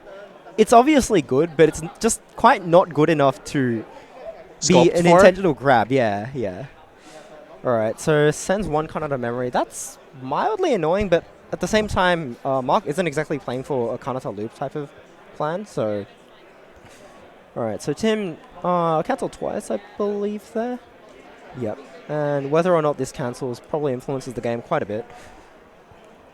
So with 2 cancels, or Tim canceled, you mean? Oh, yes, Tim cancelled Yeah. twice. So with 2 cancels, that should be all 8 going back after having paid out those 3 stock from the Encore on the previous turn. Yeah, that's right. But he only has 1 stock. I guess his board is more or less surviving here. So he doesn't need to worry too much about being able to play characters, but he will need to find a way to reach a bit better because he only has 1 stock now. He, I believe, can go to 4 with 3 attacks, maybe 5 if he changes the Ichika into an Ichika heal, but I don't think he has one in hand. No, he doesn't. He's definitely looking pretty set for level 3, though, Yeah, as long as he can just acquire needs the that climax. climax, and I would be a bit tempted to clock draw there. Yeah, yeah. Let's see what he gets. And Okay, alright, we there it are is. cooking. So what is the play here? We have the Ichika Brainstorm as a potential card that could come in from the hand. Or maybe you just don't play anything at all. I think you just don't play anything at all here, and if you trigger a standby, well, you get a 2/2 out, which is okay. You get to whack him with it. So. Yeah, you get to hit him with it. And, you know, Tim doesn't have that much stock, and I think he'd rather just have the stock to be able to more convincingly end the game on a future turn. Yeah. All right, so looks like that's 13-5 against 10k. So, yeah, that Brainstorm missing, as you mentioned earlier, is quite a bit of a concern. Yeah, normally the Kanata counter, the one that actually changes into the level 3 Kanata is a 3k counter, and that was salvaged back by the Kanata combo, but unfortunately without any Kanata or any Coco Brainstorm on board, not quite enough. Yeah, but surprisingly, Tim actually just goes straight for combo, so he changed his level 3 into his Ichika into a Nino, and he's played a climax. He's brought back a 2/2, and I'm not sure where he designated to be pumped with the soul pump ability of the level 3 Ichika. I'm pretty sure it was on the top column, hence the dice. Oh yeah, that might be it. Yeah. And did he heal with Nino? Yes, Okay. from 2-6 down to 2-5. And I think the idea to push here is So Mark, on his previous turn, only salvaged one Marine off of the Kanata combo. And we also know where one other copy is. It's buried 3 down in the stock. Yeah. So in order to get that, you would have to find some way to pay 3 stock and then use probably the Kanata level 0 that was also salvaged last turn in order to grab it. We're seeing a standby to bring a 2-2 over something, over the 1-1, and an additional soul pump potentially here. So I guess he wants to make the good numbers. So that's a direct for 4, so I don't think he'd pump the current one. But if that 4 lands, it doesn't. But it was a potential 4+3 for lethal. And that's a burn. Using the climax combo of the Nino at the end of attack, pay 1, discard 1, and burn 3. Very powerful that you can get that much value. Yeah, it doesn't. You don't need stock going into your attack phase. You just need to have 1 card in hand, and she pays for herself. So, yeah, it is very cost effective. And so this I think this is lethal. Yes, I believe so, because that was power soul. All right, that's a cancel. All right, so the damage flipped. And Mark draws another Kanata. He doesn't have any climaxes in his hand, but he does have a Marine. So as we've been saying all day, Marine, an excellent way to dig towards those extra cards that you need. You might see another Marine in those top 3. You might see the climax you need. We are going to see the clock draw too, and there is the incorrect climax. And we do know where the Koyori climax swapper is. It's right there in the waiting room. So unfortunately, no access to that if you want to try to swap into a gate. Well, there is access through the Kanata level 0, the helmet Kanata, but that would expend quite a lot of resources just to grab a climax. So maybe we'll see some Marine action first. But at the same time, he does have another Kanata in his hand, which he can just card cast right now. And with a drop search, I'm not sure where the 4th copy of Kanata is, but it might be in the waiting room. I can see one in the waiting room for the moment. So 1 in waiting room, 1 in memory, 1 in hand. Yeah, I was going to say that he does have the option of going down with to Kanata combo again, but looks like that's not what he's looking for today. What would you think of the potential prospect of using Marine to sack the Laplace to maybe try to get another Marine? I think it's a bit risky to do it on the first one, honestly. I mean, there might not be a second one, right? Yeah, there may not be a second one, who knows. It's also that he still has the option of pivoting back into healing down for 1 more turn and then holding the Hachama Beam counter. So I think in order to leave that avenue open, he avoided doing that. But where are we going with this Akiro's play? That's not the first card that I would have thought to put on the board. It might just be a chump attacker after healing. So just to fill his board, I think he actually might be going for the Kanata again play. Go down to 3-2 and expecting that Tim doesn't have another climax here. With the small number of resources he has, it seems fairly reasonable to expect that you can survive 1 more turn. But he's going for gas instead. So we're seeing the second very interesting turn here. Marine here. Oh, that's very interesting. Okay, so the Akiro's was played in order to sacrifice for the Marine, and then her effect will allow Mark to get the 3rd Marine now that it's been paid out of stock. Is that enough stock though? It's gonna be going up to 3 after resolving Marine's effect. Oh yeah, and then absolutely. pay 1 for the Akiro's, and then grab Marine, pay 2 for Marine, and then you have the 1 stock after Marine's effect gives you an additional stock back. And there's the gate climax. Oh, we're getting in there. Yep. I guess all the stuff we've been talking about Marine up to this point kind of just culminated here. This card does everything. It's kind of crazy, the interactions that we've seen with Marine today. Earlier today we saw that combination of the 2/1 3rd gen event into the Kanata level 0 to get more stock in order to play more Marines. This time we're seeing sacrificing Akira. That's the clock cost. Yep. Yeah. We're seeing Akiro's grabbing an additional Marine in order to put that into play. And so with Mark hitting himself in the way that he is and, going so far down in his deck, this is definitely the make or break turn. Definitely wants to try to just go for the kill here. Absolutely. And his damage output is, well, he has 15 damage that we can see right now from 3-3 plus 2-2. Plus he can opt to side the 2-2 for 1 if one of the larger ones sticks. And I don't think there's a whole lot of soul icons left in the deck based on what we've seen, but Nonetheless, he only needs to do, what's that? 1, 2, 3, 4, 5, 6. Yeah, 9 out of the 15 need to land, which is honestly not an unreasonable expectation.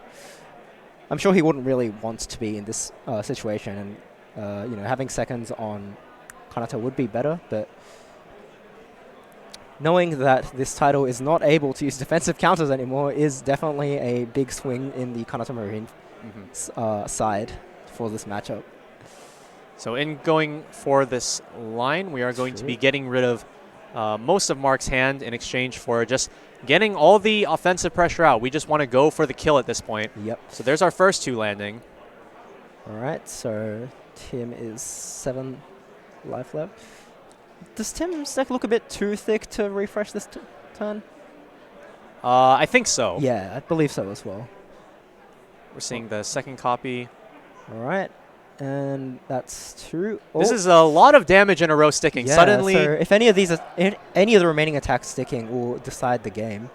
hello, where is the? Oh my God. Okay. All right. Oh, you hate to see it. This is the second time that someone has just gotten exploded. And he was only out 2 climaxes as well. Yeah, from what I can see. I guess his deck wasn't super thin either, but that was unexpected. Climax. Oh, look at the bottom. Oh no. Well. Sometimes Weiß Schwarz just be like that. Sometimes. Yeah, I definitely think that Mark made the correct decision going for this Marine Blaze play. Yeah. As far as the Kanata line that you were describing, so if you were to play 2 Kanatas, it would bring you down to 3-2. 3-2, yeah. Which I don't think is too reasonable a number to sit at. Obviously, it would also rely on Tim getting that climax back, as he did play it on the previous turn. So you obviously don't know if they are going to be able to get that back. But honestly, if it were me in that decision, I can't say for sure which line I would have gone for, because it's a hard one, yeah, for sure. And I think the ability to make the right call on those situations is what makes playing Kanata Marine so difficult sometimes. Yeah, because your end game is kind of modal, right? Yeah. And you of course you do have sometimes you do see Kanata Marine players with a limited amount of stock, and then you think that they aren't able to go for so much plays and recovery and things like that, and then they find these lines where they use their changers while at level 3 in order to heal down as a way to save stock. Yeah. And so I think that finding those lines in Kanata Marine are just a huge skill in piloting this deck. It's definitely not something that you can just look at and then just be like, oh yeah, I'm going to salvage this, this, this, and this. It's like, no, that's not always a straightforward answer. And as we saw in that game, even between us, we were pondering on what we might think would be the correct targets to salvage for 2 Kanatas. And there's a reason behind everything. Like you want this counter for X situation, you want this counter because maybe you're afraid of your opponent getting high power, anti-change maybe, recovery options like the Climax Swapper, or in this case, just 1 copy of Mari, because that is apparently all you need. All you need to get the triple combo, yeah.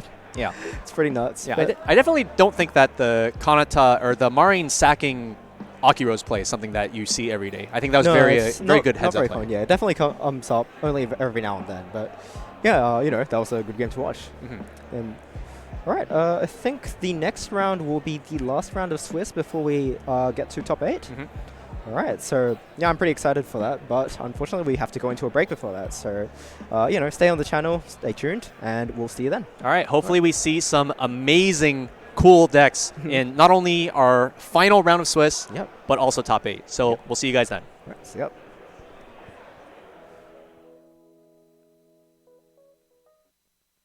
Weiß Schwarz. The fantasy story of adolescence is once again spun on the stage of Weiß Schwarz. Booster Pack Rascal Does Not Dream of a Dreaming Girl. Now on sale. Bushiroad.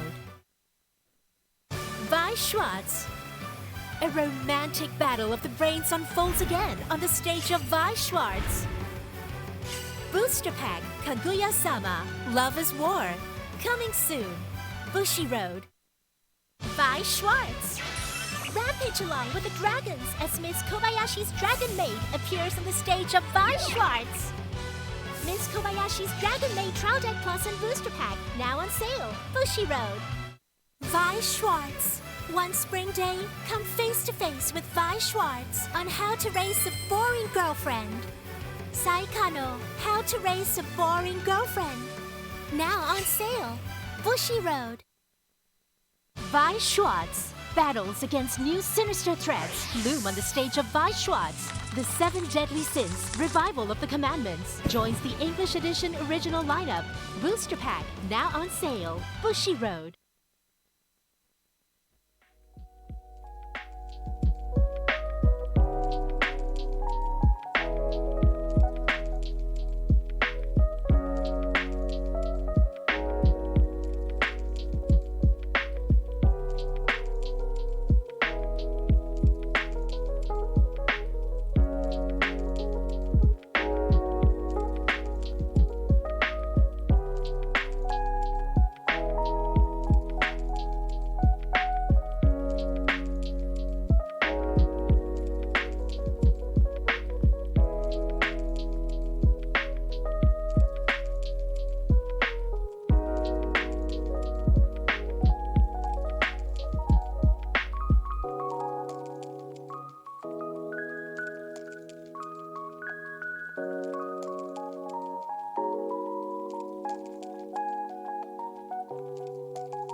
Welcome back, everybody, to the coverage for the Bushiroad Championship Series World Finals 2022 here at the LA Convention Center.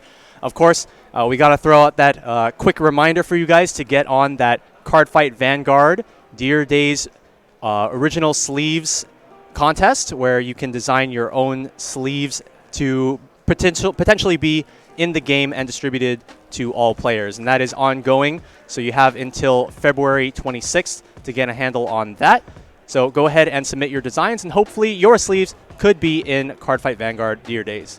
Now, we're getting into round 6, the last round of Swiss, and we have a pretty exciting match between two pretty well-known players. So both of them are going to be playing 7 Deadly Sins today, but they're going to be playing 2 pretty different builds. One of them is one that we have seen earlier today, which is going to be that Escanor-based build, but the other one is a build that is pretty much the only one of its kind at this event, if I'm not mistaken.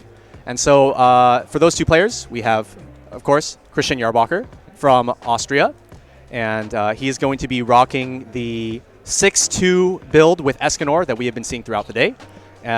Unlike the ones that we saw earlier, instead of being a 4 Elizabeth Climax, 2 Meliodas Climax line, it's going to be the other way. It's going to be 2 Elizabeth and 4 Meliodas. And then on the other side, we have Simu Wang, so chairman for those of you who might be familiar with his screen name. And he's going to be representing a very unique build of SDS, running 6 standby and 2 choice climax. So it's a variant that runs the level 2 or the level 3 Meliodas from the first set, but it's going to be utilizing standby climaxes to bring that game plan out much earlier than initially intended. So it looks like they've fired off, and Simu is going first. He's clocked a level 0 Elaine Brainstorm. That's a pretty unusual card to see, I think, in any other build of 7 Deadly Sins. Yep. I believe it brainstorms, except instead of paying 1 stock, it sends like another character to the waiting room to brainstorm. Correct. Yep. And so playing this deck does require a bit of a unique mentality, because unlike other decks where you're using your stock in order to try to gain additional cards in hand, in this case, you are using cards to try to get more cards, and then you can use your stock in other very creative ways outside of that. Yeah, and on top of that, I also believe that it has a combo with one of the standbys to salvage a 2-2 character, but is that combo better than I think it is, or is it just... So it depends on the way you look at it. So obviously, when you are using a 2-2 in your hand, it is a lot more awkward than like using a standby climax to bring it out. Yeah. But that's a lot of 2-2s just kind of chilling there. He's ready for level 1, I guess. Yeah. Obviously, a 2-2 in hand isn't really doing very much good, but the way that the deck is designed is to run a lot of level 0s that can convert those 2-2s into other cards. So earlier today, we saw the Elaine level 0, which is also being run in this deck. That one is a double filter, being able to potentially get 2 copies of the 2-2 out of your hand and convert them into other cards. And we also have the Meliodas level 0 that has the on-play effect, where you can discard a card, reveal the top card of your deck, and then salvage level X or lower character. So that's going to be on Simu's side. On Christian's side, we do have him out 5 climaxes already by the looks of it. We have one in waiting room, 1 in clock, 1 that was triggered, 2 more in hand. Where do we go from here? Meanwhile, Simu gets sent straight to level 1 with honestly a pretty suboptimal looking hand. Yeah. We did say that Christian is out 5, but it's not like Simu can see the 2 in his hand very easily. And I guess you can expect that there's 1, because he did clock away one of the level 2, but comes out at level 1 climax combos. But I don't think Simu is really going to commit to a play which just pushes damage at the expense of card advantage at this point. So despite how it looks, I think Christian can sit back for at least 1 more turn before Simu starts pushing lots of damage. So here we're seeing one of the new cards from 7 Deadly Sins Revival of the Commandments, which is the 1-0 Elaine. So she has 2 abilities. Both of them are both on play and on death. And so you can top check and either leave the top card on top of your deck or send it to the waiting room, and also pay 2 salvage. And so this can be used to great effect with the level 0 Elaine Brainstorm that we were just talking about, as you sacrifice a character for the cost, so it allows you to get a ton of value out of the Elaine, and it also gives you the perfect way to spend your stock. As we said earlier, with the Elaine Brainstorm not actually spending any of your stock, this Elaine makes the perfect card to utilize that stock and get some cards back. Yeah. So as expected, yeah, Simo is not able to make like an incredibly soul aggressive turn this turn, which that's just how the deck operates. It's not really like a fault of anything. But he has got two soul beaters in the back, so it looks like he's pretty set in terms of damage output for the next few turns. And yep, Christian has hit level 1. Adds 2 cards to hand using the ability of the reversed Escanor. And I think he'll probably be ready to do his level 2 early play combo. So the level 2 does have a couple pretty unique cards that are exclusive to work with it that we have not seen in any of the decks today, which I think is quite interesting. Yeah. They have some pretty powerful effects that allow you to gain some memory, turn the 2-1 Meliodas into a 2-0, give him extra power. But we're seeing some much more normal-looking builds, I would say.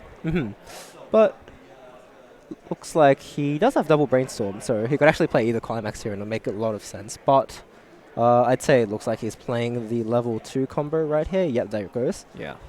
So the level 2 combo says at the end of the at the start of the Encore step. Yeah. If you have a full board of 5, so what was the trait? Britannia characters. Britannia, yeah.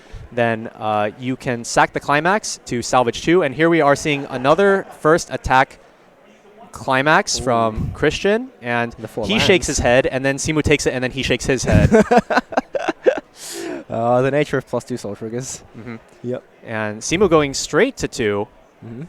Those Climaxes have to be somewhere. He's not out that many. No, he's not. So I guess Simo just doesn't... He probably won't want to go through his deck too fast for this turn. Yeah. He can expect them to gain card advantage or cancels here. So he's kind of happy with just the two soul beaters in the back, and he should be doing fine. So Christian's grabbing a level 0 Escanor for the late game and a level 1 Meliodas in order to have some stable board presence during this upcoming turn. So I hear what I think Sam's going to do. He's going to salvage the level 0 Meliodas. Oh, really? Okay. So the play that I was thinking that he would do is salvage the level 0 Meliodas, which can then salvage back the Brainstorm that he had to front row on this turn. Yeah. And then you could sack the Meliodas for the Brainstorm, and that opens up a slot for a potential standby Climax to come down. So Elaine, being able to sack your own board for the Brainstorm to empty slots on board for standby is pretty strong. Yep.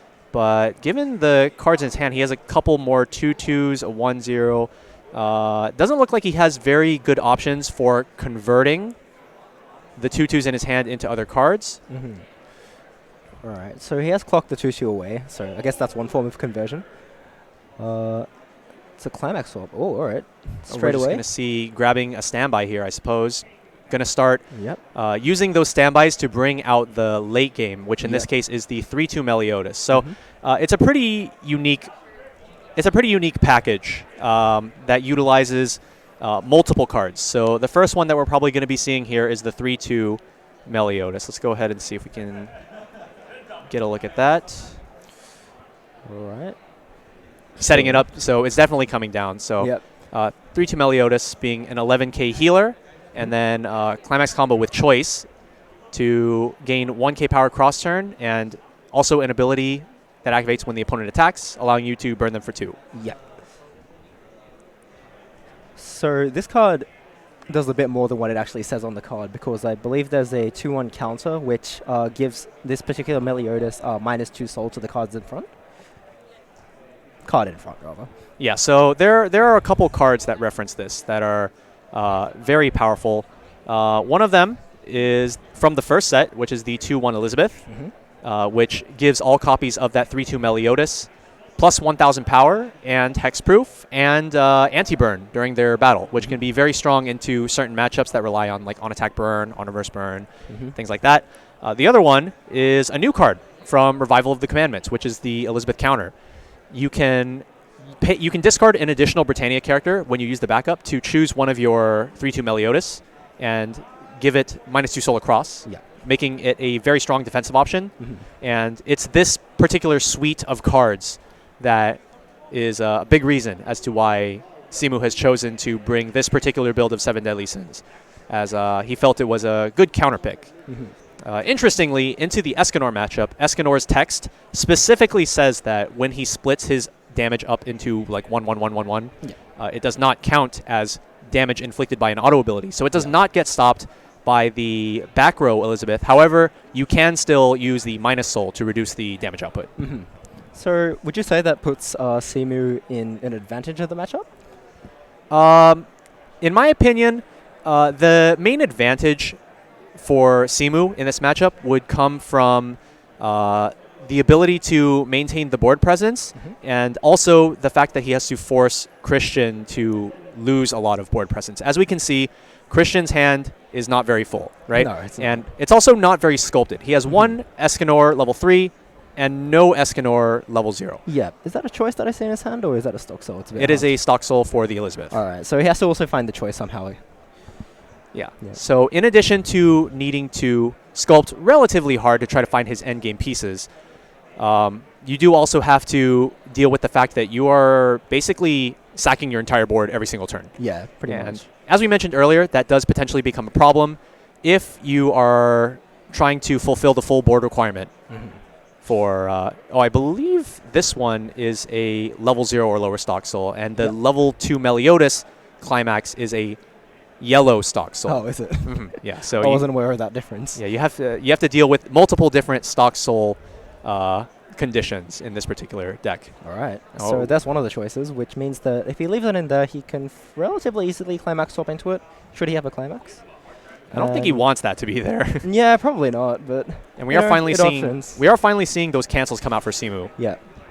I mentioned earlier that the 2-1 Elizabeth that grants the anti-burn text to level 3 Meliodas doesn't really stop the damage from Escanor in this matchup. But the fact that it grants Meliodas the ability that it can't be targeted by other abilities, would you think that's pretty important against Escanor in that they can't bounce your Meliodas to try and turn off your minus soul? Oh yeah, for sure.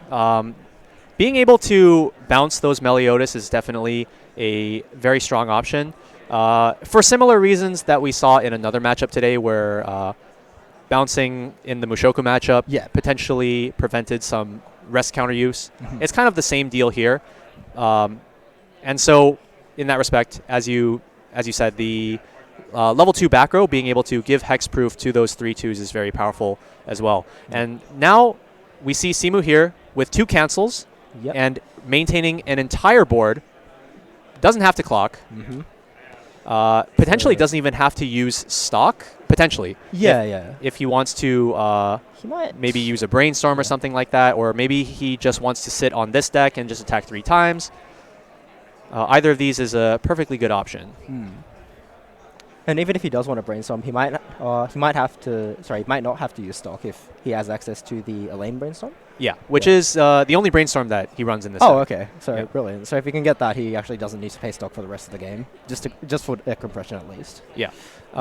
What he would like to see here is the 2-1, establishing the 3-2 first via standby, and then moving it up, and then putting a 2-1 behind it. 2-1 from hand, would probably be ideal. Yeah, that's definitely the big part of the game plan. Typically what you would like to be doing after you've established one of each of those is trying to use extra standby climaxes to bring out more copies of the 3-2, and then it just gets bad. It just turns into an unbearable situation for your opponent because they're like, oh, I can't burn, they're going to minus soul me, my board's dead. And they might even draw into a choice, and now you have to worry about your opponent burning you on your turn. So yeah, exactly.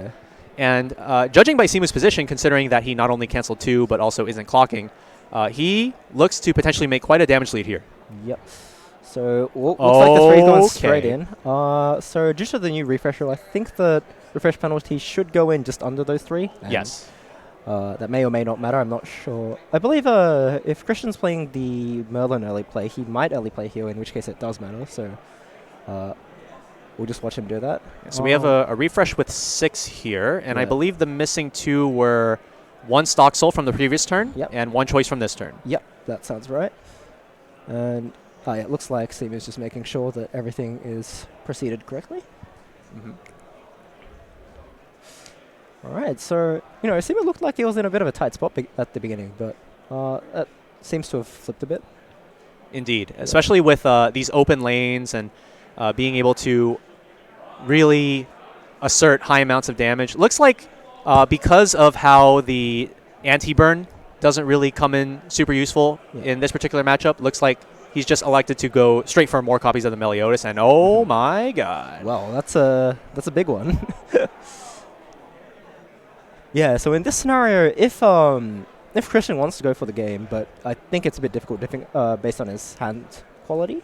Not only because of the hand quality, but just based on Escanor kind of lacks the reach because he doesn't actually generate any additional he damage. Just raises your bottom line. Yeah, that's true. And even if he wanted to go for Escanor, bouncing the Meliodas here to try and turn off a minus soul, in the case that doesn't end the game on that turn, Simu can just play it back down really comfortably. And it's a heal. Heal down. Yeah, heals down, might even combo, and he just continues his plan. So yeah, that big swing of damage landing looked really sweet for Simu.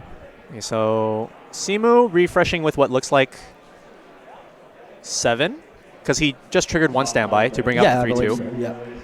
And so with those 2 choice climaxes going back into the deck, those are potential draws that we could see coming up here.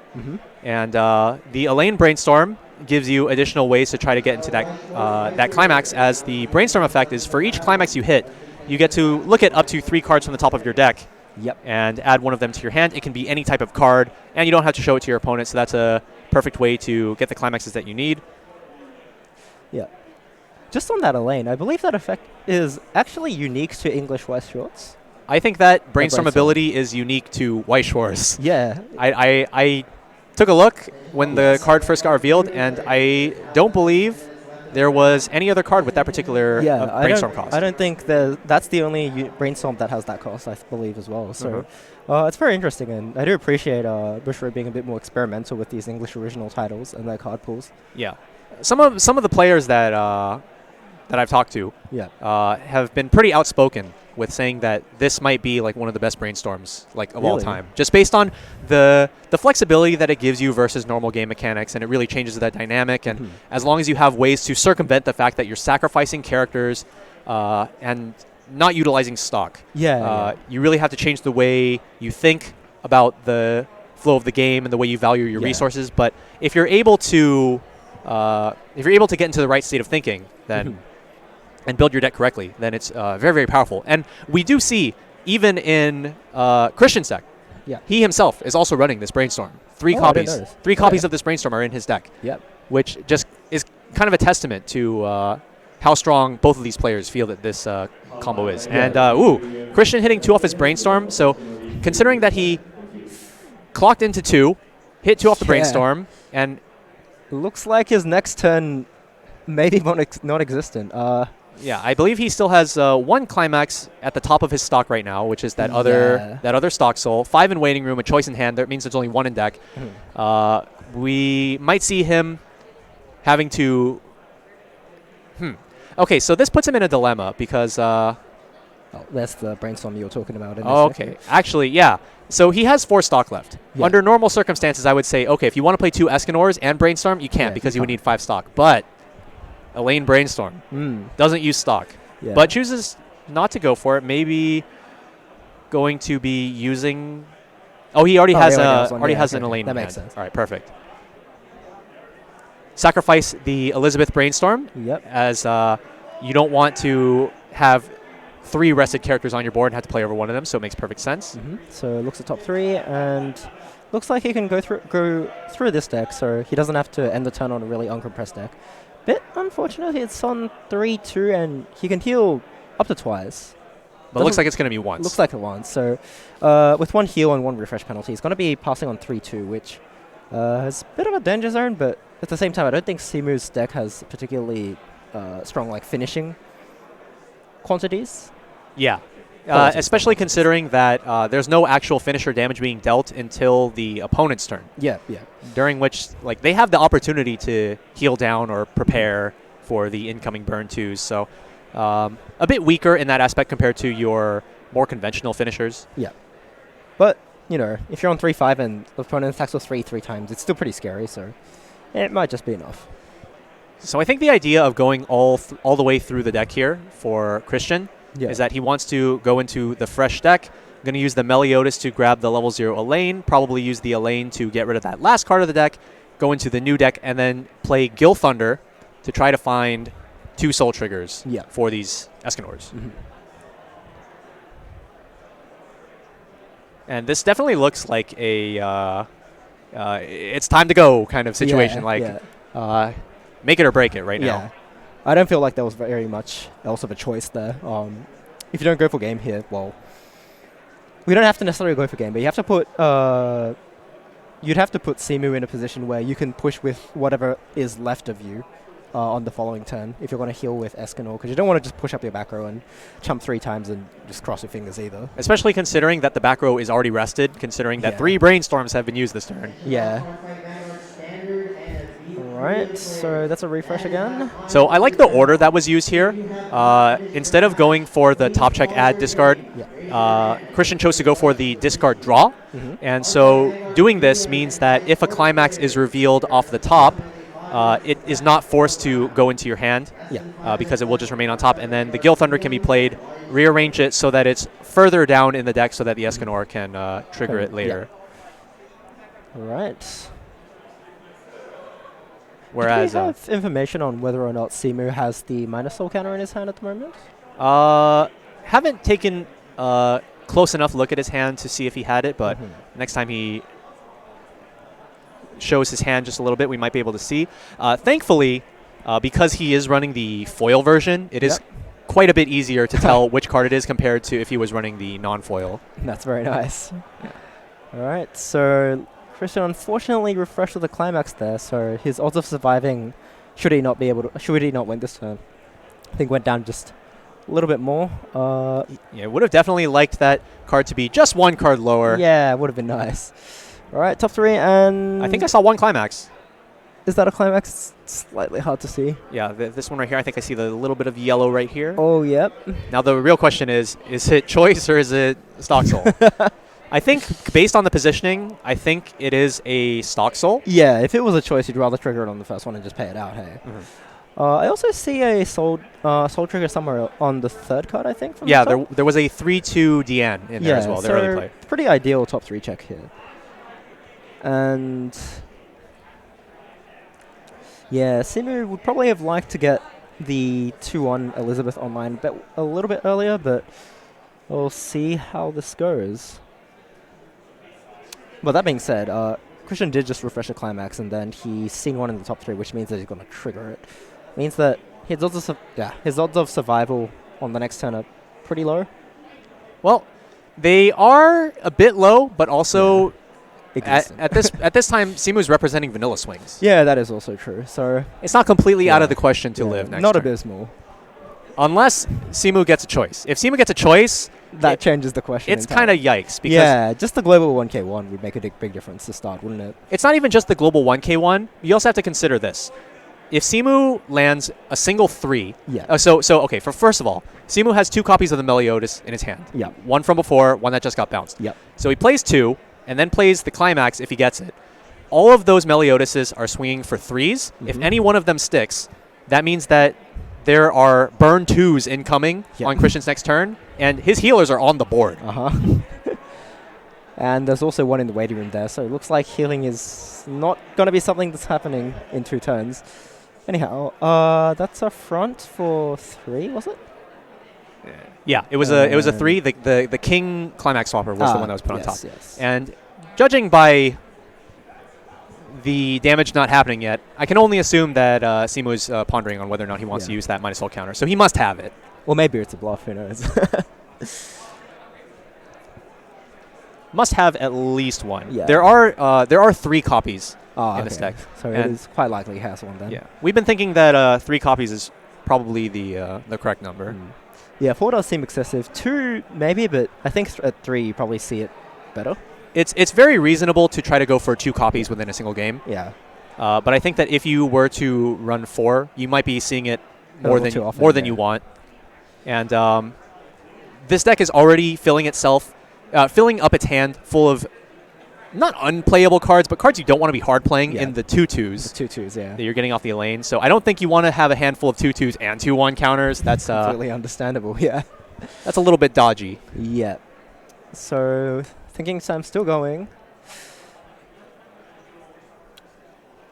So this would be a swing for 1. 1 if he uses the counter, I believe, yeah. So, although Seymour doesn't know this, Christian has a 2 soul and a 1 soul on the top of his deck. So he has 1, 2, 3, 4, 5, 6, 7, 8, 9, 10. So 10 he has ones? 10 senses of 1.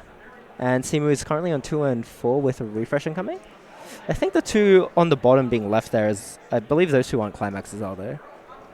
No. Yeah. These two are clean. There's 7 in the waiting room, and then the last standby is somewhere in the stock. Yeah. So Seymour has 3 more to level up, effectively 2 because of the refresh, and then 9 after that. So I think... Oh, I think that was... Was that 2 counters? Oh, was it? If it's 2 counters, then you just shotgun. I feel like using it here is pretty good, yeah. Or maybe it's the bluff that he's trying to make Christian think that he only has 1, and then he's gonna use it. I mean, I don't think this bluff is really effective. Christian's never siding. No, I don't think it's ever siding. Yeah. Yeah, that's the second copy. Okay, yes. And then, so discard 1 additional card, and then... Oh, wait, that's for 2. Oh, it was for... Did we see the trigger wrong? Perhaps. 2 no. It is, I guess. Well, all right. So this 2 is landing. So with a refresh, it's 7. All right. Well, Seema's taking this 2. I assume it's 2. And then leveling up from the refresh penalties. So he has 7 cards. Sorry, 7 until he gets sent up to level 4. And then Escanor is doing 10, of which 2 is being reduced. So he actually only needs to cancel twice. With That's not unreasonable. 6. Yeah, 2 times an 8 is... it's actually pretty likely. Well, actually, if that was actually a 2, yeah, I apologize that I guess we weren't paying good enough attention to how the cards were reordered. But if this was a 2, then that means the Escanor one of the Escanors has to be triggering 0, right? Yeah, that would be true. Hey, so that means he actually only needs to cancel 1. Yeah. 1 cancel. So there's the refresh. Yeah. Going to level up, and then this Escanor is going to direct attack. Yep. So the Gil Thunder 10k Meliodas is like 11 at least. Yeah. Plus 2/5. Oh, that was the king. Wait. How was that? Wait. Wait, how was that 2 damage then? Right. Oh, you know what it is? Gil Thunder's other effect, right? It lets you, doesn't it let you pump soul? I completely forgot it had another ability. Yeah, so Gil Thunder's other effect is when he attacks, you can discard a card to gain 2k power and 1 soul. Oh, okay. So I believe that's what happened, and that was game? Oh, yeah, there it is. Right. Sam just did not get enough cancels. And that is going to be Christian Yarbacher taking our round 6. That was definitely a pretty interesting end game there. Yeah, I think, as I brought up earlier, if Seymour had gotten the 2-1 out just 1 turn earlier, yeah, it would have been very different. So, you know, they're kind of just both setting up towards, so it's a bit of a race, I guess. So Seymour wants to set up earlier than Christian, and Christian wants to set up earlier than Seymour and go for game. And yeah, Christian won out this one, but it could have really gone either way. Yeah, I definitely think that what you said earlier about the 2-1 being potentially useful for avoiding bounce, definitely very valid. Yeah. Even though we were saying that, like, oh, maybe you don't need it as much because Escanor doesn't actually do any burn damage. But turns out +1 soul, also denying a counter, very powerful. I think that it was definitely a really good heads-up decision by Christian as well to go for the + soul on the level 3 Gil Thunder. Yeah. It definitely forces a pretty tricky situation for Simu. Obviously, that entire time we weren't exactly on top of what went on. We were a bit lost. Sorry, just we forgot it had another line of text. Yeah. Turns out +1 soul on him as well is pretty good. Yeah. Especially in situations like maybe you might even want to like side attack with that Gil Thunder. So like bounce one lane, side another. It lets you avoid interaction extremely well from things like rest counters and money counters. And yeah, we just kind of saw all the damage just went in at the end. Yeah. So Gil Thunder, funnily enough, I think the Gil Thunders that we've seen today were just all sticking, despite having a bunch of instances of one split. Yes. I feel like that's been the majority of the games we've seen today. Maybe half. Yeah. We have seen a couple games where people just kind of got exploded from low to mid 2. Yeah. And that is the nature of Weiß Schwarz. Yeah. I do feel that it is kind of what's the correct way to describe it? I feel like this is kind of the mentality of Western players, where it's like, if you don't want them to kill you from 3, don't let them play at 3, and then just kill them from 2. Yeah.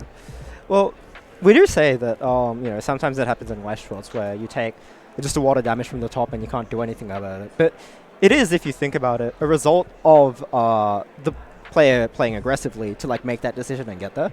So, you know, it's not like an entirely luck thing. You have to be ready to be lucky, if that makes any sense to you. You know, like you can't win by sticking 10 damage if you don't have 10 damage on the board. It's like you miss 100% of the shots you don't take, Yeah, right? basically, right? So, yeah, like I feel, you know, if you don't put too much thought in it, it might just be like, oh, this guy lost because you just took 10 off the top. But with a bit more thought, like that is actually probably what happened in quite a few of the games today. So definitely skill has been shown today, and I'm glad to be able to see a lot of that. Yeah, I definitely think that, like, if you took a separate group of players, like you just took 2 completely different groups of players, one group would go for these aggressive lines like we saw with, like in Mark's game, the last round against Hololive. He went for the triple Marine, he found it, and he won the game off of it. Yeah. A completely separate group of players, not necessarily with Kanata Marine, of course, but like this could apply to many different decks.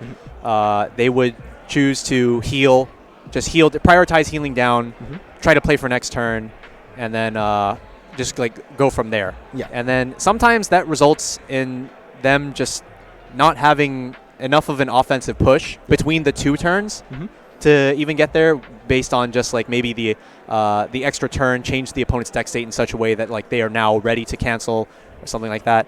And so it's really heads up, and it's really interesting to see the differences between certain playstyles. Obviously, I feel like personally the more aggressive playstyle resonates with me personally more than the more conservative, but obviously there are correct opportunities for both. Yeah, absolutely.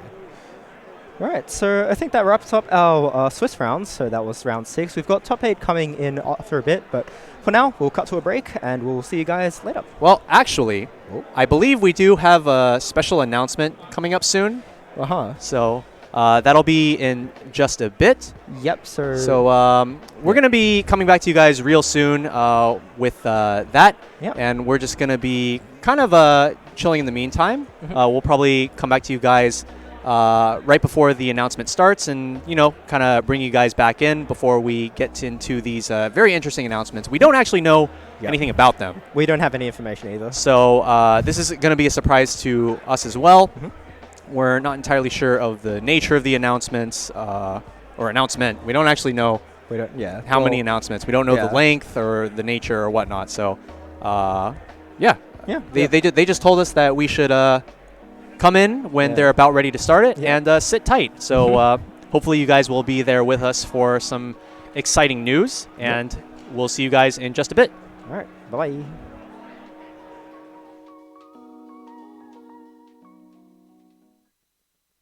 Weiß Schwarz. The fantasy story of adolescence is once again spun on the stage of Weiß Schwarz. Booster Pack Rascal Does Not Dream of a Dreaming Girl. Now on sale. Bushiroad. Weiß Schwarz. A romantic battle of the brains unfolds again on the stage of Weiß Schwarz. Booster Pack Kaguya-sama Love is War. Coming soon. Bushiroad. Weiß Schwarz. Rampage along with the dragons as Miss Kobayashi's Dragon Maid appears on the stage of Weiß Schwarz. Miss Kobayashi's Dragon Maid Trial Deck Plus and Booster Pack now on sale. Bushiroad. Weiß Schwarz.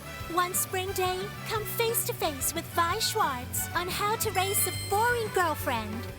Saikano, how to raise a boring girlfriend. Now on sale. Bushiroad. Weiß Schwarz. Battles against new sinister threats loom on the stage of Weiß Schwarz. The 7 Deadly Sins, Revival of the Commandments, joins the English Edition original lineup. Booster Pack, now on sale. Bushiroad.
Right, hello and welcome back everybody to the Bushiroad Championship Series 2022 Weiß Schwarz World Final stream. We have some big announcements, I think, rolling up, but just before that, here's a reminder about the Vanguard Dear Days card sleeve design competition. It's reminding you again that you can submit your own card sleeve design using the application form with the QR code until the 26th of February, and winners will have their card sleeves put into Vanguard Dear Days and distributed to all players for their enjoyment. So, you know, if you're an avid card sleeve designer, you can put in your own design and have a chance to win. Alright, so before we actually get to the announcement, I think we need to go over what BEC, or Bushiroad English Conference, is all about. Would you like to say anything about that? So, Bushiroad English Conference is, well, it's a thing. Do we know that this is the thing yet? Yeah, we do know that it's the Bushiroad English Conference. Okay, so it's been announced on Twitter. So, okay. But I guess, yeah, in previous years, it wasn't the Bushiroad English Conference that was announced at World Finals. It was just, you know, we got one big set announcement for an English original title. So I think we've had Card Captor Sakura, Clear Card, as well as Adventure Time in the past. Yeah, being announced just on its own on the big screen. But this time we have probably even more, I'm guessing. Possibly. Yeah, we're in the dark as well. We have seen a few hints from from Mr. Matt over on Twitter. Usually those some of those hints take some pretty wide knowledge in other areas. They're quite cryptic. Yeah, like definitely some of those K-pop hints that he's posted in the past. I don't know anything about definitely not anything that I would have any particular idea about. So I guess we can briefly talk about the hints that we've seen so far. So I think I actually don't remember the hints off the top of my mind. Okay, so the first one I remember was it was the 5 stars. Oh yeah, in like a slight angle position. Yes. And then I think the next one was the boat with the face bobbing up and down, right? Oh yes, the boat with the face. It sounds like a certain inverted boat face. Well, there are a couple boats it could be, right? Yeah. So we'll have to keep an open. McBoatface to Weiß Schwarz. Yeah, and then there was one with a nose and a game controller. That was honestly the most intriguing one out of them. There's a certain title that I think certain sector of players are really hoping that.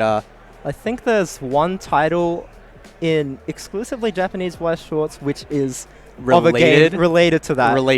To that IP. Yeah. All right, let me see if I can grab that last one. It's here somewhere. Yeah, anyhow, so I think those are the hints that we currently have off the top of my head. Shizukat is looking up that last one. But yeah, I think previous years we've had English original titles such as Cardcaptor Sakura and Adventure Time. And although they weren't announced at Worlds, we also have big titles in the West like Ruby or Avatar The Last Airbender. So ever since, I've actually been pretty excited to just, see each English original title and see, what Bushiroad has up their sleeve to keep us excited and entertained. So, it's always a hooker. Right. Oh, we got... it's here somewhere. All right. It's definitely here somewhere. Oh, here we go. Oh, got it? Oh, they used the word clue. He used the word clue this time. Okay. Not a All hint. right. What do we got? Number 4. Okay, so number 4 was the nose with the game. Number 2 was GUI. GUI? Just the word GUI. GUI, like GOOEY? Yeah. Yeah, there are definitely GUI. certain things that are GUI. So. Well, I have a very specific Weiß title in mind, but I think you've probably got the same one. Yeah, I think so. That's a good guess. Yeah. It's a set that I'm very familiar with, and I think that some of you might also be familiar. This is obviously just a guess. This is a guess. We might be completely off. Yeah. And so with that being said, we're getting ready pretty soon to get into the actual announcement themselves. Yep. We're going to be reacting to these announcements live ourselves. I don't think you guys are going to see it right now, but just know that we are more or less equally in the dark about these announcements as you are. We know as much as you do. Yeah. So as we wind down here, we're going to get right into whatever these announcements end up being. And so we hope you guys enjoy these just as much as we do, as you guys are just, chilling at home or maybe chilling over there in the convention center. Yep. So, yeah, I think we're ready to roll? Pretty much ready to roll. All right. Got to brace myself.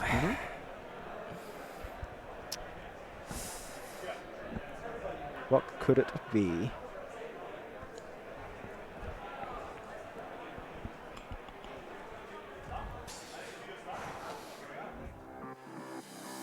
Hey guys, how's everyone doing? I see a lot of players here at the Los Angeles Convention Center. Hey, you there? How you doing? Good? Alright, cool. Yeah, alright, cool bro. Alright, I'll see you later. To everyone watching at home, welcome to the Bushiroad English Conference Winter 2023. And to everyone competing at the World Finals, are you winning, son? Whichever it is, I hope everyone is having fun here at the World Finals. It's been too long since the last one, and this is a great chance for everyone to catch up with your friends or to make new ones who share the same hobby. To give everyone an update on the situation here at the World Finals, the Swiss rounds have ended, and we are currently waiting for the top 8 playoffs to begin. I know everyone's excited for it, but you're gonna have to wait a little bit longer. We're finalizing the players, brackets, and doing deck checks at the moment. While you're waiting, here are some upcoming news and releases in the coming months. Just to let you know, Vanguard-related news will be only streamed on the Vanguard Twitch channel, while Weiß Schwarz-related news will be on the Weiß Schwarz Twitch channel. The full version of this conference will be made available on our official Bushiroad channel as usual, shortly after the streams are over. The World Finals marks the end of one tournament, but also the beginning of another.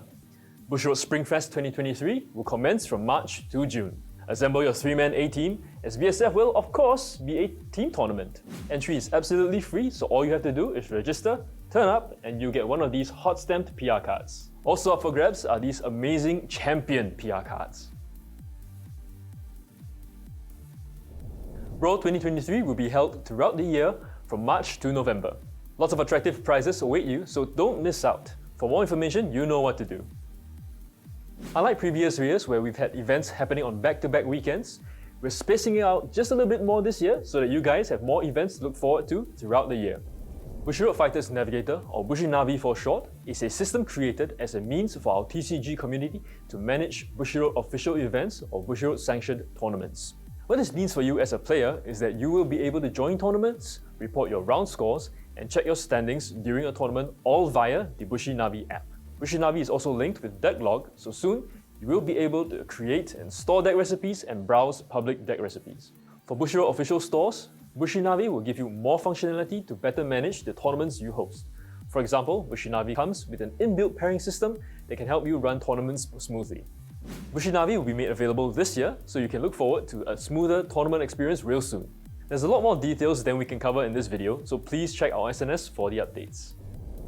Next, I would like to introduce everyone to the Bushiroad Global Online Store, where you can find official Bushiroad merchandise from titles such as Bang Dream, D4DJ, Cardfight Vanguard, Weiß Schwarz, Hololive Production, and many more. Whether you're looking for card sleeves, concert goods, or you just want some new drip, the Bushiroad Global online store has it all. There is a new series of Weiß Schwarz and Vanguard merchandise coming to the store, so if you play either of these games, do check them out. Stay tuned to the end of this section for a code that you can use during checkout to get a promotional discount off your orders. Bushiroad on the road toured various anime conventions in the United States last year. There were exclusive merchandise produced just for the Bushiroad on the road. Now these exclusive merchandise are made available on our website. The exclusive merchandise items included huppies, t-shirts, acrylic stands, skateboards, license frames, and more. Since these items were previously sold at various conventions during the tour, only a limited stock are available, so if you've been meaning to get your hands on these items, now's your chance. If you haven't heard already, we now have Meister uniforms. It's a new series of Weiß Schwarz shirts for you to show your love for the game. Here's a look at some of the designs. You can only get these via the online store, so if you want to rock in them, please head on to the Bushiroad Global online store website and make your orders now. And now for Vanguard. The latest merchandise to arrive is the Fighters Apparels. They come in the form of shirts and hats, and with 6 different nations. What better way to show your love and support for your favorite nation than by equipping yourself with our latest Fighters apparel? You can check out all the designs on the website. If you're watching this stream when it's first airing, you're in luck. For a limited time, we are running a promotion for viewers who use the code Bushi_Matthew during checkout to get 15% off your order. That's a 4 for the A and a 3 for the E. Yeah, cool like that.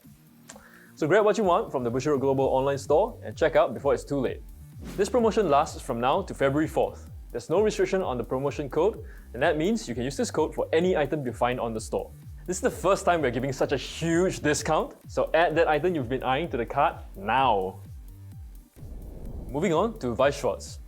Here's a quick summary of what has been announced so far and what you can look forward to in the upcoming months. Alright, so heads up, we have a very exciting English Edition original title joining our lineup, so make sure you stay tuned till the end. A quick reminder that the Quintessential Quintuplets Movie Booster Pack will be released in a few months' time. Anyone looking to strengthen their Quintessential Quintuplets decks should be on standby for June 2nd. Oh my cabbages! Just 2 weeks after that, on June 16th, you'll be able to become a master of the elements with the English Edition original title, Avatar: The Last Airbender. Fans and players can rejoice as Review Starlight lights up the stage again with Booster Pack Review Starlight Re-Live. The cards found in this booster pack are based on the mobile game of the same title and will be released in summer.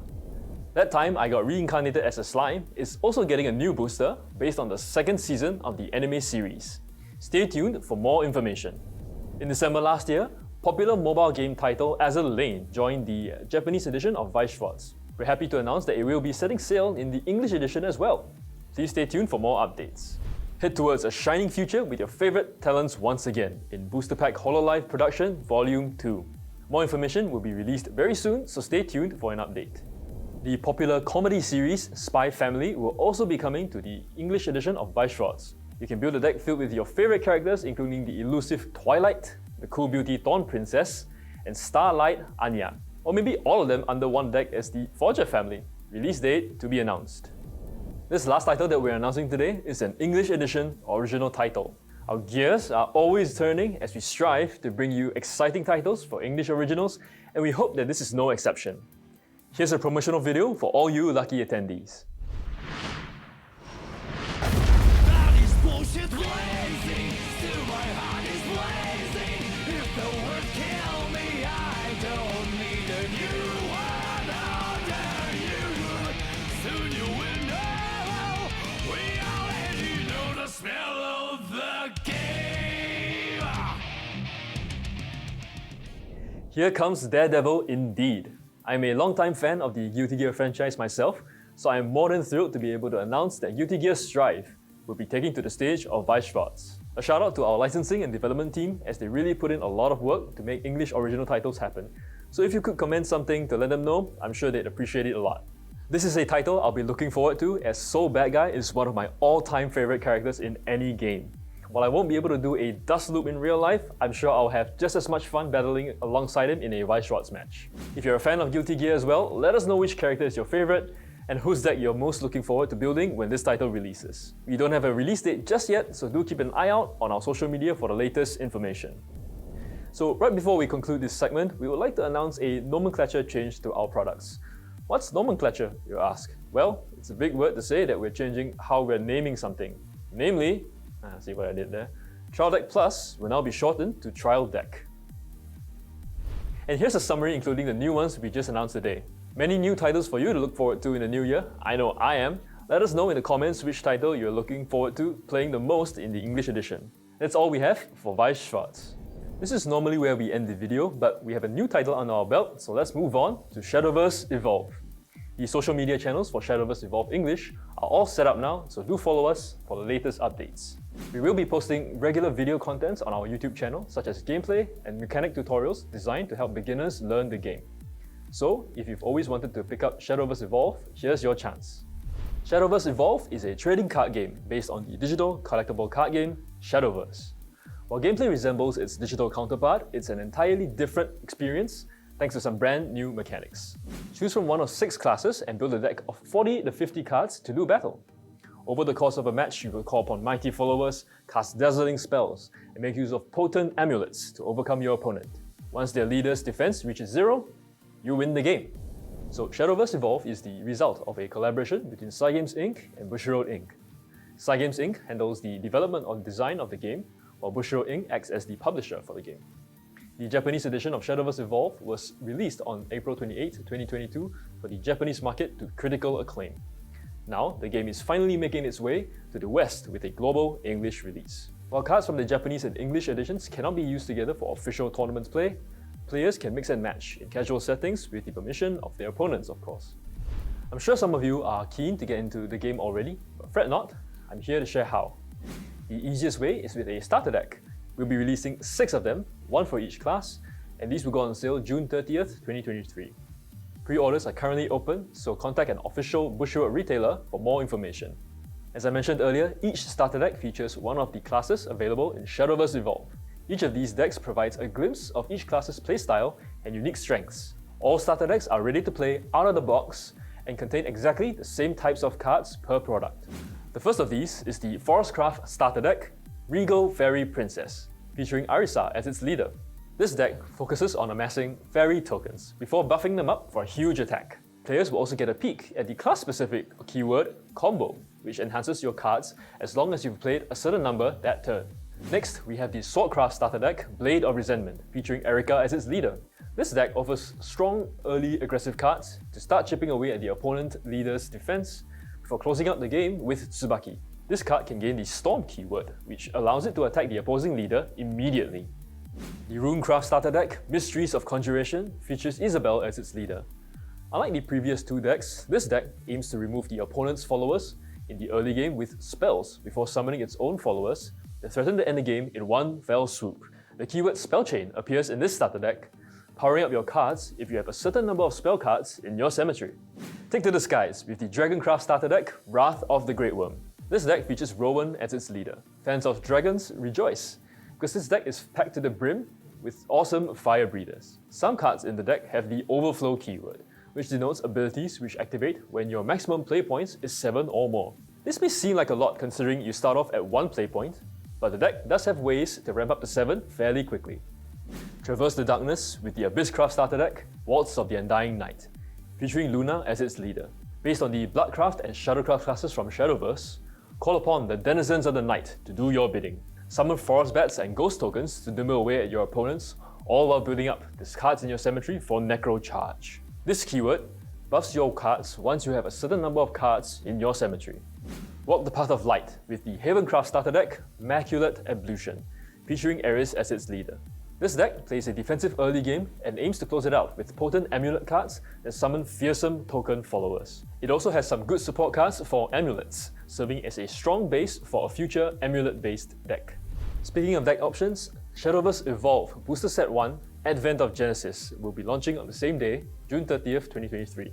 Pre-orders are currently open for this as well, so please contact an official Bushiroad retailer for more information.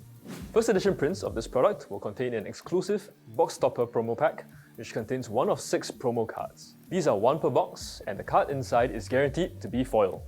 The set contains cards for all 6 classes plus neutral class cards, which are usable in decks of any class. Booster sets contain cards that can be used to upgrade your starter decks or to build entirely new decks. There are 180 new cards in this set with 22 legendary, 38 gold, 56 silver, and 64 bronze rarity cards.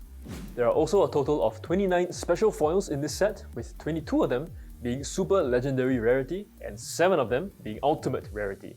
12 new leader cards will also be available in this set. As we've mentioned, the products will launch on June 30th, 2023. Until then, we will be revealing more information about available products, as well as showcasing the cards from each product.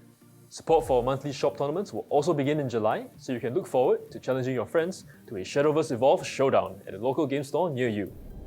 The release will also mark the start of a worldwide demo caravan, where Bushiroad staff members will travel to card shops around the world to teach and promote Shadowverse Evolve, in addition to other Bushiroad trading card games. We are aiming to visit more than 400 stores around the world to spread the love of trading card games. There will also be a handy game assistance app that will be made available after launch. This app will help players to keep track of their play point totals as well as their leader's defense. Better yet, this app can also be used to scan leader cards to unlock exclusive voice lines and artwork. And that brings us to the end of the Shadowverse Evolve segment. As we ramp up to the release of the game, more information will be made available through our official social media channels. Give those channels a like, follow, or subscribe to keep up to date with the latest news pertaining to the English edition of Shadowverse Evolve. And that's all we have for everyone today. Thank you guys for tuning in. The conference ends, but please stay tuned as we will resume the live stream for the World Finals really soon. The tournaments should be resuming very shortly, and I'll see you guys again later. Oh, and also in the next conference.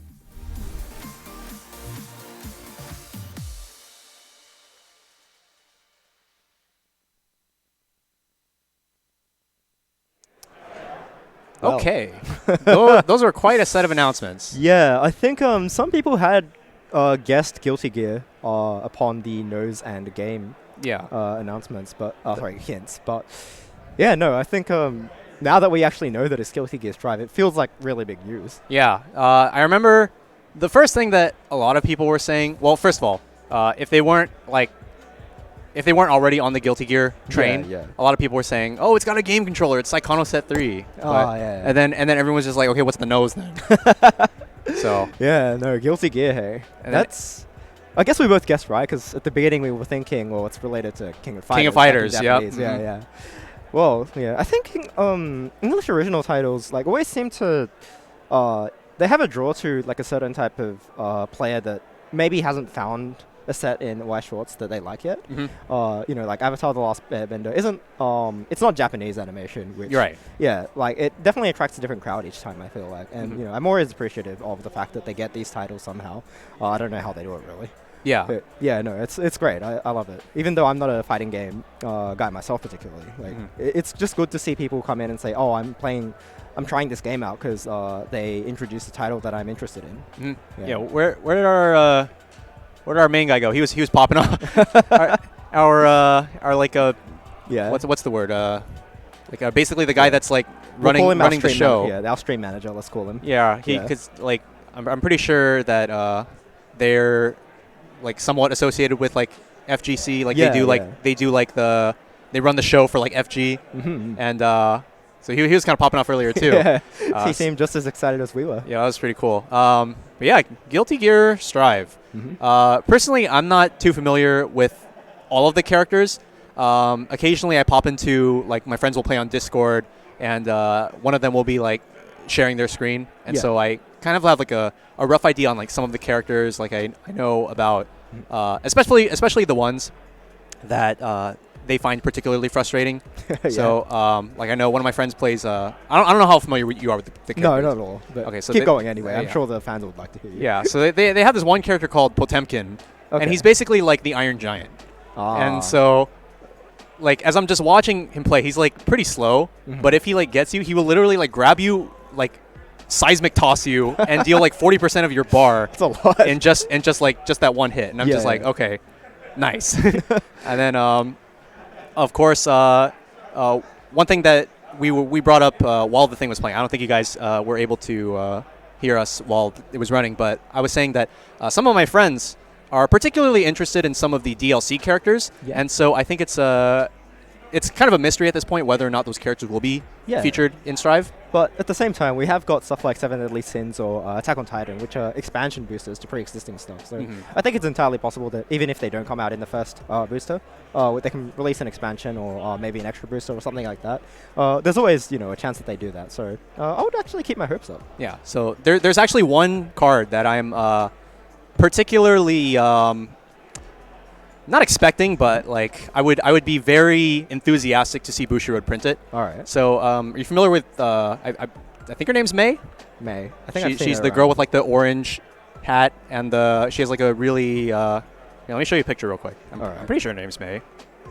But like I don't know, maybe you've heard like the Totsugeki meme. Are you familiar with that? No. Oh, okay. All right. So let me see. May. Oh, it is May apparently. Guilty Gear. It is May. Yeah. It is May.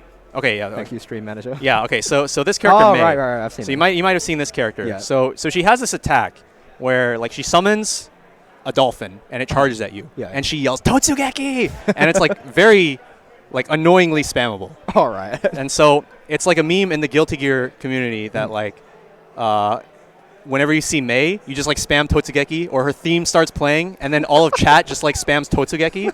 So here's what I want to see. Yeah. So consider that it's a dolphin she summons, right? All right. So given that Totsugeki is something that you spam and it keeps appearing and it's annoying and you hate it, Yeah. dolphin from Kimono Friends. Okay. Because Yeah, it's it's level something. it's a It's level something. 1. Yeah. It's a dolphin. You And play it. yeah. It hits your opponent. You bounce them all back to your hand. You do it again next turn. Your opponent's just like, dude, stop it with the dolphins, Yeah. right? Maybe the card designers listen that is to your that is advice. that is what I want to see. Yeah. If there is one card that I want to see, Bushiroad design team. I'm begging you. Yeah. Please make this a reality. That would be so funny, and it makes so much sense. It makes too much sense not to do. A lot of Bushiroad card design, Weiß Schwarz card design recently is really reflective of like what happens in the series in terms of flavor, not just flavor text, but like how the cards operate as well. So yeah, I think that's something we can expect as well here. Yeah, overall, Guilty Gear, is definitely a big title, and I hope Bushiroad keeps it up and keeps us excited. Right. I think we'll cut to a break here, and after the break, we'll be heading on to top 8, top cut for Weiß Schwarz. So stay tuned.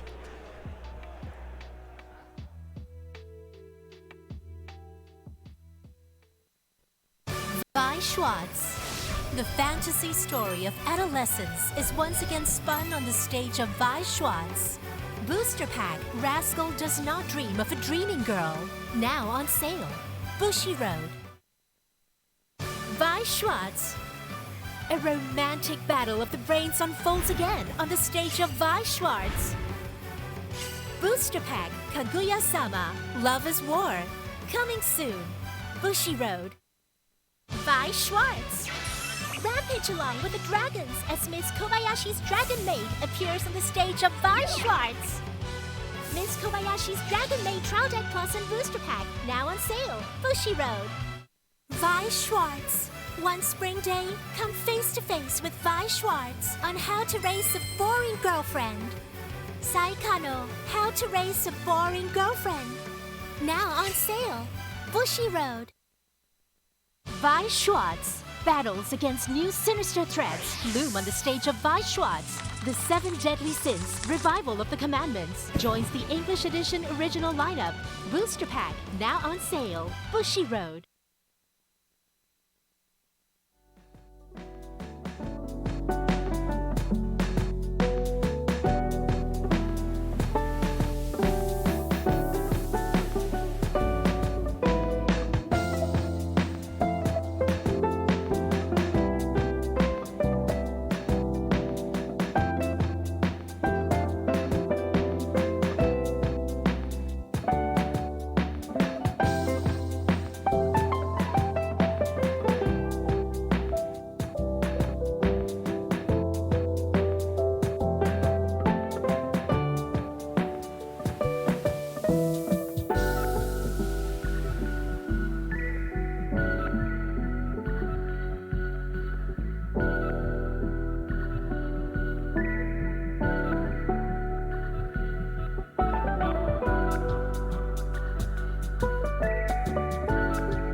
How's it going, everybody? Welcome back from the break, and welcome back to the Bushiroad Championship Series World Finals event held here in Los Angeles, California.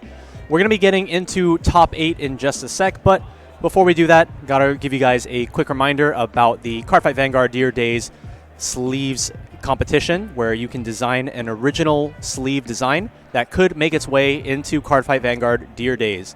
So that contest is still ongoing until February 26th, so you have just about a month to do so. You guys can scan the QR code on your screen or head to the site that appears right next to it in order to check that out yourself and maybe get your design for sleeves into Cardfight Vanguard Dear Days.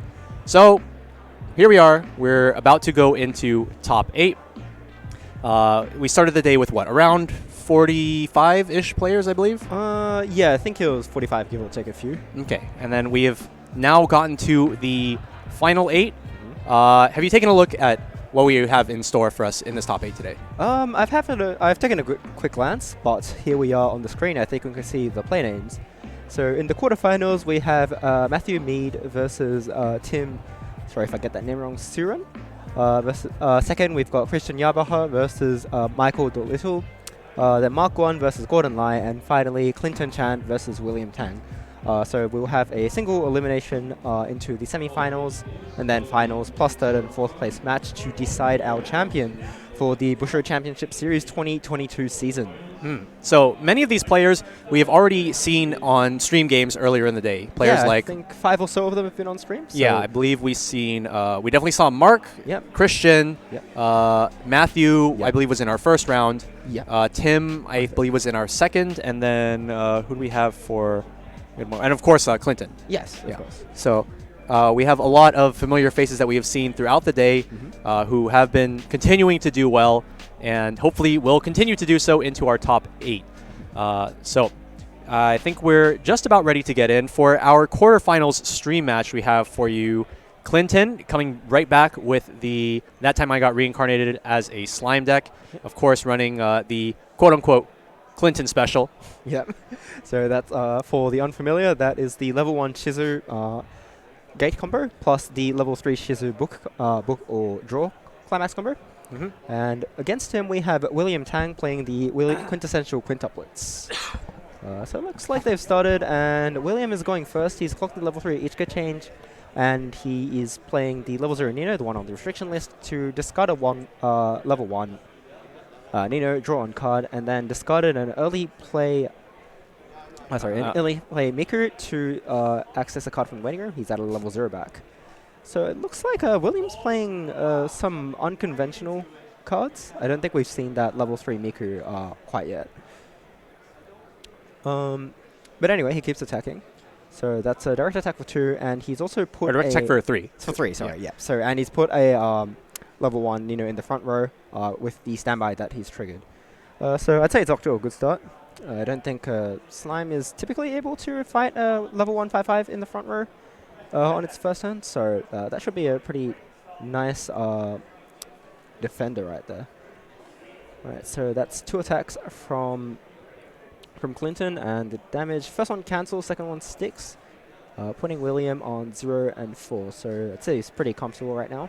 Yeah, so I think what William's really looking to do here is get a really nice standby target into his waiting room. Currently does not have the level 1 or the level 2 combo standby in his hand. He has the level 3 climax. Yeah. So looking to do something with that.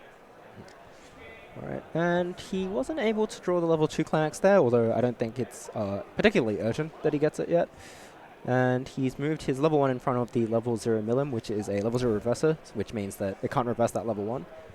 Yeah. And it's another copy of the level 0 Nino. Honestly, I think the most important thing that William wants to do here is get better quality of standby targets into his waiting room. Yeah, probably.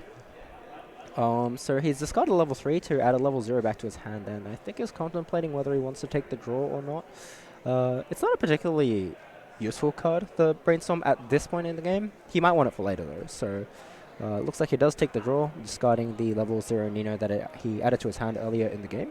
I think it's probably better than the current quality of cards that are in the hand. Yeah, it can connect to a following play. Oh, he shuffles 2 back pretty early on. He might actually just be playing the climax here, or do you think he's doing that for the soul? I think that it's not only for the soul, but also as preparation. I don't think that the climax is actually going to come down this turn, as the the waiting room, I don't think, has any really good standby targets at all. I think William would rather wait to bring something more powerful out later in the game. So it does look like Clinton's level 0 Milim, the one that has 3/5 power. Okay. All right. I don't think he's going to be... he's not going to be starving on hand for a while. I was going to say, I don't think he's going to be using his level 2 combo. Yeah, that too. So that's 3 salvages, which is a pretty big card advantage swing this early in the game. But now there are definitely no good standby targets in the waiting room. Yeah, absolutely. But at the same time, he's just removed 3 climaxes from his deck, so odds are that he might not actually bring anything out. Is he going to shuffle 2 back again? That's unusual. Very aggressive. Yeah, very. But if you do look at Williams' list, I think he has a much more aggressive-looking list compared to other lists we've seen earlier. He's playing the set 1 Ichika, which has the same ability as the level 0 Aqua or Laplace that we've been seeing in Hololive. So you can pay 1 and put 1 card in your clock to add 2 characters on the top 2 cards of your deck. Rest go to the waiting room. Yeah, it's basically, more specifically, it's more like the Escanor because they both have a 2k power line. Ah, yeah, sorry. That would be a better example. Yeah, but also doesn't clock from the waiting room. It clocks from the top card of the deck. The cost is slightly different. But okay, that is not what Clinton really wants to see right now. That's 3 copies of the level 1 con, isn't it? Yeah. Ooh, all right. And that's also a Ramirez con, so it looks like his prospects of comboing this turn are a bit grim.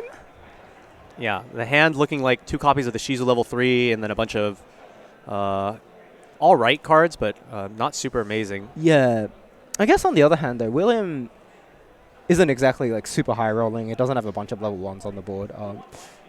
2 of the cards in the front row are level 0s. I think he'll still be able to deal with that fairly easily, so he can sit back for 1 turn, just try and get ready, I guess.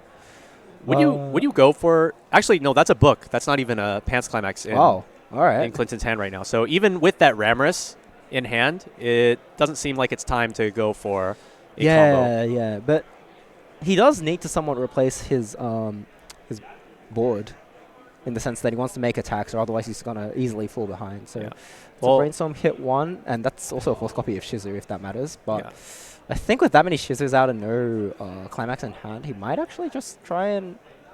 but I don't think I see a Ramrus in there, so I guess he would probably... Well, he has Ramrus in hand already. Yeah, he has one in hand, but I think... I was thinking maybe that he might have wanted to Ramrus 2 turns in a row to send 2 Shizus away and get ready, but that doesn't seem to be the avenue that he can go for right now. I think one of the good attackers that Clinton has in his hand already is that level 0 Shizu. You can put in the now empty center slot, use a direct attack.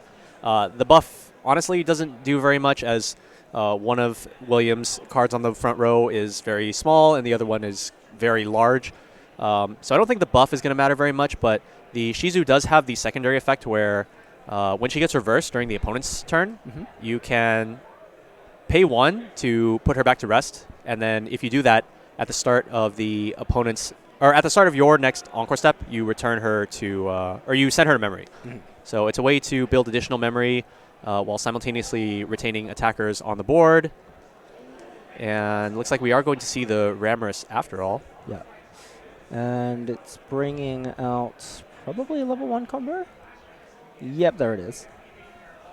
Clinton has also gained a marker on the level 1 Rimmer in the back row, which Quintuplets does not have any stock swap or adjacent abilities, so any stock that Clinton is able to accumulate will go straight towards his compression and can't be used against him.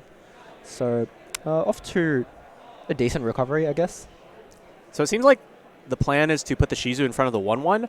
Now the real question is the plan to front with it or side with it? Because if you front here, it does run the risk of potentially not being able to go to memory, since it has to be on the board at the end of the turn. And if she gets reversed, then she will go to the waiting room before end of turn actually happens. Yeah, she will still go to memory upon being reversed if she flips a level, she flips a character or a mask event. Yeah, but if you whiff. But if you miss it, it's going to be pretty tragic for Clinton. So not sure if he wants to take that risk, but damage is also something that he might want here. Let's see how that goes. Yep. So triggered a book there, drew one, and looks like that was a side for one. So Clinton's taking the guaranteed memory here, which I guess makes sense because Clinton does need memory condition for both of his early play and his finisher. So I don't think this is really the time to be taking risks from his point of view. Mm-hmm. All right, and William, on the other hand, I think he's pretty comfortable being on level 1 with only one card in clock, and hits Brainstorm again. So yeah, he's not going to be running out of hand anytime soon, even though he can't land a 2-2 on in the front row as early as he would like. I'm surprised that Brainstorm hit, considering that 4 were shuffled back and 6 are already out. That is true. Or that's 7 out. That's actually all. Wait, no, 1, 2, 3, 4, 5. I think we see 1, 2, 3, 4. 1, 2, 3, 4, 5, 6. No, Yeah, 6 in waiting room, and then 1 more in hand. Yeah. Well, looks like William might want to go through his deck pretty fast then, but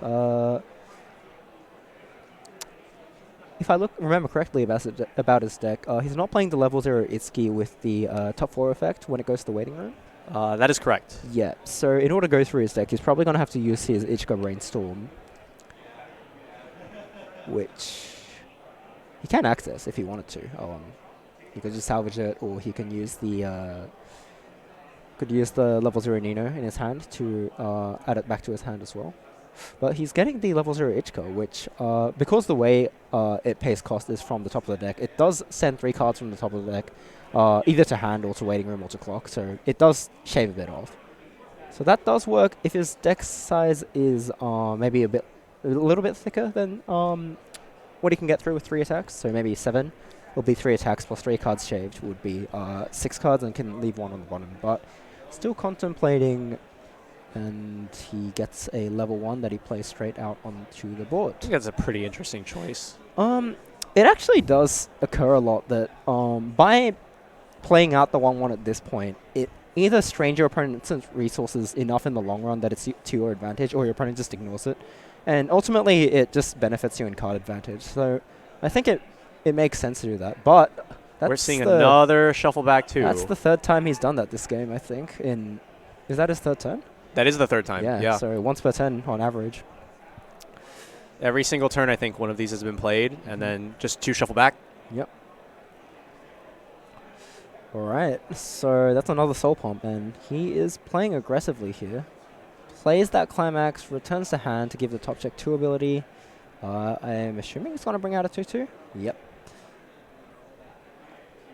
Yep, and that level 0 can survive unless... It actually can be contested. Yes. If the 1-1 fronts in the middle, yeah, and then gets the reverse. Nino, Nino Brainstorm will give 500 power to the level 0, and then they tie. Yep. I'm not sure what people around the world call that ability, which gives power when you reverse an opponent's character, but I think we agreed upon calling it snowballing. Yeah, I call it snowball. So like, if it gives 500 power when you reverse one of your opponent's characters, I call it snowball 500. And then if it's when your character gets reversed, I tend to call it revenge 500. I think those are names that are pretty intuitive and hopefully get adopted in day-to-day speech enough.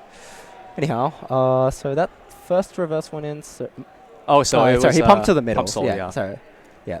And then he gave the 1k to the level 0, which means that this one can match in power. Mm-hmm. Yep, that's for 1. And then directing for 3.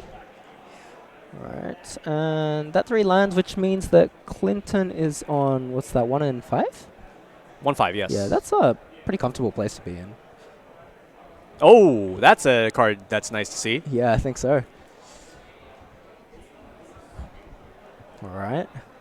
Getting that deck count in, so gonna try to account for specific numbers of cards being milled from the deck, whether it's by the level 1 combo or by brainstorms or by clocking. Mm-hmm. So he clocks there to go through 2 cards. 2 masks, but there are no Shizu level 1 combos left in the deck. Yeah, and there's 1 in memory and I think 3 just in the waiting room. So he's going to need to find a way to access that. Alright. This is what? So all 4 of the pants are accounted for, with 3 of them in the waiting room and the last copy in hand. Yeah. So pretty good draw there. Alright, he's using 1 copy of the anti-spell mask to set the deck for a character. Yeah, appropriately pays out that climax. And it looks like there are 2 books remaining in the deck. Yeah, not ideal. He either has to trigger those or just send them to waiting room and not get very much climax value out of it. But I guess at this point he'd rather just mill them, because drawing off the book climax would mean that it potentially messes with the count of cards that he has around in his deck. All right, and then Master Memory. Oh, this is going to change the deck state even more if he decides to play that. But it looks like instead just going straight for the Shuna, hoping to try to hit both climaxes, only hits one. I will say, I don't think that this is necessarily a bad state to be in. What you can do here is you can Shizu combo with 2 cards in deck. Yeah. And prior to the refresh rules, you would mill 2, and then you would refresh, and then you would get nothing because there would be nothing in your waiting room. Yeah. But thanks to the new refresh rules, since you take refresh point in the middle of the ability resolving, what's going to happen is Clinton is going to mill the last 2, which guarantees that the book goes back into his deck. And then he's going to take refresh point, level up, and he will have a bunch of cards in his waiting room to choose from with the combo. So that's a really nice change. Yep. And it's not often that you see... Going with that first. That doesn't seem to be... 50-50. Wow. That's nifty. That is a baller move. Damage lands as well. All right, so that's 4 damage in, and then because of the level 0 pumping power to the level 1 combo, it is now able to scale over the level 1. But this is where what I was saying about accessing the level 1 and just playing it straight up. Yeah, because William put 2 1/1s out into the front row, due to the way that he knows his opponent's power lines are capped at 7k unless he pumps a little bit more, one of them does survive here. So it does pay off, I think, to do that right here. All right, and then a bit more shuffling going on, but I believe the process is that he's going to take refresh penalty, level up, and then send 1 more card from the deck to the waiting room. Yeah. Yeah. And the same change to refresh rules also impacts these sort of situations where if on the off chance Clinton would mill a climax on like he would have right there. Yeah. If the refresh wasn't interrupting that, he would have milled the climax and then salvaged nothing, and then he would have been pretty sad. Yeah. But at least in this case, even if he mills another climax, he can still salvage a level 0. Oh my gosh, he actually did it. All right. Well, we were saying milling climax is unfortunate, but due to the new refresh rules, you can fortunately still get a salvage and not feel too bad. Oh my gosh, that is another climax. And I guess the good news for Clinton is that William still does take the damage there, but losing 3 climaxes off the top of your new deck like that is pretty painful. I guess it is somewhat... Oh, what the... That's a 4th climax leaving the deck, I think. Yeah, so it was what, two books milled, 1 book triggered, 1 pants milled. Yep. All right. Meanwhile, William on the other side is like, what's the worry? Just shuffle 2 cards into your deck and hit your opponent. Yeah, well... Right, that took an interesting turn for sure. Yeah, I think it is important to consider William's potential damage. Oh my gosh. I mean, I think you're probably okay with taking that. It's a cancel, right? I guess, yeah. It is true. But now that William has that information, he can front and direct accordingly as well. And judging by the way William's been playing these past few turns, I think he's probably going to try and play a bit more aggressively again. This time his deck is actually thin, so he can shuffle back and not have to expose an uncompressed deck either. So William is actually in a pretty nice spot here. Probably unexpectedly for both players in the game as well. So there's a level 0 Nino, which he's playing, and discards the anti-change to reveal top here instead of drawing, and he sees the level 0, so looks like he's going to salvage a level 0. Yep, that looks like his favorite level 0 in the deck. I would be entirely unsurprised if he chooses that, but there are other good options as well, so it could... I mean, it would basically be perfect at this point, right? Oh yeah, it's a brilliant opportunity. You look very excited to show that card to Clinton. Anyhow, Oh, but just he's not playing going it. in for Oh, attacks. all right, sure. So yep, we knew that was going to be cancel, and that one goes to memory. Frontier for 2. Yep. That cancels too. okay. All right. I think that's a we take those if I ever saw one. Oh my gosh. Uh, Can I cancel like that? wow, is that all 8 climaxes gone? That is all 8. Yep. That was the fastest 8 gone we've seen today. Uh-huh. So Clinton now just can do whatever he wants in this deck as long as he just doesn't pass on it. Oh, he's got so much playability with his hand right now. Yeah. No, that was not what we thought we'd be seeing. And then he even has great options to get through the rest of the deck now that all the climaxes are out, and he can pretty much just well, it does require crashing in quite a bit of board. I'm actually surprised to see Clinton clocking that particular card, but we can't exactly see the size of his deck, but I think that clocking the Fukujiro here is a pretty interesting choice, as it is a way to get through the deck pretty nicely. Yeah. Well, we'll see what he's up to here.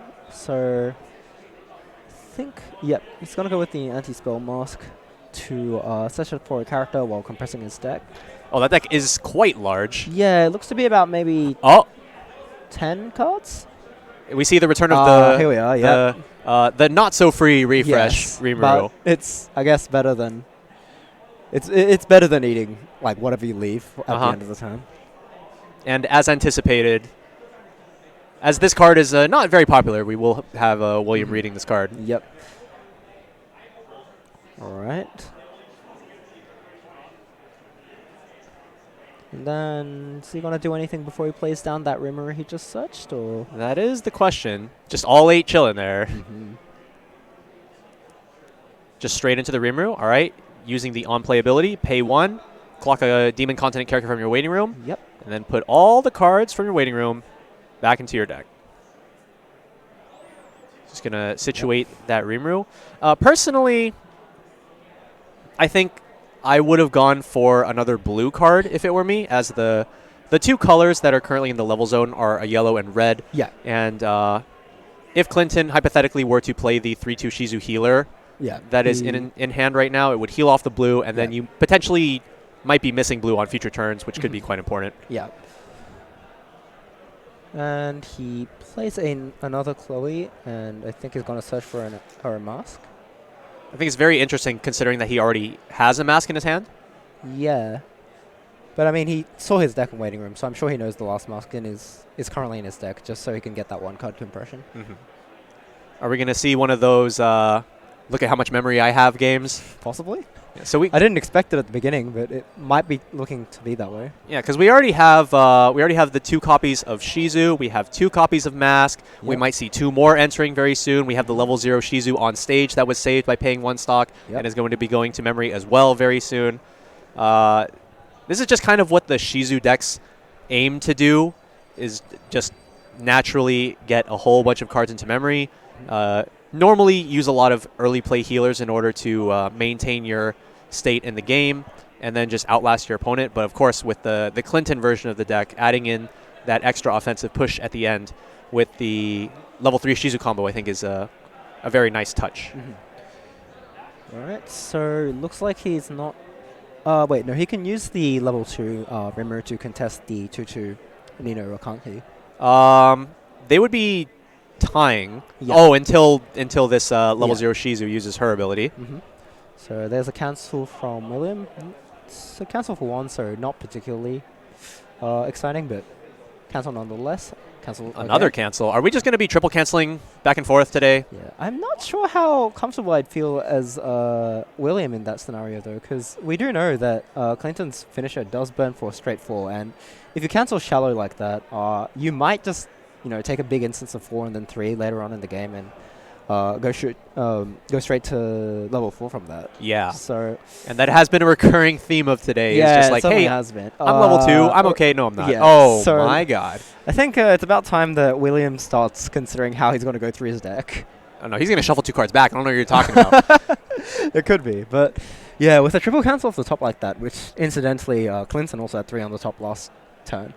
But yeah, Clinton could go combo to search combo and then play that and then use book and go burn 4, which in that deck state, seems entirely possible that it's going to stick. Okay, no time, just brainstorm and hit one. No clock as well. No clock either. Yeah, I think he needs to stay on lower clock just to make sure that his odds of just taking whatever straight to she's the finisher doesn't instantly just end the game for him. Yeah, it looks like the Ichika Brainstorm is the play here. Yeah, that's a very powerful card that allows you to go through many cards of the deck. Minimum 9, and for each brainstorm hit, you can go for one more as long as you have an Ichika in the deck to search. So, yeah, I think that's probably what he wants to do now. I don't think I see a Climax in his hand, so he will need to find something to rest here.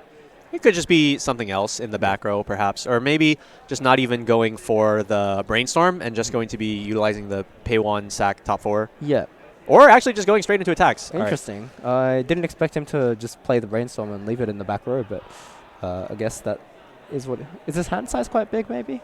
I think it is quite big. Okay, that would make more sense. Yeah, so here we're seeing a very interesting choice of early play. Yeah. For the quintessential quintuplets. So this is a 3-2 Miku. Technically, it could go into any build. Yeah, it doesn't have any character restricted text. Yeah, no name restricted, yeah. rather.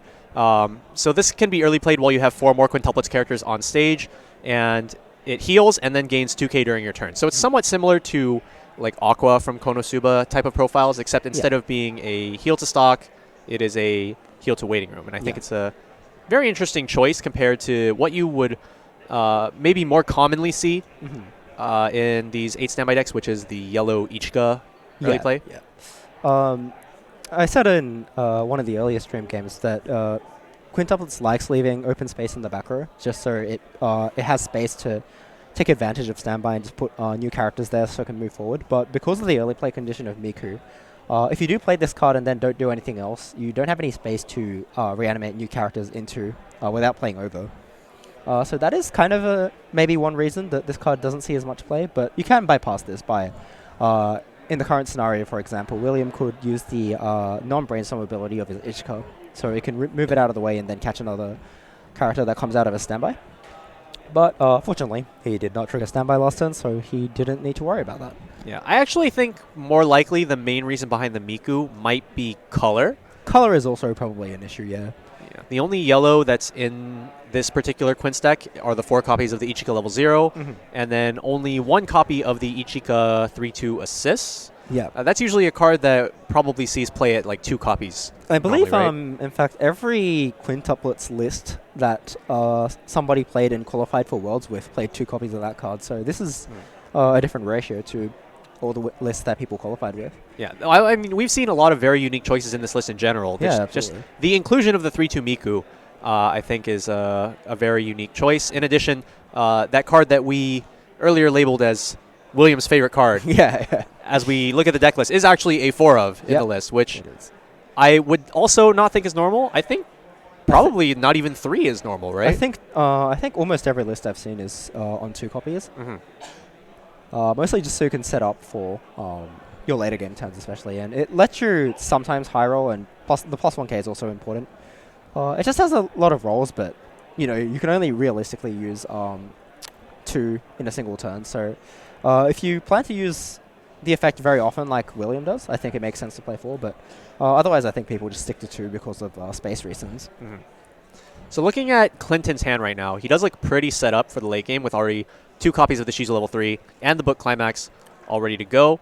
Now the real question is, when will he hit level 3, and how much stock is he going to actually have going into level 3? Decides to just play the book aggressively. Does he have another book in his hand? He doesn't. Interesting. Which is the very interesting part. So it looks like he's playing for compression this game. He also doesn't play around the anti-change counter, which William actually plays 3 copies of, although he discarded 1 copy earlier in the game. That was actually a side attack. As was that a side? Okay, that makes more sense. Yeah, just 1 damage. All right, there it is. And then we are going to see the anti-change counter for Quince coming out. Yep, so it only costs an additional 2 stock, but requires you to have 4 quintuplets characters on the board, which most of the time you kind of do, so it's not a huge issue, but it is a condition that you occasionally need to watch out for. But in this case, William successfully used it and turned off an attack. Clinton did get the stock off it though, so it's not the worst, but Turning off an attack for 3 stock is kind of like healing 3 for 3, which is a very good value there. So, Yeah, not only did Clinton also get the stock for the attack, but more importantly, digging towards that third trigger that was the pants that got him back the book. yeah. All right. And once again, we're just seeing William just going straight into attacks. Yep, looks like he's still just gonna sit on that deck for a bit, which Clinton might be able to capitalize on that by sticking a lot of burns into it, but we'll see how it goes. Well, I think if the triggers keep going clean like they have been so far. Yeah, maybe it's not as much of an issue. All right, so that 2 lands, and I think that levels him up. Yep, looks like it. Gonna finally That's level cool. that blue. Yep. And direct for 4. Ooh. I think that's canceling? Yeah. Okay. So Clinton Because- currently out 5 climaxes, I believe, with 4 in waiting room, 1 in stock, 1 in hand, if I'm Yeah. not mistaken. So that leaves 2 climaxes left in the deck. Mhm. Now the real question is, does he pull the trigger here? I honestly think that this is probably a really good position to go for it. Yeah, Clinton's finisher doesn't heal, it touches on play, which means that if he does it now, it puts damage into William's clock, and then even if William doesn't lose the game on this turn, he'll probably not be on 3-0 on the following one.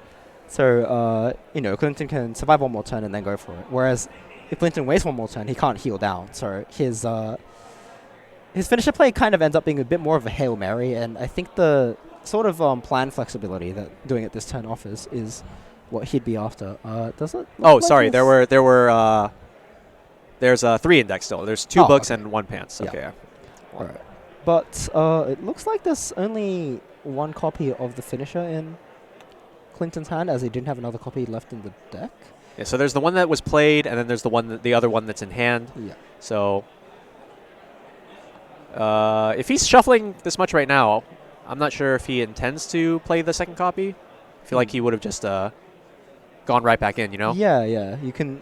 You are allowed to shortcut things in WS, where if you're going to go through your deck again, you don't have to shuffle again because, well, shuffling doesn't really affect anything. All right, and he gains a marker there, so he's pretty happy to still go for stock conversion. Oh, looks like he's going in. I guess he wasn't sure if he was going to go through again. All right. Now the real question is, with a deck like this, where you are 3 and 6, you are putting yourself at a bit of a risk of triggering and getting all your climaxes into your stock right before a refresh. Yeah. Now the dream is you just attack 3 times and it's all clean. Yeah.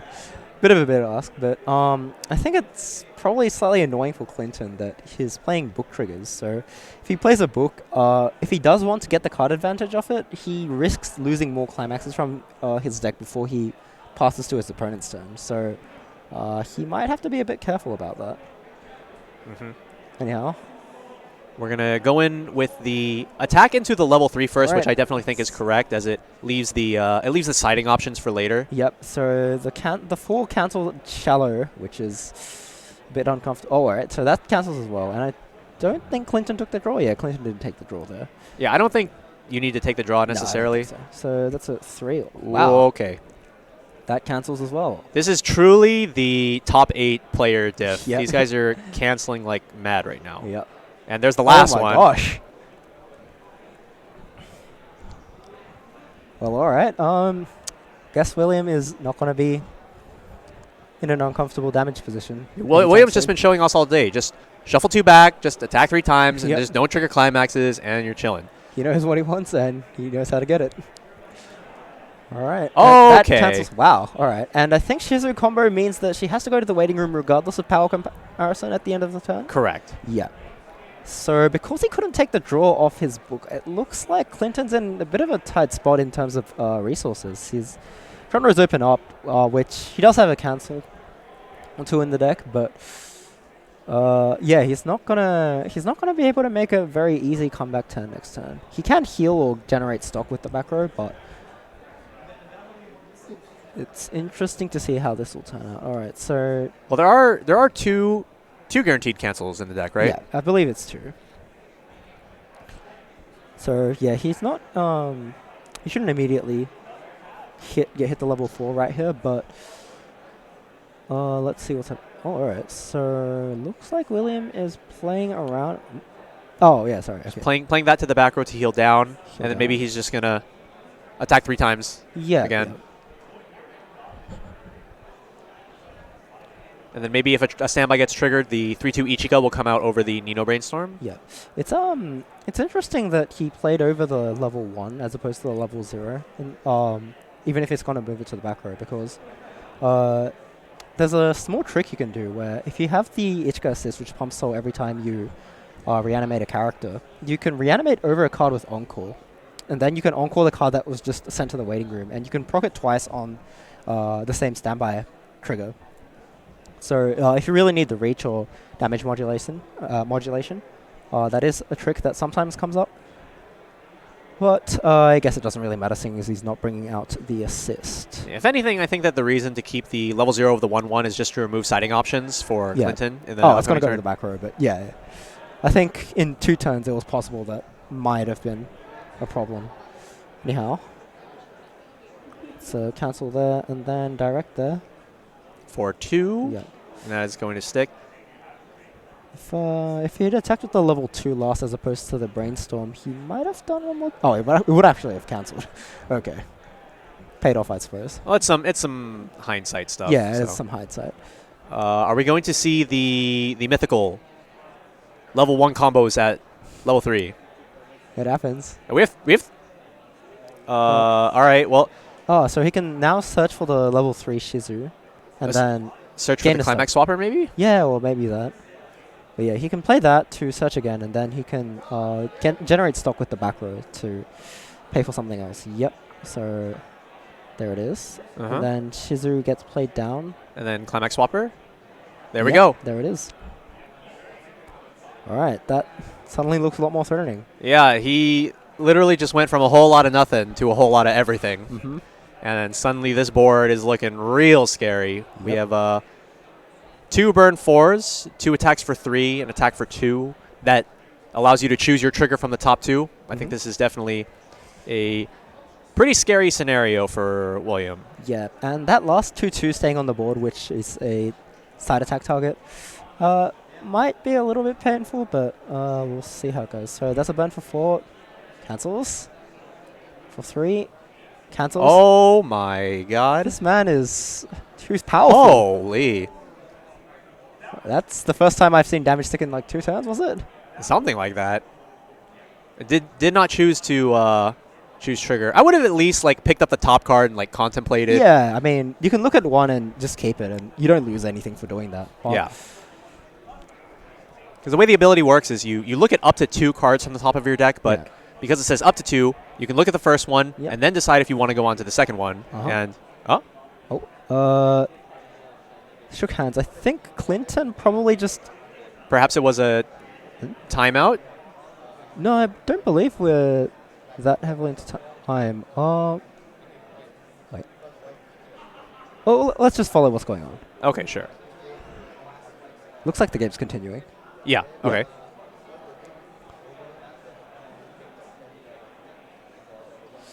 Right, so Clinton is on 3 and 4. Yeah. So he can only take 2 damage. Yeah. But that's guaranteed. All right, the special. Yep. So +1 soul to the character facing an opposing character means that all 3 characters can attack for a default of 3 soul. Mm-hmm. That's a Oh, and then there's Alright. 1 standby there. But he doesn't bring anything out. The damage lands, and the game goes to William. Yeah. I was thinking that it might have been damage comparison at the end of time because Clinton did gesture. He like kind of did a gesture towards his own clock and the Yeah, opponent's yeah. clock, and I thought it was possibly Clinton just saying that he doesn't have any odds of surviving, maybe due to the number of climaxes. But I think he had enough climaxes, actually. So yeah, he only had. I'm pretty sure he was only out the 2 one or climaxes. two, yeah. The one that he played, and then the one that he used to climax swap into the one that was in the waiting room. Mm-hmm. Well, unfortunately, that is the end of the run for Clinton, and William will be advancing to top 4, the semifinals. So, yeah, that was a great game, though, I think. Yeah, I definitely think that out of all of the Quince games that we've seen today, that was definitely the most uniqueness that we've seen. Oh, absolutely. Yeah. I've never seen that card being used so many times in one game. Yeah, but for sure, I think I don't know if like the discipline is the right word here, but just like the he just sort of had the intuition to just kind of not try to overcomplicate the situation. Just go for attack, just just chill. I'm out 4. I've got 4 climaxes still in my deck. I don't want to disrupt it too much. Let's just turn a few cards sideways and hope that there's not any in the top 3. And like, it's not as if he was incredibly likely to double trigger, triple trigger in that scenario either. So even if he had triggered 1, I don't think he would have been in a massively terrible position. So yeah, I think it. Yeah. So yeah, I think some of the other top 8 matches have been finishing up. But that was quintuplets versus slime. All right, so we actually do have the semifinals up. So we have Matthew versus Michael Doolittle, and then we have Gordon Lai versus the winner that we just saw, William. Yep. So I think probably we're going to be looking at the other side of semifinals for our next match. So we'll probably be seeing Matthew versus Michael up next. So we can get a bit of a taste of the other side. Yep. We we have not seen Michael Doolittle's deck yet today. No, so I don't think so. that should be a pretty exciting addition to some of the decks that we've seen. Let me see if we can check what deck Michael is on. Michael is also on Quintessential Quintuplets. All right. And that would be against Matthew's 7 Deadly Sins, which we did see earlier on in the day. So we'll be able to see the return of that particular Escanor-based build against the Quintessential Quintuplets. So I definitely think that those 2 decks in particular have been more or less the standouts for the entire day. They are probably the 2 most popular deck archetypes currently. Yeah, and they've also both been performing extremely well. Yeah, they have definitely been performing well. So I think in the top 8 distribution, I believe was definitely, I think those 2 were the most popular ones. Yeah, so if I'm not mistaken, it was 3 7 Deadly Sins, all of which were the Escanor type builds. Yep. And then 3 Quintessential Quintuplets, all of which were Nino builds. Yep. And then we had Clinton, who was playing, that time I got reincarnated as a slime. And then our last top 8 was Hololive, right? Yeah, Hololive, who It's, I believe Mark, unfortunately has lost in top 8. So Right. we won't be able to see Hololive in the semifinals onwards. So that means that our final 4 are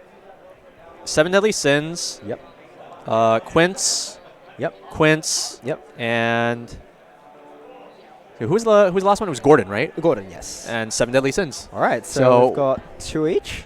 Yeah, and I think we've got 1 quintuplets and 1 7 Deadly Sins on each table right now. Yeah. So regardless of which half we watch, we're going to be on the same matchup. But the finals could be either way. It could be a mirror. It could be one of each. Yeah, honestly, I would be pretty excited to see an Escanor mirror. An Escanor mirror. I would love to see the who hits 3 first. I'm gonna explode you. Dynamic. I am pretty curious how that deck deals with the mirror. As in, I think a lot of decks ultimately do try to have some kind of answers to the mirror, even if the opponent has the answer as well. You have to. I think they don't want to be at the mercy of just taking damage or not taking damage. And I'm not too well versed in the Escanor deck myself, so I do know what the cards do, but I don't know what all the small detailed strategies are. And yeah, I guess if we do see the mirror, we get to find that out. So yeah, anyway this goes, I'll probably still be on the edge of my seat. All right, so let me see if I can pull up our next 2 competitors' decks. I think they're just getting set up right now for the next game. Well, first we need to actually confirm if we have Matthew versus Michael being our next stream game. So let's go ahead and take a look. Yes. Okay, so it is Matthew versus Michael. Let's go ahead and see if we can pull up those deck lists. All right, let's see. So we have Michael bringing Michael's deck back, and then we have, or not bringing Michael's deck back, bringing Matthew's deck back.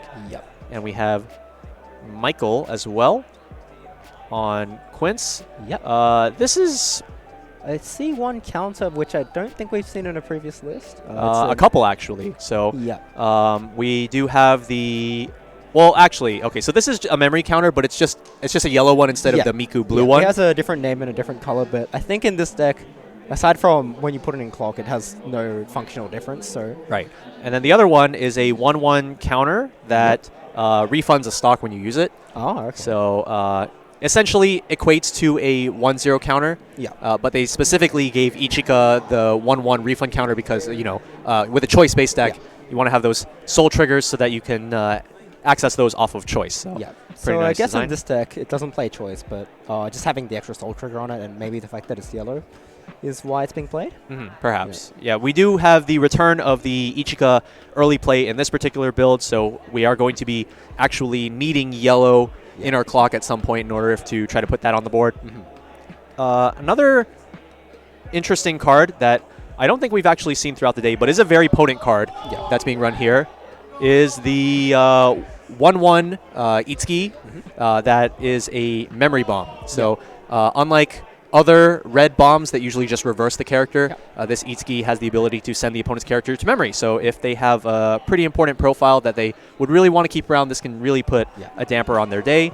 And additionally, she does have that secondary utility effect where if you are at level 3 and she's on your board, you can sacrifice her to force your opponent to move one of their characters to an empty slot, or they can force the opponent to swap 2 of their characters. And so that can be a pretty disruptive strategy if your opponent kind of blew everything on their level 3 game, and they left a slot open or something. Let's say they chumped a lane, and then you want to pull their brainstorm up so they have even less recovery options for a potential follow-up turn.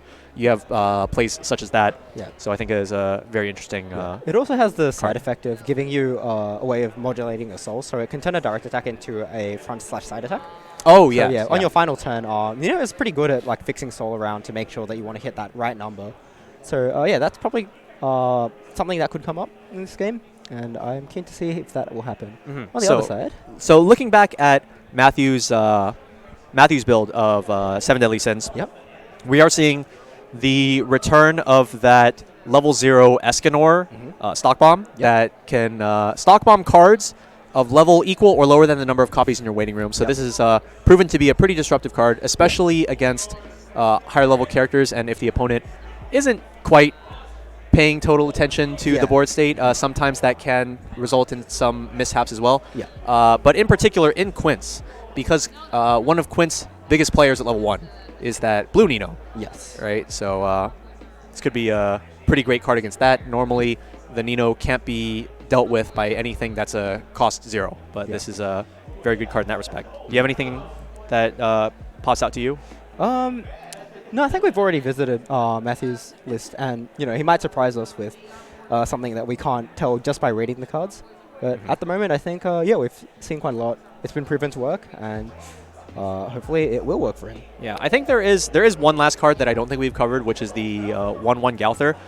This is actually another 1/1 memory anti-change bomb. So both of them are playing 1 each. Just like the Itsuki that we just saw. But this Galther has both on play and on death optional mill 3. So if you want a lot of flexibility in how much deck size you have, this is a pretty great card.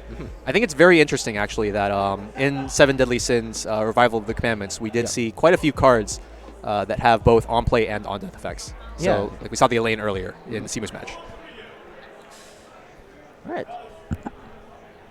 Still just setting up, I think. It looks like they'll take just a little bit longer. All right, so let's talk about the potential that we have for the finals. So obviously, there is the potential for Quince vs. Quince or another Quince vs. SDS game to follow this one. But SDS Mirror.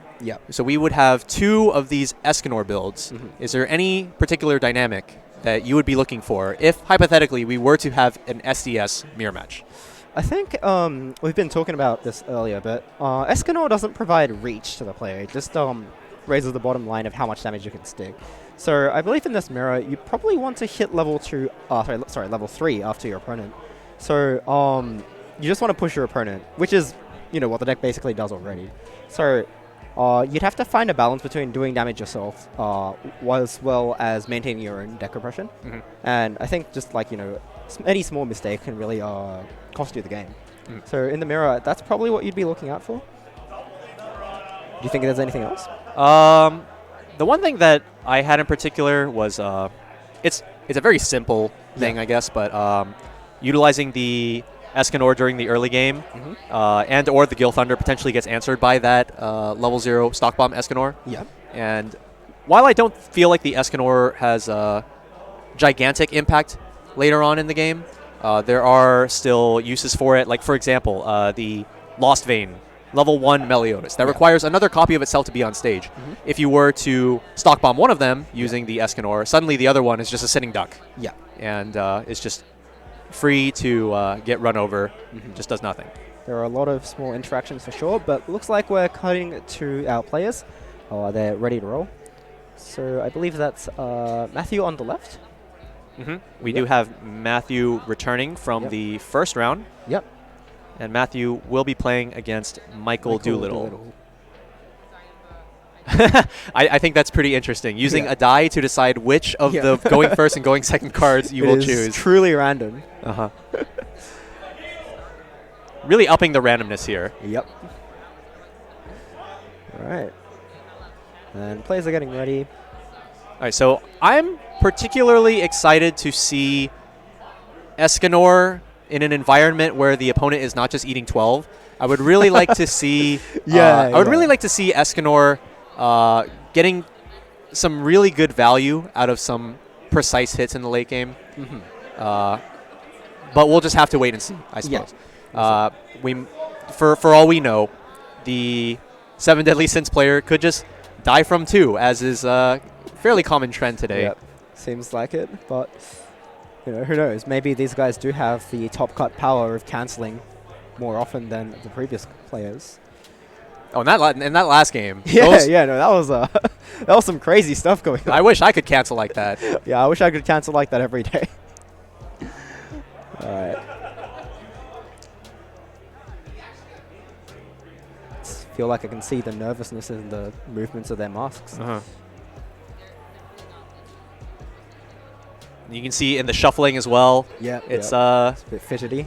Yeah, not quite as stable as if like they weren't in top 8, right? Yeah. I feel like it was the locals. They'd, feel a bit more relaxed and comfortable, less tension in their shoulders. But yeah, well, totally understandable. It's top 4 for Worlds. It at least looks like the two of them.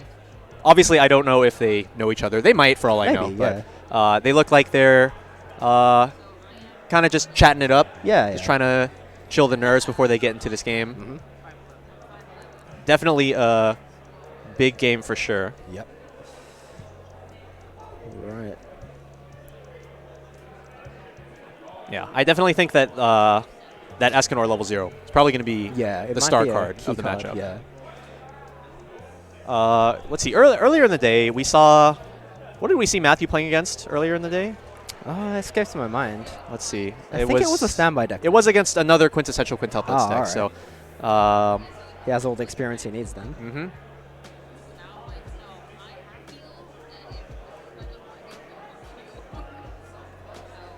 I didn't notice this before, but a lot of early plays in this particular build. We have 2 copies of the Elizabeth and 3 copies of the Merlin as well. Oh, you're right. So gives a lot of options for play at level 2. Although I guess he probably won't be playing too many of them in a single game, as he does sort of need the resource management to continue into level 3 so he can reliably go double finisher plus bounce. Yeah. So I guess it probably ups the consistency, but playing double early play in a single turn might not be part of his plan. Yeah. Additionally, both of these early plays have an early play condition of 2 or less. Personally, I was never too big of a fan of having multiple early plays in the same deck that have the same early play condition, because it feels really all or nothing. Yeah, when you have 2 different cards on different conditions, it does make it a little bit easier to work out a plan based on each. Looks like we have just gotten right into the game, and we are seeing an immediate cancel from Michael.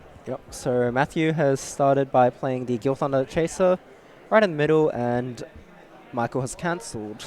Yeah, so I don't know if you caught it, but Matthew's first trigger was a Sock Soul. Oh, all right. So I guess Michael's pretty happy to cancel that one, because otherwise he would have started the game on 0-5. Yeah. And by the looks of it, that is I did which see cli- a which level 0 climax? Itsuki reverser there. So if Michael chooses not to attack more than once, he can out the Gil Thunder. Whether or not he decides to do that is a bit difficult. You kind of do want 2 stock going into level 1 in this game. Sorry, in this deck. Sometimes, of course, you use the level 0 Ichika Riki to search for a level 1-1 and then immediately play it down. But I think it's very interesting that Michael's giving Matthew the option to run or not. I'm pretty sure you just always choose not to run. yeah, let your opponent I hit you thought for he 2. would go straight in front and that's it. Okay, I guess if he's gonna dual lane, it doesn't really matter. but- Yeah, if you're gonna play the second character, then you're fine. That is slightly unfortunate. There is a climax on top of the deck with no standby target in the waiting room. We just have those 2/2s. Yep. But he does have the option of discarding a card to draw the climax, I believe. Or does he not have any Ninos in his hand? It was in Ichika Riki and Itsuki, Yeah. back row. Looks like he doesn't. So we'll just see a side for 2 into a direct for 2. All right.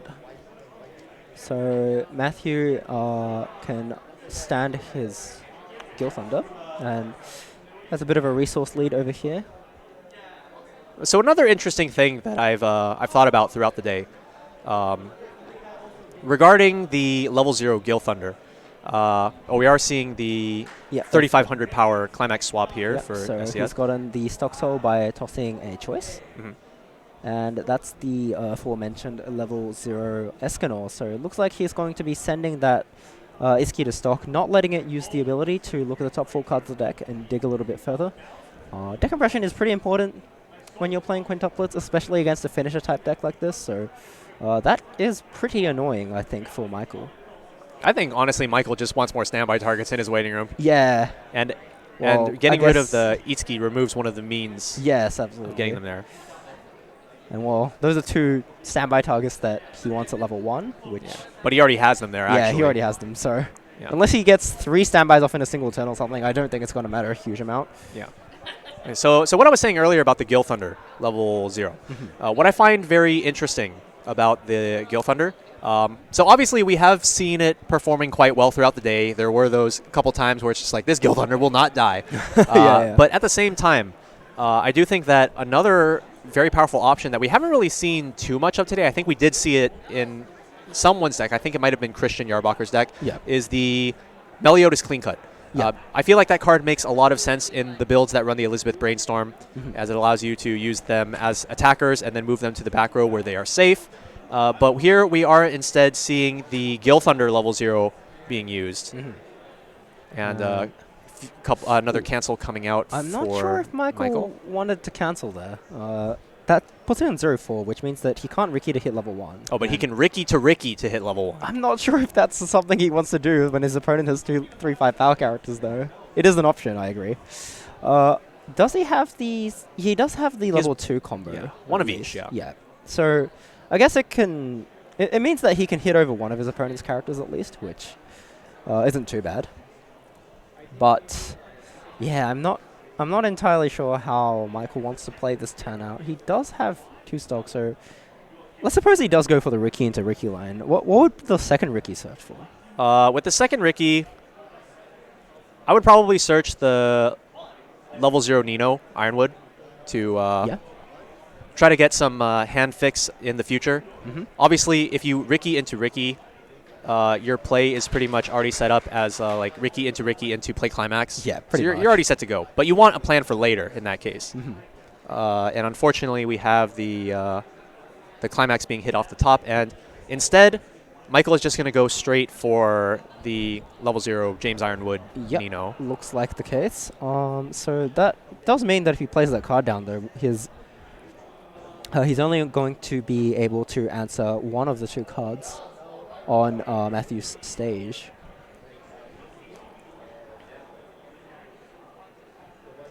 All right. All right, so what will we see as the follow-up from here? And I think personally the question that I am curious about the answer to is what is going to happen with the other climax that is currently in Michael's hand? Because he has one copy of the level 2 climax as well as one copy of the level 3 climax. Well, I don't think it's been a very popular play with the players that we've seen on stream today, but quite often I actually just keep the level 3 climax combo climax in my hand until I use it at the end of the game, just because I feel like this is a aggressive deck that tops it up with the finisher. So if you can't use the finisher, I don't think this deck can always reach its full potential, and just because of that, I think it is a line that's worth considering just to hold the climax of the rest of the game.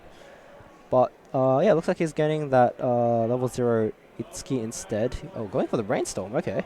I think I agree with going for the Brainstorm. Considering Michael's hand size and quality, it's not exactly the best. If you were to hit a standby, your standby quality is also not the best. Understandable, So yeah.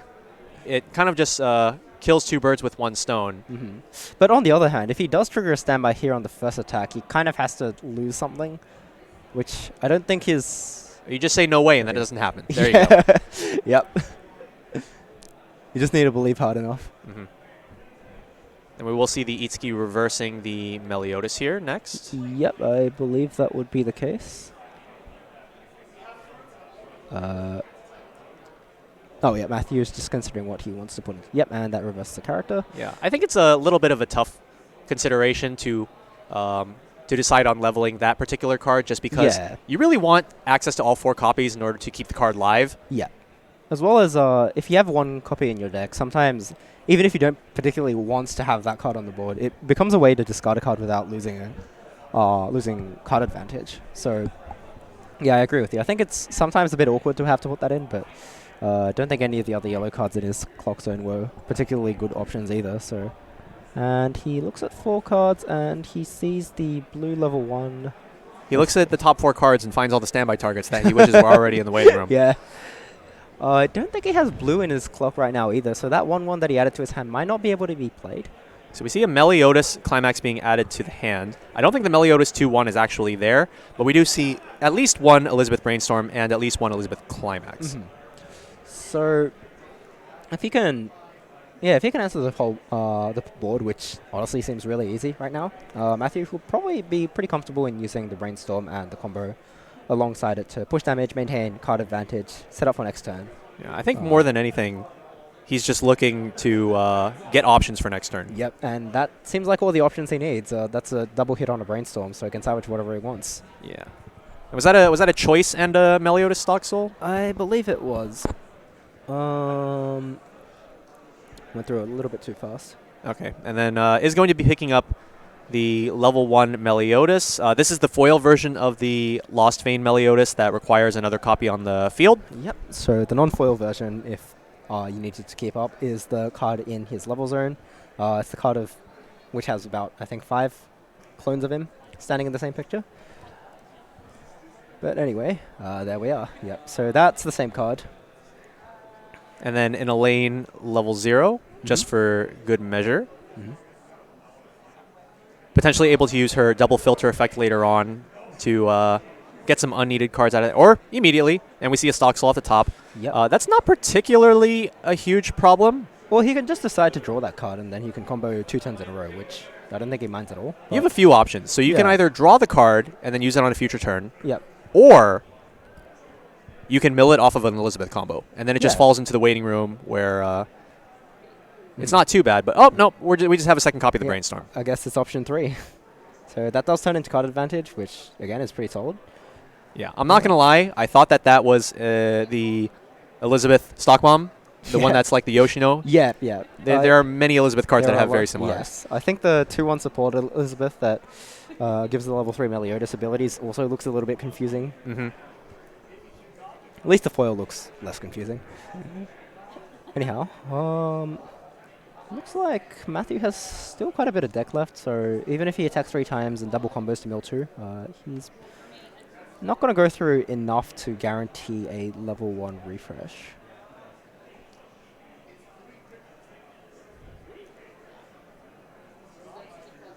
And I think Matthew has actually quite a few climaxes left in deck. I think two or so, I think. Yeah. It's not too bad. Yeah, if he only really needs to cancel, or if he cancels twice, he's basically guaranteed to level up at 1. Oh, there's one left in deck. Yeah. My bad. All right. So if he cancels once, I think he still could level up. Depends how big the swing that he cancels is, but it also depends how much he cares about that, I guess. Anyway, still contemplating what to get off that brainstorm. Looks like he's getting the Another Wilder Lost of Vein. Lost Vein. Yep.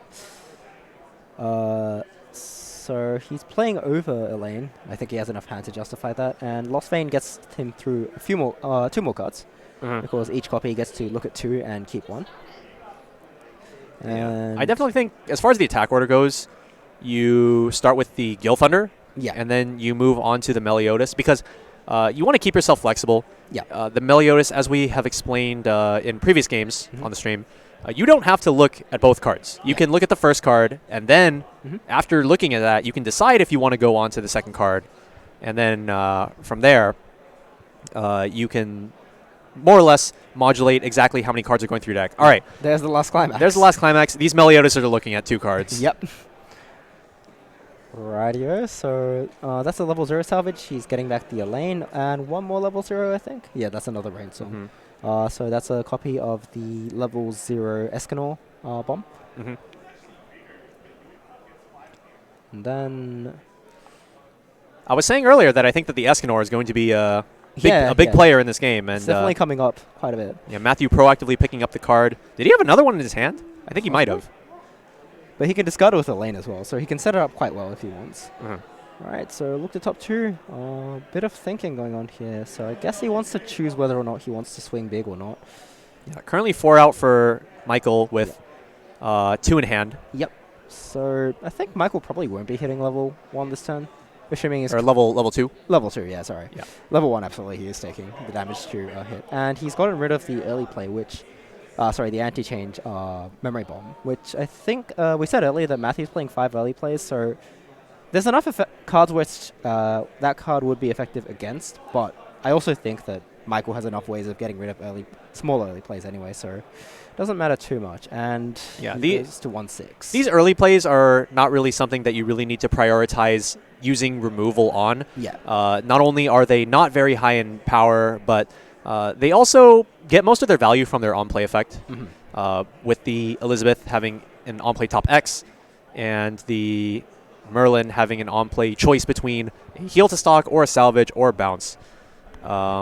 Now, the thing you said about Michael not going to level 2, he is actually frighteningly close. Yeah, so if he wants the card advantage, he kind of has to clock, and honestly, his hand size isn't looking too great, so he might have to go to it. But it also does have the option of brainstorming with the level 0 Ichka, and if he hits there, he should have enough hand size, and he should also refresh at level 1. And setting up his waiting room, not too spectacularly, I guess, for level 2, but it will at least have some card to bring out. Alright, so... I believe I counted 5 climaxes in Michael's waiting room at this point. Yeah. So with the 2 in hand, that means there's 1 left in deck.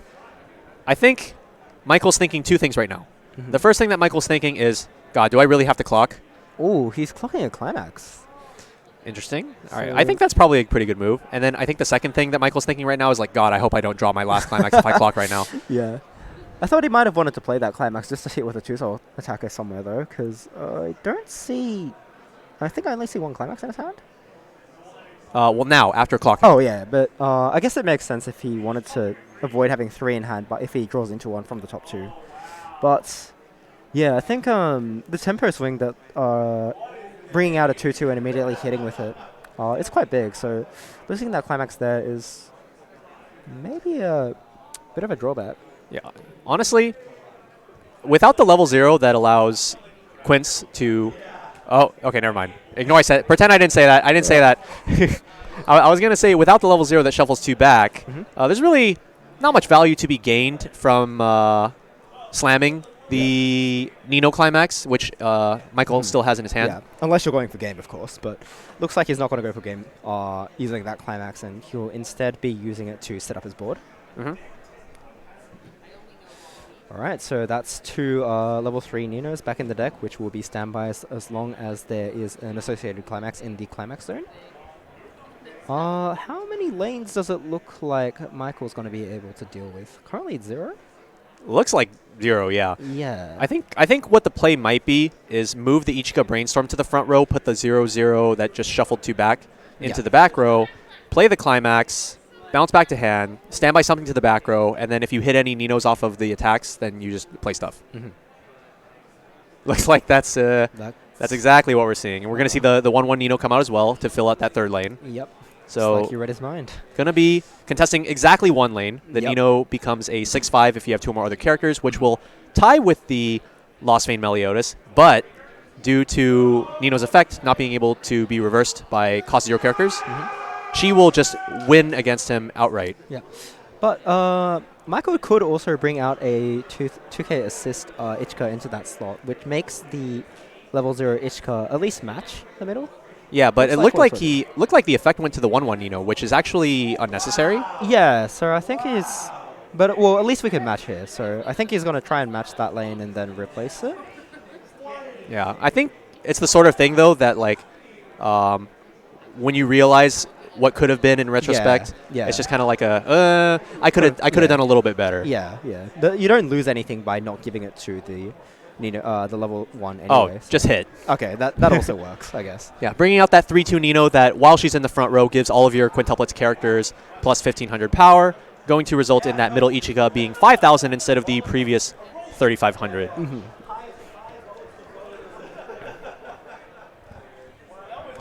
All right, so bit of thinking going on here. In terms of game plan, obviously Matthew just needs to maintain his damage lead and eventually transition into Escanor. Michael, I think, is probably going to be set in terms of keeping his board alive because of the assist Ichika and the global 1-5 Nino now. But because he also did just use his combo for level 3, he will need to find a way to end the game when it gets to it. That may mean that he draws into the climax, or he might just accumulate a lot of stock and use the burn Ichika. That's the one, the burn change Ichika. Wait, sorry. Oh, yeah. There's a bit of confusion on what goes to stock and what goes to waiting room there, but I think they both noticed pretty quickly and fixed it. Anyway, so yeah, I don't think Michael needs to worry too much about his board being answered, unless Matthew decides to play the early play Merlin and bounce one of his cards. But in that case, it slows Matthew down from getting all of his pieces for the combo. So in either case, yeah, I think Michael's doing okay for the moment. One thing I would like to note is that the Ichika was placed in a zone that is not behind the 3-2 in the front row. Yeah. We were mentioning earlier that the 1-1 Nino could just tie with the Lost Vein Meliodas, and no consequence could really happen to Michael. At the worst, Michael or Matthew might like counter, and then he still gets to keep his Nino. Yeah. So you still go 1 for 0, and if you're anticipating potentially hitting standby, or at least if you are planning around potentially hitting a standby and putting your intended standby target in that particular zone, I definitely think that the Ichika level 3 could have been placed on the left side so that it supports the cards that I personally feel would potentially need more supporting. Yeah. So here they are. So Matthew just went through a refresh at 2-1. Probably Yeah, and he would have preferred level 1, but went back 7, I believe, with a level 2 Meliodas climax in his hand, I think. All right, so Michael has kind of just used up some of his options, so the standby in his hand and some of his stock to stabilize a bit, but I think he has stabilized at least, so he should be here just waiting to, you know, not cancel below average. And that should get him set. Kind of curious what's in Matthew's hand at the moment. Okay, so some of the cards that I did see were a couple copies of the Escanor Bomb, the Meliodas Climax, a 3-2 Merlin. I couldn't quite catch a glimpse of the other contents of the hand, but those were definitely some of the things that he was pondering over. I think there was an Elaine level 0 as well. Yeah, he accessed that earlier, didn't he? So yeah, I think because he has 2 copies of the Escanor plus an Elaine, he can use Elaine to discard an Escanor and turn the other one in his hand into at least a level 1 bomb to deal with the level 1 the level 1 Nino on Michael's board. And with only about 5,000 power on the Ichika, I think he can fairly easily deal with that as well if he wanted to. So he can out 2, and I think that's probably a start on stopping Michael from stabilizing too much. Well, currently nothing on the board actually contests the Ichika in the middle. Yeah, you're right. So I guess he would have to find another copy of Lost Vein in order to do that. But he also did Clock Away. I did see a good card that might help. Yeah. Well, okay, apart from the Merlin. So we are just going with the Merlin. But I did also see that Matthew did draw that Gauther bomb. All right. And so that would be able to both remove the 3-2 Ichika from the front row, just send it straight to memory, but also lower the power of the other characters in the front row, allowing the level 0 Ichika to be run over. But instead, we're just going to go for the bounce, I suppose, off of the Merlin early play. But looks like Matthew is contemplating what to bounce. There is a reason to bounce either of the other level 2, I suppose, but it seems easiest to just bounce the front row one if he just wants to deal with the board. But again, from Matthew's perspective, while the front row level 3 does contribute to the board, it's not actually a threat in the sense that it doesn't really help Michael end the game. Like, yeah, sure, he can rearrange the top 2 and like give double trigger, but it doesn't create extra instances of damage. Or it gives choose your trigger, not double trigger. Oh, sorry, choose your trigger and rearrange top 2, sorry about that. Yeah, but unlike the 2 back row cards, which actually increase your damage output directly. We're going to see a heal to stock instead. Yeah. Interesting. All right, so he can answer currently 1 card on the board still? Currently just 1, yeah. We're going to see a Brainstorm hitting. Choice hits the waiting room. I wonder if the Stock Soul in hand is going to be played this turn, or if it's saved for later, as it did look like Matthew had the King Climax swap in hand. Oh, yeah. So I think, aside from obviously using it as a Climax swap fodder to get the choice, though, I believe these decks playing 4 of the Brainstorm combo and 2 of the 2-1 combo don't really care too much if they don't resolve the 2-1 combo at all. So yeah, as soon as he sees another Climax, I think he's just going to use one of them fairly liberally. We are seeing the Gauther come down. Optional mill 3 off the top. Yep. 3 clean. 3 clean. And there is one particular thing that I do want to note about Matthew's hand currently.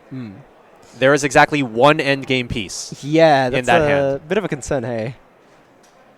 And he's choosing to play over his characters as well, which is... Oh, so what happened was Matthew did a heal to stock with the Merlin to send the level 0 Escanor from the clock to the stock, and then paid it out when the Gauther was played. So now he can answer 2. Nino. Now he can actually answer 3 lanes. But as we said earlier, Matthew doesn't seem too prepared for his endgame. So depending how damage progresses over the next 2 turns, he might be in a bit of a sticky situation. Yeah, and I believe Michael is refreshing with all 8 here. Yeah. After that last cancel. Although he is going 8 back, he has no cards in his clock, only 3 stock, and his hand size isn't that big either, so I wouldn't say his compression is fantastic. Just honestly, his hand size hasn't been great like the entire game. I think. Yeah. And the fact that the board is getting completely wiped here is not really helping. Yeah, that's definitely not helping. That's not helping either. All right, and takes a 2 as well. Looks like it's going to be a time of kind of biding for Michael. He's going to have to just grit his teeth and, live with what he has for a bit. Yeah, at the very least, though, we do have a couple open lanes that Michael can take advantage of here. I don't think that's what you want to see when you don't have a 2-2 in your waiting room. Yeah. If he does get a 2-2 in the waiting room, though, it's, as I said, a pretty good tempo swing. So the question is how. Yeah, that is probably the big one.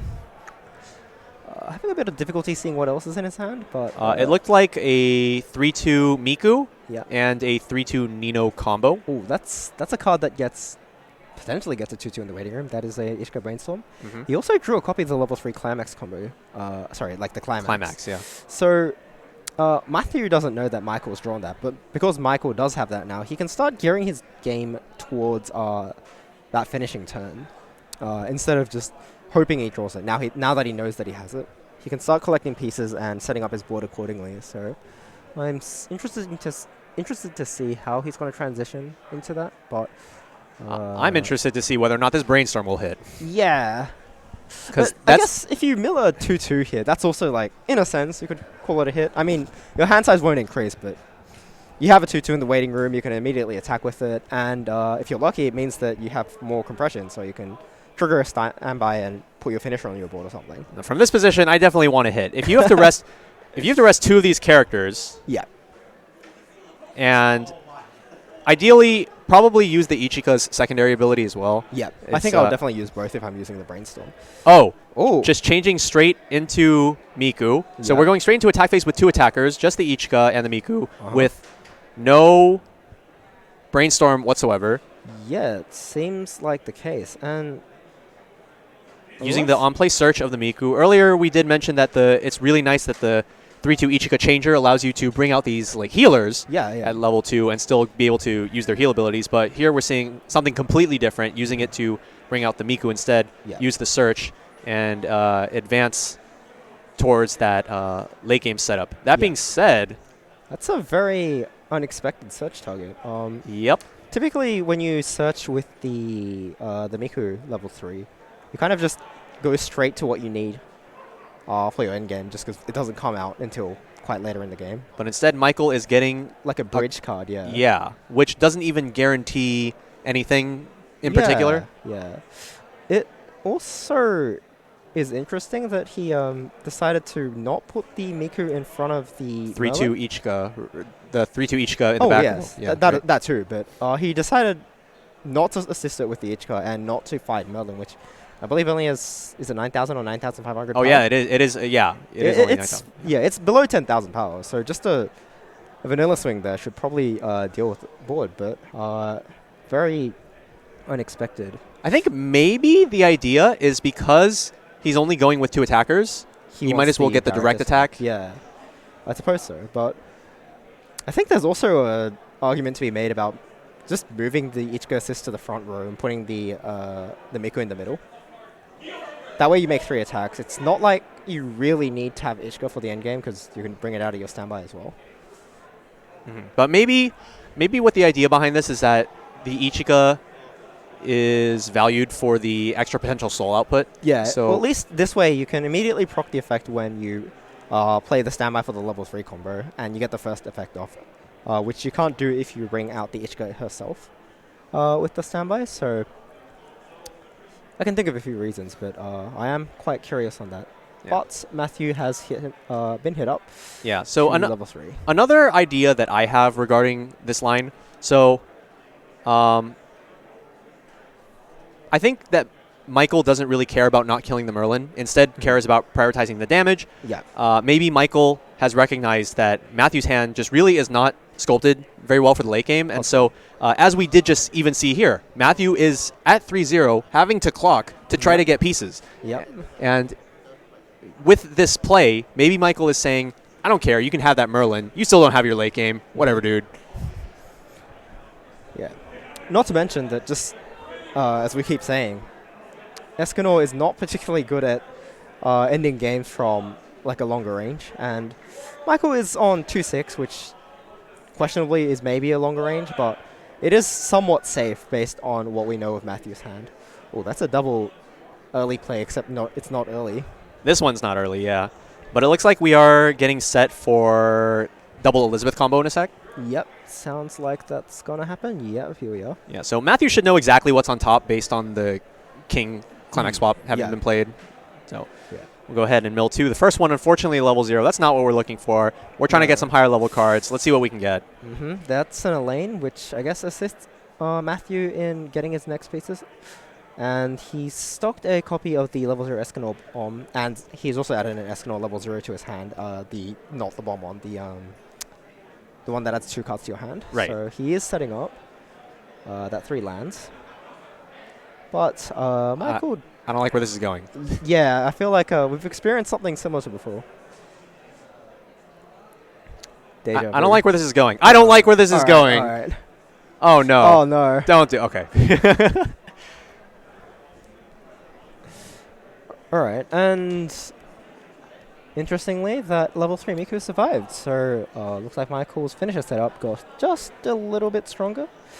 It looks like Matthew's deck is thin enough that Michael can make a pretty good guess on how much damage it's going to land if he uses the ability of Miku.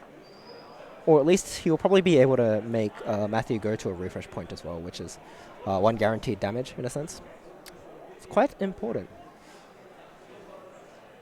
So 3 climaxes in waiting room, 1 in clock, and what looked like 3 more in hand? Yeah, I'm pretty sure Michael's going to be going for game here. Alright, so that's the card that he searched for earlier. He's discarding to reveal the top card of the deck. He's going to salvage a level 0. And as we were saying earlier, no guarantees when you search a card like this. He's going to get a Brainstorm, alright. Getting a Brainstorm with a fairly large deck and that many climaxes out? 1 climax at most in the deck right now. Yeah. I honestly feel like just going for another level 3 might have been the better play. Like maybe last turn. Maybe if Michael was at like low 2, then going for the level 0 Nino probably seems like a really good play because it gives you options in case you don't go to 3. But Michael was already at 2-6. Yeah. And so I feel like you just grab late game. Yeah, I think the number of windows that you can get where a very low power bridge card like that is going to help you is very low. I think you'd often even just expect 0 here. So yeah, going straight for the combo there probably sounded like a better idea. But anyhow, that is a copy of the level 3 Nino. Does he have anything else in his hand that looks like it does extra damage? Well, we have the 3-2 Ichika from the last turn, which doesn't do extra damage, but putting it on the board could potentially represent more damage later. I suppose, yeah.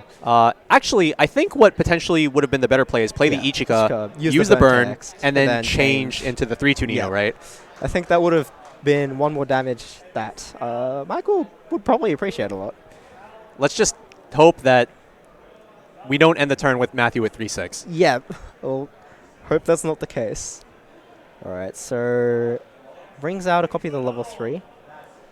And then has the opportunity to assign Soul here with the Ichika. Yep. I don't think it... Looks like there was no declaration, and we're going straight into Miku. Pay 2, discard 1. The opponent mills the bottom 4. Yep. Oh, baby. Oh, alright. So that's 2, and we've milled 3 cards. So there's at least one more card getting milled off this, and it burns for at least 2. That looked like a refresh with 5, was it? Yeah, that looks really rough. And we're starting it off with a burn 2. Plus 1 guaranteed refresh penalty, so if that 2 lands... we're in for a world of hurt. Yeah. Yeah, if this 2 lands and the refresh point is taken into account, we're seeing 2 out of 4 attacks have to land. Alright, so... Alright, okay. Any 2 of these 4 needs to land. There's 1 cancel. Yep. Oh, it starts with the finisher. Okay, true. There's the second one. Alright, so that's 2 swings for lethal with the burn 3 and the direct for 2+.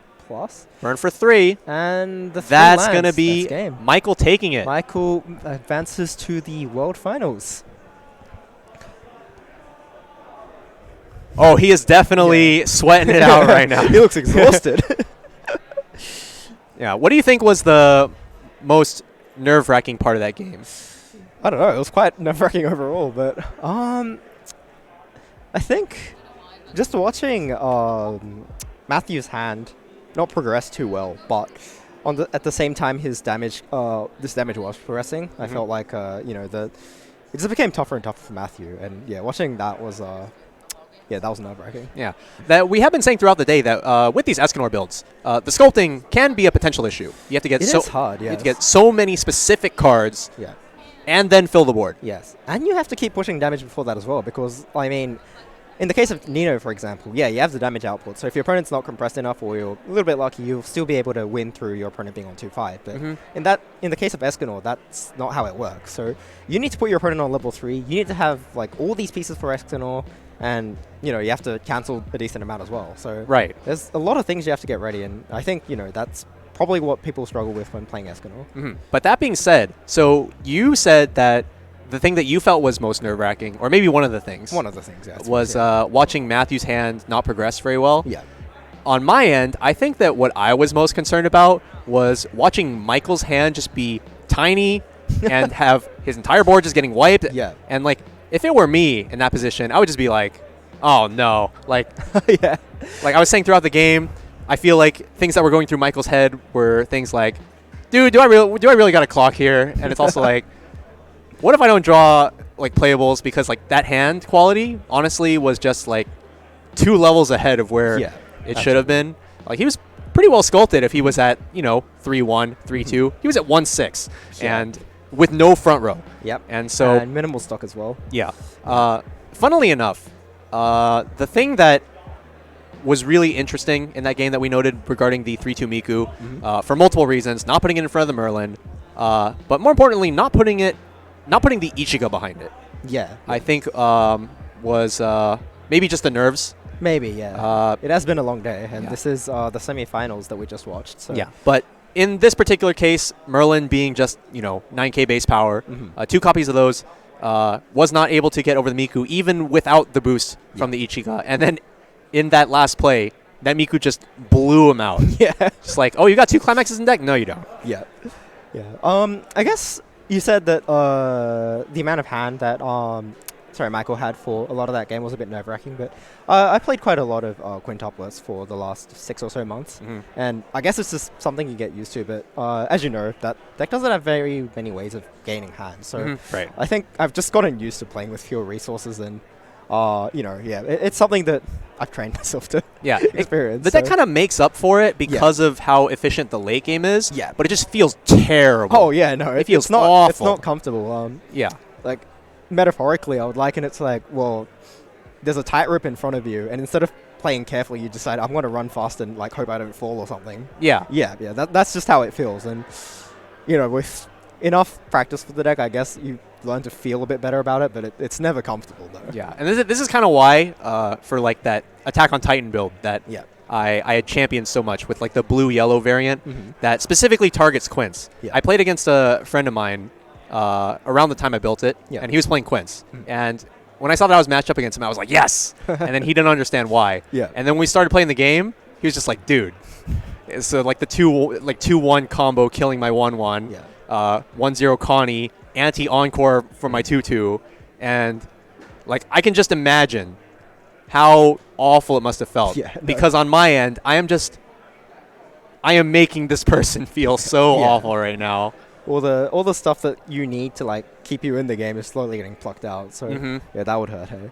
Yeah, I always assumed that like from the first times that I played against Quince, I didn't think that it was super amazing just because I don't personally value the standby type of combos where like it stands the target because I personally more value like getting value out of standby past just the standby itself. Yeah. I see So what like you mean. I'm a big fan of level 1 climax combo standby lines, especially understand. cards like Eris. Eris. If you go back further, I guess Kaede from Arbiter would probably be. Yeah, That and ma- yeah. other ones like Kaguya. Yeah. And so in that respect, my personal viewpoint towards Quince was that it's just like you need to just get these encores out onto the board and then just like get so much hand.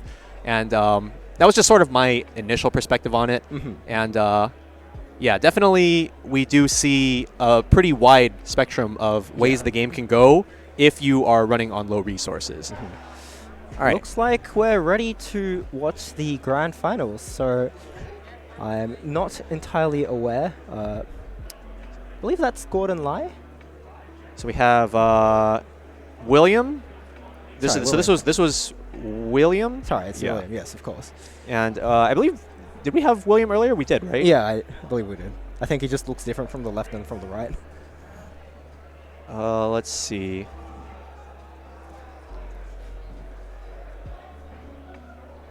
Did we have William earlier? I actually don't think we did. William Tang wasn't William the player whose favorite card is the Oh, it Careful. was. yeah Yes. yeah. It was the Quince. Yes. So it looks like our finals is a Quince mirror, and although we do have the much-awaited Escanor mirror going on, that will be the third place decider match, and we will not be watching that in real time, unfortunately. But yep, it is going to be Quince versus Quince. Here we are. Sort of. Oh, there we go. There we are. All right, so we have Michael, who we just saw, Yep. against William in the finals with the Uh-huh. Quince mirror. And Yep. then in third and fourth place, we will have, unfortunately, the game that I was quite excited to Yep. see, Matthew Yep. versus Gordon Yep. playing the Escanor Escanor mirror. Yeah. Yep. Oh, also, before I forget, one more thing that I do need to bring up. I had been meaning to bring this up for several rounds, but I keep forgetting. Yep. In the sixth round match Yes. between Simu and Christian, Christian, yep.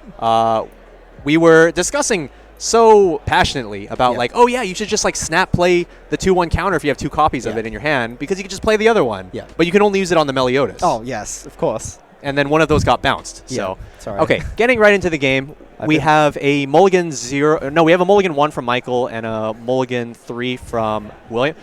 Very Very start. fast gameplay here. Yep. I would also just like to note that this is not only a quintuplets mirror, but it seems like a Canadian mirror. So, Ah, yes. Yep. regardless of who wins this, Canada and quintuplets will be taking the cup for. Yeah, Canada BCS. gets bragging rights for this Yep. year.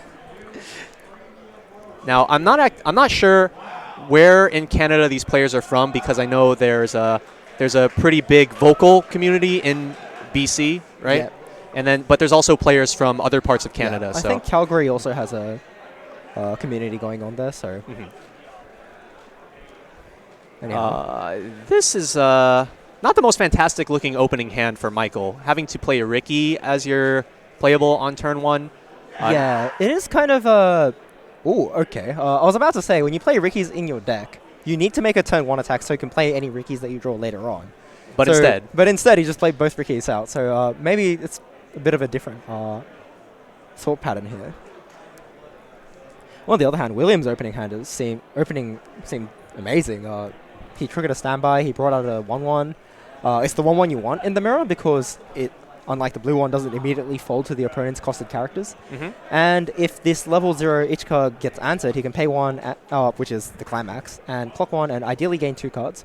But arguably even better, it didn't even get answered. So strong start here for William. here we're kind of seeing the duality of Quince. Yeah.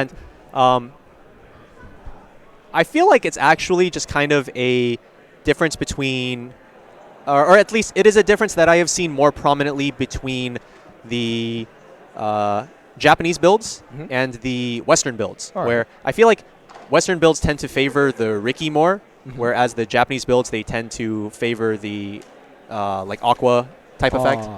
I don't know. Maybe I'm wrong, but it's just a pattern that I feel like Yeah. I have observed. I think there's a player to use the Aqua Shenlin, whatever you want to call it, type build. And I think it's top like 3 events in the first half of 2022. So I For think English format, right? Oh, in Japanese. Oh, in Japanese. Okay. Yeah. So I believe what you may be thinking is like a Japanese trend might actually just be one guy. Oh, I've Probably. I've definitely seen plenty. Like Okay. I don't think I've seen a single Ichika Riki being played in a Japanese Quince list. Oh, really? In like quite a while. Okay. Or specifically in the Nino type ones, of course. Oh, all right. I think I've seen quite a few actually, but I think well, the type using the 2K Ichika instead, it's probably more popular in Japan than it is overseas. I can maybe attribute that to the somewhat popular Danmachi in English, especially in the regional level, not the world level, I guess, because we didn't see that many Danmachis. But when it gets answered by the level 0 Aino Right. bomb, it doesn't get to use the effect, and you're already in a tough matchup. So I think to just avoid that happening, it maybe wasn't as popular during the BCS season. Yeah. Anyhow, looks like William is just further and further advancing his advantage while Michael is trying to catch up. That's a standby, so We could see some recovery here. Yeah, that might be a point of comeback. So, yeah, he can use that to ensure that William can't use the abilities of one of his cards when it goes to the waiting room. It's going to go for the brainstorm, okay. It's always a pretty interesting conversation when you see like a standby climax on top of your deck. It's like, Yeah. do you brainstorm or do you go for the standby itself? Because like obviously you would be burying the climax fairly deep, but sometimes the value of a single standby climax is just so much more. Yeah, I than mean, having you get a partner. character on the board, you technically gain 2 stock, although you immediately use it because you just don't pay the 2 stock on the character. Yeah, it's so much value compared to a brainstorm where you use 1 stock and you only gain 1 card and you don't get the stock back. So it's like a 3 stock difference if you think about it, and whether or not you need to pay out the climax is just the only thing you need to consider at that point. So Michael's just kind of going for a bunch of fixing, hasn't really played anything that can address Williams' board super well. Meanwhile, Michael's thinking, you didn't shuffle back 2, what's wrong with you? yeah, I think Michael is going to have to find a point in a game, a turning point, in which he can establish either like a damage advantage or a board advantage, and use that to try and flip the game back in his favor. And it's pretty hard to, work out what that point is in the mirror, because you both have pretty similar tools, and especially quintuplets is a deck that kind of prides itself more on breaking boards than winning on defense. All right, so interesting that Michael played that level, the level 0 Itsuki in the back row, but didn't use the ability here. Well, no point in using it if you can't kill anything. Yeah, I guess so. But from what it looks like he has enough space in his hand to just leave it there for the moment. So I thought that might be the case. Enough space in his hand. I'm looking at Michael's hand, and I'm thinking, look, ma, no hands. Like, he played a climax just now and went down to, like, 3 hands. Something like that, yeah. So if he triggered another standby here, and he had to play over one of his back row, that would be kind of a neg compared to just keeping the level 0 that he didn't use in his hand for a moment. Another thing is that in the mirror, typically when you play a 2-2 in the front row before your opponent, you kind of put yourself at a disadvantage, because Here now comes your theirs. opponent can, your opponent can hit over your one with their copy. And not only that, they can use their Itsuki to clock shoot it. But it looks like William isn't actually playing that Itsuki. Yeah. Yeah. This deck really just wants 4 copies of the shuffle back tune. Seems like it. So yeah, I'm not sure if Michael was aware of that slight variation in William's deck, but that putting that 2-2 in the front row is not nearly as much of a liability as it would be in certain other mirror matches. Yeah. So, hypothetically, if it were a mirror where both players are running the level 0 Itsuki, what would you do upon hitting one first? Would you just try to like maybe stall out playing your 2-2? Well, actually, no, that doesn't even work, because you wouldn't be able to give an Itsuki buff on a 2-2 that was brought out via the climax, right? Oh no, you can buff a 1-1. Sorry. Oh, You sure. can buff a 1-1-7-5 to go to 8k, and then you can match and then shoot the opponent. Okay, sure. Sorry, I was a bit unclear on that one. Yeah. But yeah. What would I do in the mirror? So this is similar to how you deal with that type of card in other matchups, but that type of card is only able to assign the ability to one character, obviously. Which means that if you put 2 in the front row, only one of them gets answered. So what I would try and do is put more than one card in the front row, which has an ability that my opponent wants to shut down. Okay. And then make my opponent decide on one. And sure, I have to lose one because that's just how it works. But at least I don't put one out at a time and just let my opponent pick each one off. I think putting out 2 and then letting your opponent deal with 1, but you have 1 that gain value over turns. Okay. Is probably how you want to play it out. Yeah, I mean, like, I guess that would come down to you play the standby, you bring out the 2-2, you stand it, and then you just hope you hit a second standby. Sometimes I think you can actually just hard play a red 1-1 from your hand. Or you can put a 2-2 in the back row and then wait until your next turn to bring out another 2-2. Or it depends on how your early game goes and how you fight your opponent's stuff. I think particularly in this matchup, Williams' level 0 is having 500 more power than Michael's ones. In the Ichika's being 2k versus 1-5 has definitely paid off, and he's also gone first, so maybe Michael doesn't really have the the comfort of doing so, but it is a line worth considering. Reaching for Ricky here. Yeah, there's a lot of accessing bridge cards kind of plays that we're seeing from Michael today. Sorry, I made a brief mention about going first and second actually, but from my experience of playing quintuplets, I think this deck has very polarizing win rates going first and second, even compared to other decks.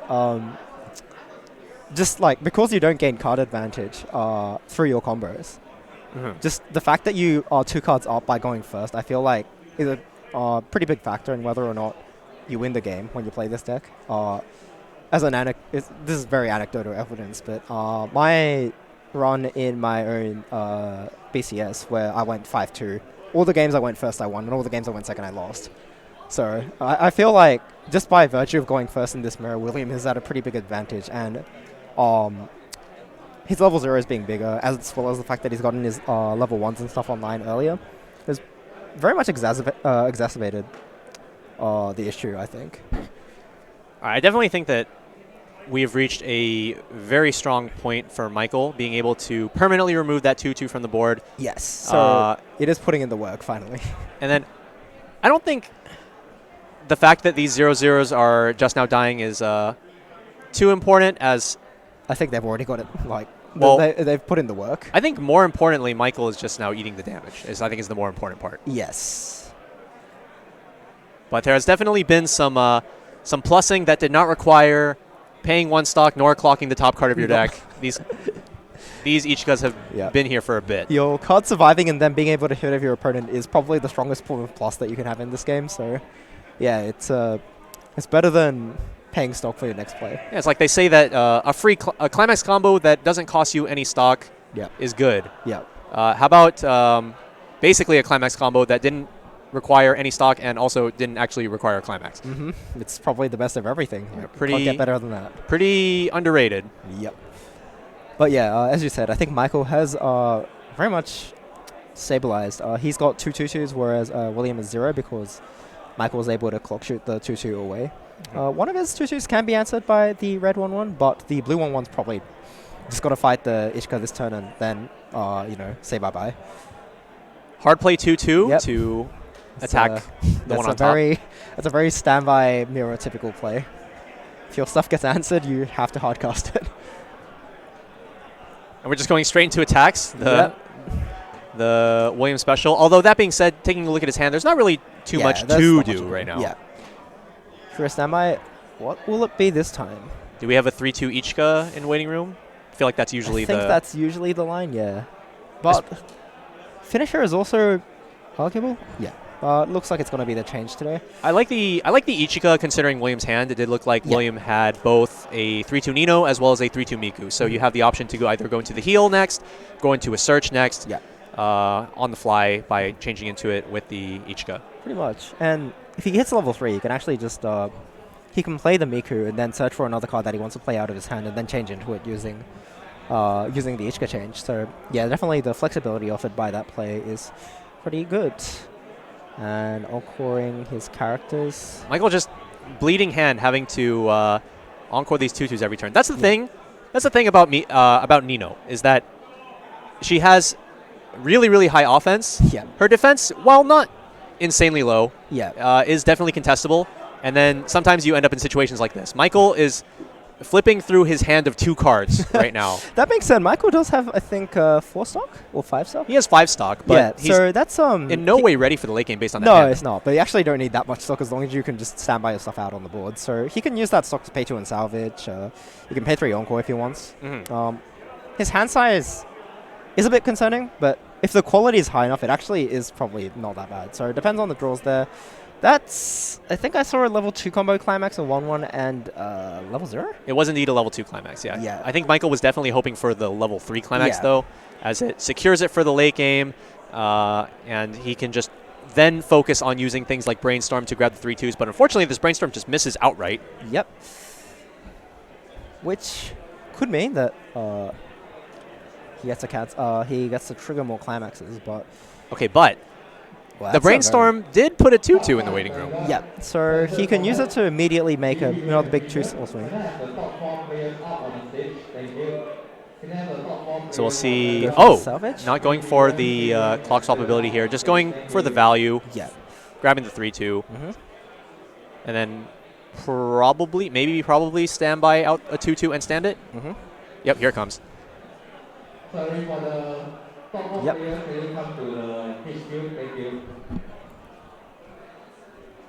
Quince Mirror. I wipe your board, you wipe my board. Yep. Oh, that's a big 3. That definitely is a big swing in Michael's favor. Okay, good cancel coming out here from the second swing. Looks like, 6 out, and then 1 in stock. Yep, it looks like, and that's a standby. So think Michael is also kind of ready to start pushing. Looks like he's going for Miku. Yeah, I think that in light of his poor hand quality, I think that instead of going for like a 3-2 Ichika, the plan is just to go straight for the card that you would want to bring out anyway. I think that makes a lot of sense. So whether or not this front for 3 lands or not is going to be a pretty big factor in how this game plays. Yeah, for both players. William yeah, William could very easily just go for the Omae wa mo shindeiru yeah. if he hits level 3 right now. Yep. But not without a climax in his hand. 2 anti-change counters, which 2 of the 3. yeah, as we looked at earlier, 3 copies of that Nino anti-change just really wants to scare off those early plays. But all right, so that 3 lands. Here we go. All right, so does he get the climax is the real question. It's a tough one. And No Time lets all of them go. Interesting. And clocks and does not draw the correct climax, but where is his climax swap? It's there. It is there? It's all right, there. So he's ready, hey? Not really. Oh, no, it doesn't have the waiting room. Yeah. So he needs to mill out somehow, doesn't he? And then cannon climaxes. What climax was it that he triggered last turn? I don't quite remember. Maybe we'll find out. I guess we'll find out. Okay, it's time. So we're probably going to see the 3-2 Miku coming down here, which will search a 3-2 Nino, which the Ichika can then change into. After burning 1, we have a lot of damage potential coming in here. Yeah. Or actually, would you rather spend 2 stock on using an Ichika or on using Miku's effect? Because you can use them on either one. I think in general you'd rather go for Ichika because it's just easier to manage. As in, you know, Miku is generally like you'd expect it to burn 1 on a thick deck. If it's anything thin, then yeah, you know what it's got to do, so it's easier to balance out. But it's just easier to manage the numbers this way because if you just miss completely on Miku, well, it doesn't help you all. Wait a minute. 1, 2. Okay, yeah. Yeah. I was trying to think that if you use the hand of stock, is it possible to use everything? Yeah. But it's not. Yeah, I don't think it is. I think if you had 1 more stock, I think you could do everything. Like everything. You could use the Ichika burn, the Miku burn, and both Ninos, but that is all right. Looks like he's going for Miku here and 2. Oh, that's so what you like to bad. see. That's so, not what you like to see. That ripped 3 climax out on its own though. So and then there's a climax. That's that's a small deck. That's a standby. Yeah, that is pretty thin. I guess in this case it's quite fine to go with Miku instead. Maybe I'm just traumatized from the time I played in regionals and I missed a Miku on my opponent's 2 and 6. I can do better than that, but we'll talk about that after the game. Here comes a swing for. So that's for 4 because when he shuffled back 2. Yeah, he assigned the soul here. Oh no. Oh. So this is actually a lethal burn 3 incoming because of the refresh. Yeah. What is this bottom card? Okay, all right. That's a good start. So you need a trigger here in order for it to be double lethal. Yes. Otherwise, it's only single lethal. Otherwise, Michael can afford to take the 2 and then just needs to cancel the 3, and he's at least still in the game. And we'll probably need to push on his own turn, though. He's got a pretty good start with the 3-2 Miku and the 3-2 Nino in his hand, but yeah. No climax to be seen.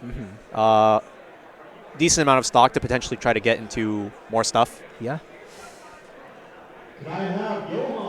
But outside of that, this is looking to be pretty down to the wire, at least for Michael. We don't know how much potential he has going into attacking William unless he makes it out of here.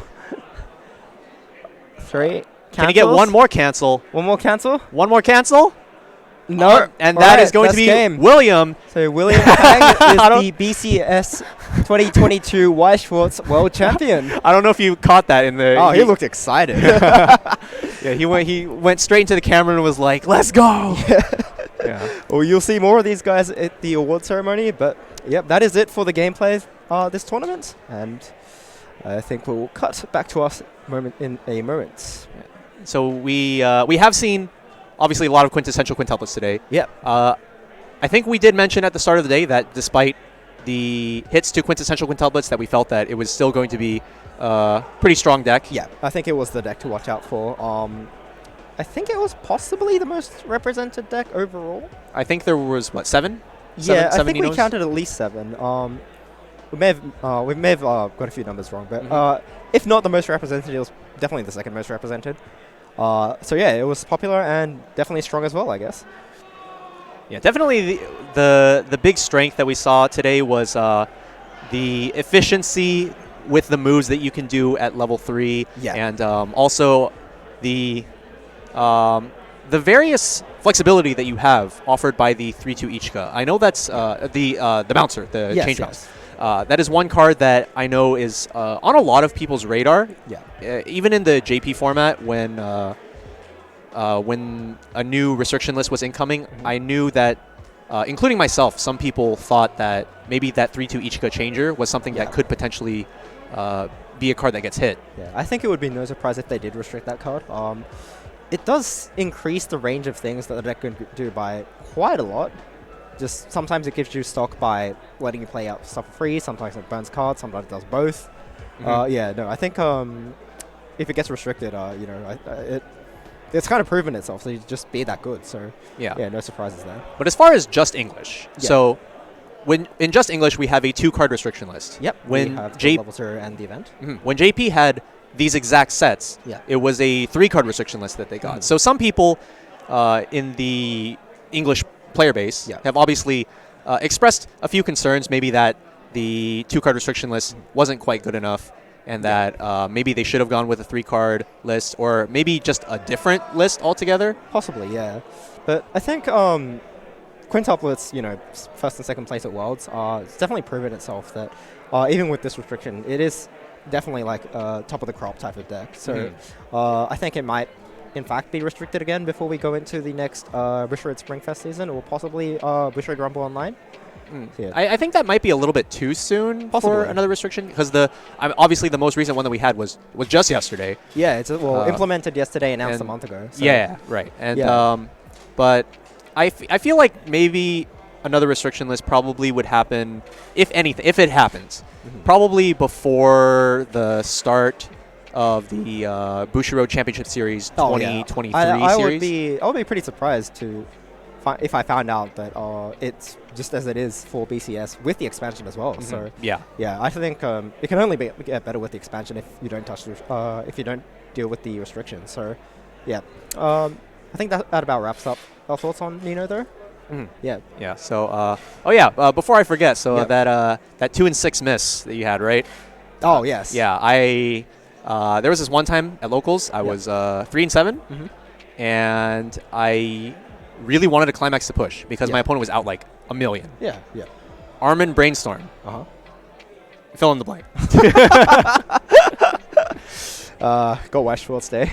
Yeah. Sometimes it just be like that. Yeah. Whether it's you're 3 and 7, you take 4, or you're 3 and 7, Brainstorm 4, hit 0. Sometimes things like that just don't work out in your favor. Like I think even crazier than that, there was one time where I was playing Yukina Birdcage, and I got what's it called? The Konosuba, the counter, the foreclosure. Foreclosure, yes. So I got foreclosured for 3. Yeah.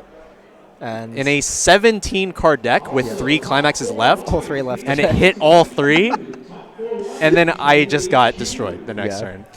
So this happens when you play WS. But I think we're going to have a small break and then cut to the award ceremony quite soon. So stay tuned so we can celebrate the victories of our top players of BCS 2022. And yeah, we'll cut to the break. all right, see you guys in a sec.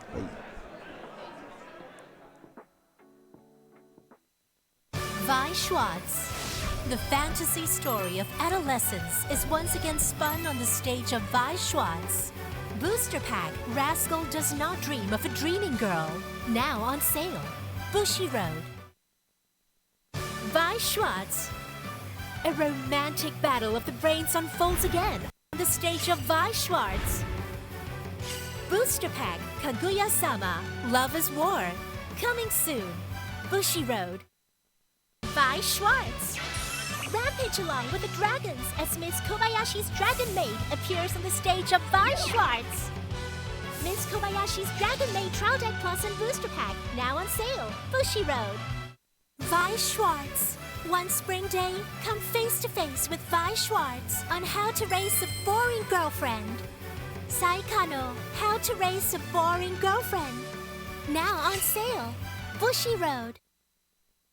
Weiß Schwarz. Battles against new sinister threats loom on the stage of Weiß Schwarz. The 7 Deadly Sins, Revival of the Commandments, joins the English Edition original lineup. Booster Pack, now on sale. Bushiroad.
And introducing your top players for Cardfight Vanguard standard format.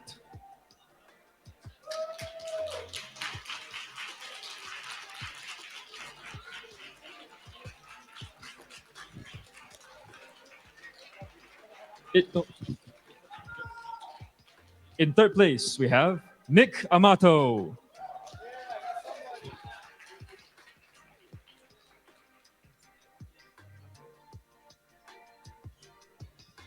In second place, we have Romain Wang.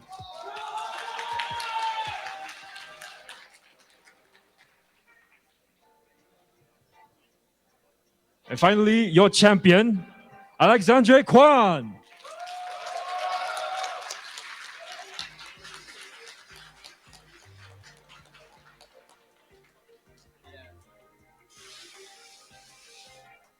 Congratulations, all the players.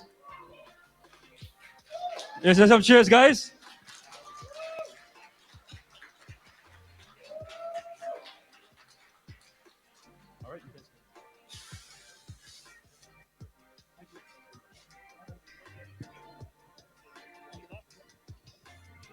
And next up, we have the top players for Cardfight Vanguard V Premium format.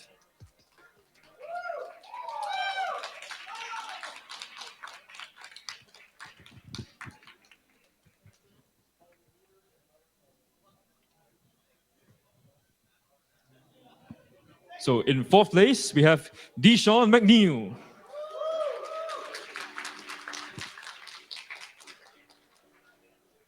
In third place, we have Antonio Tutt.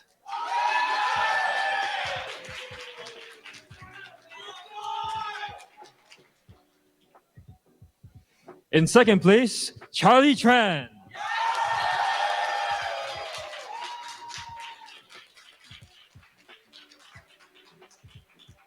And your champion for Cardfight Vanguard V Premium format, Kevin Cho.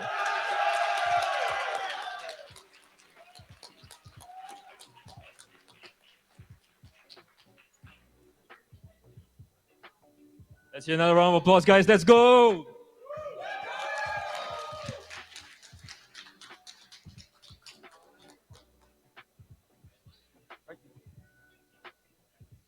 Next up, we have the top players for the Cardfight Vanguard Premium format.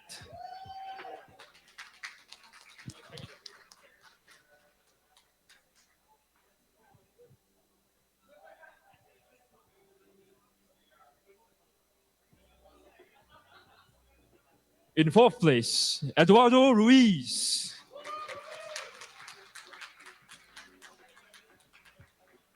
In third place, Maxime Solon.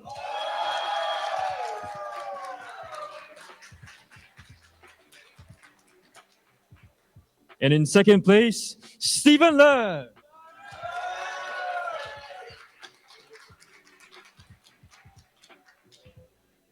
And your champion for the premium format, Dave Vecht.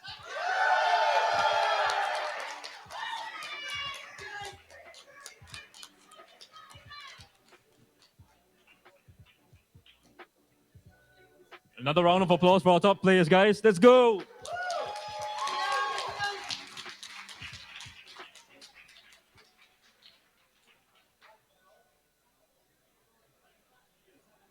Next up, we have your top players for the Weiß Schwarz.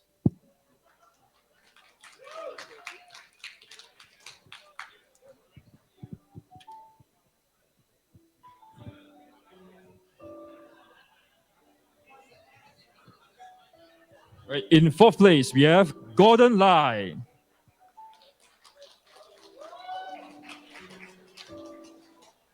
In third place, we have Matthew Mead.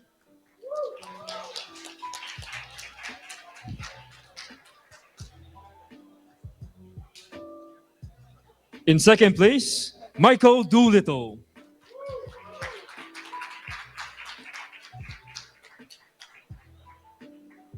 And your champion for Weiß Schwarz, William Tang.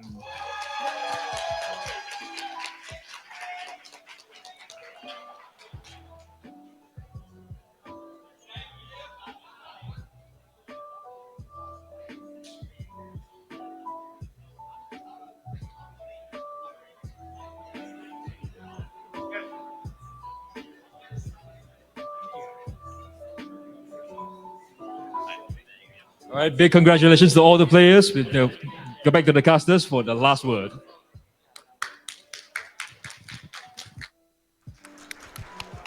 And what an incredible day it's been when you say Ken. Yeah, definitely. A lot of excitement, a lot of ups and downs, but definitely exciting the whole way through. Yeah, definitely we did see some of the better and uglier sides of Weiß Schwarz throughout the day. I mean, we've seen some really fantastic play, particularly with some of those marine combos that we've seen in some of the Hololive games that we saw today. Some of those interactions I thought were really cool. And then on the flip side, we did see some players eating some unfortunately massive amounts of damage. But just that's the way of Weiß, right? Yep. We just got the whole package, I guess. Yeah. Well, I think that about wraps it up for the day. We had quite a long day ourselves, but it was all worth it very much for me. I'm quite happy to be here. I'm sure Randall is too. Yeah.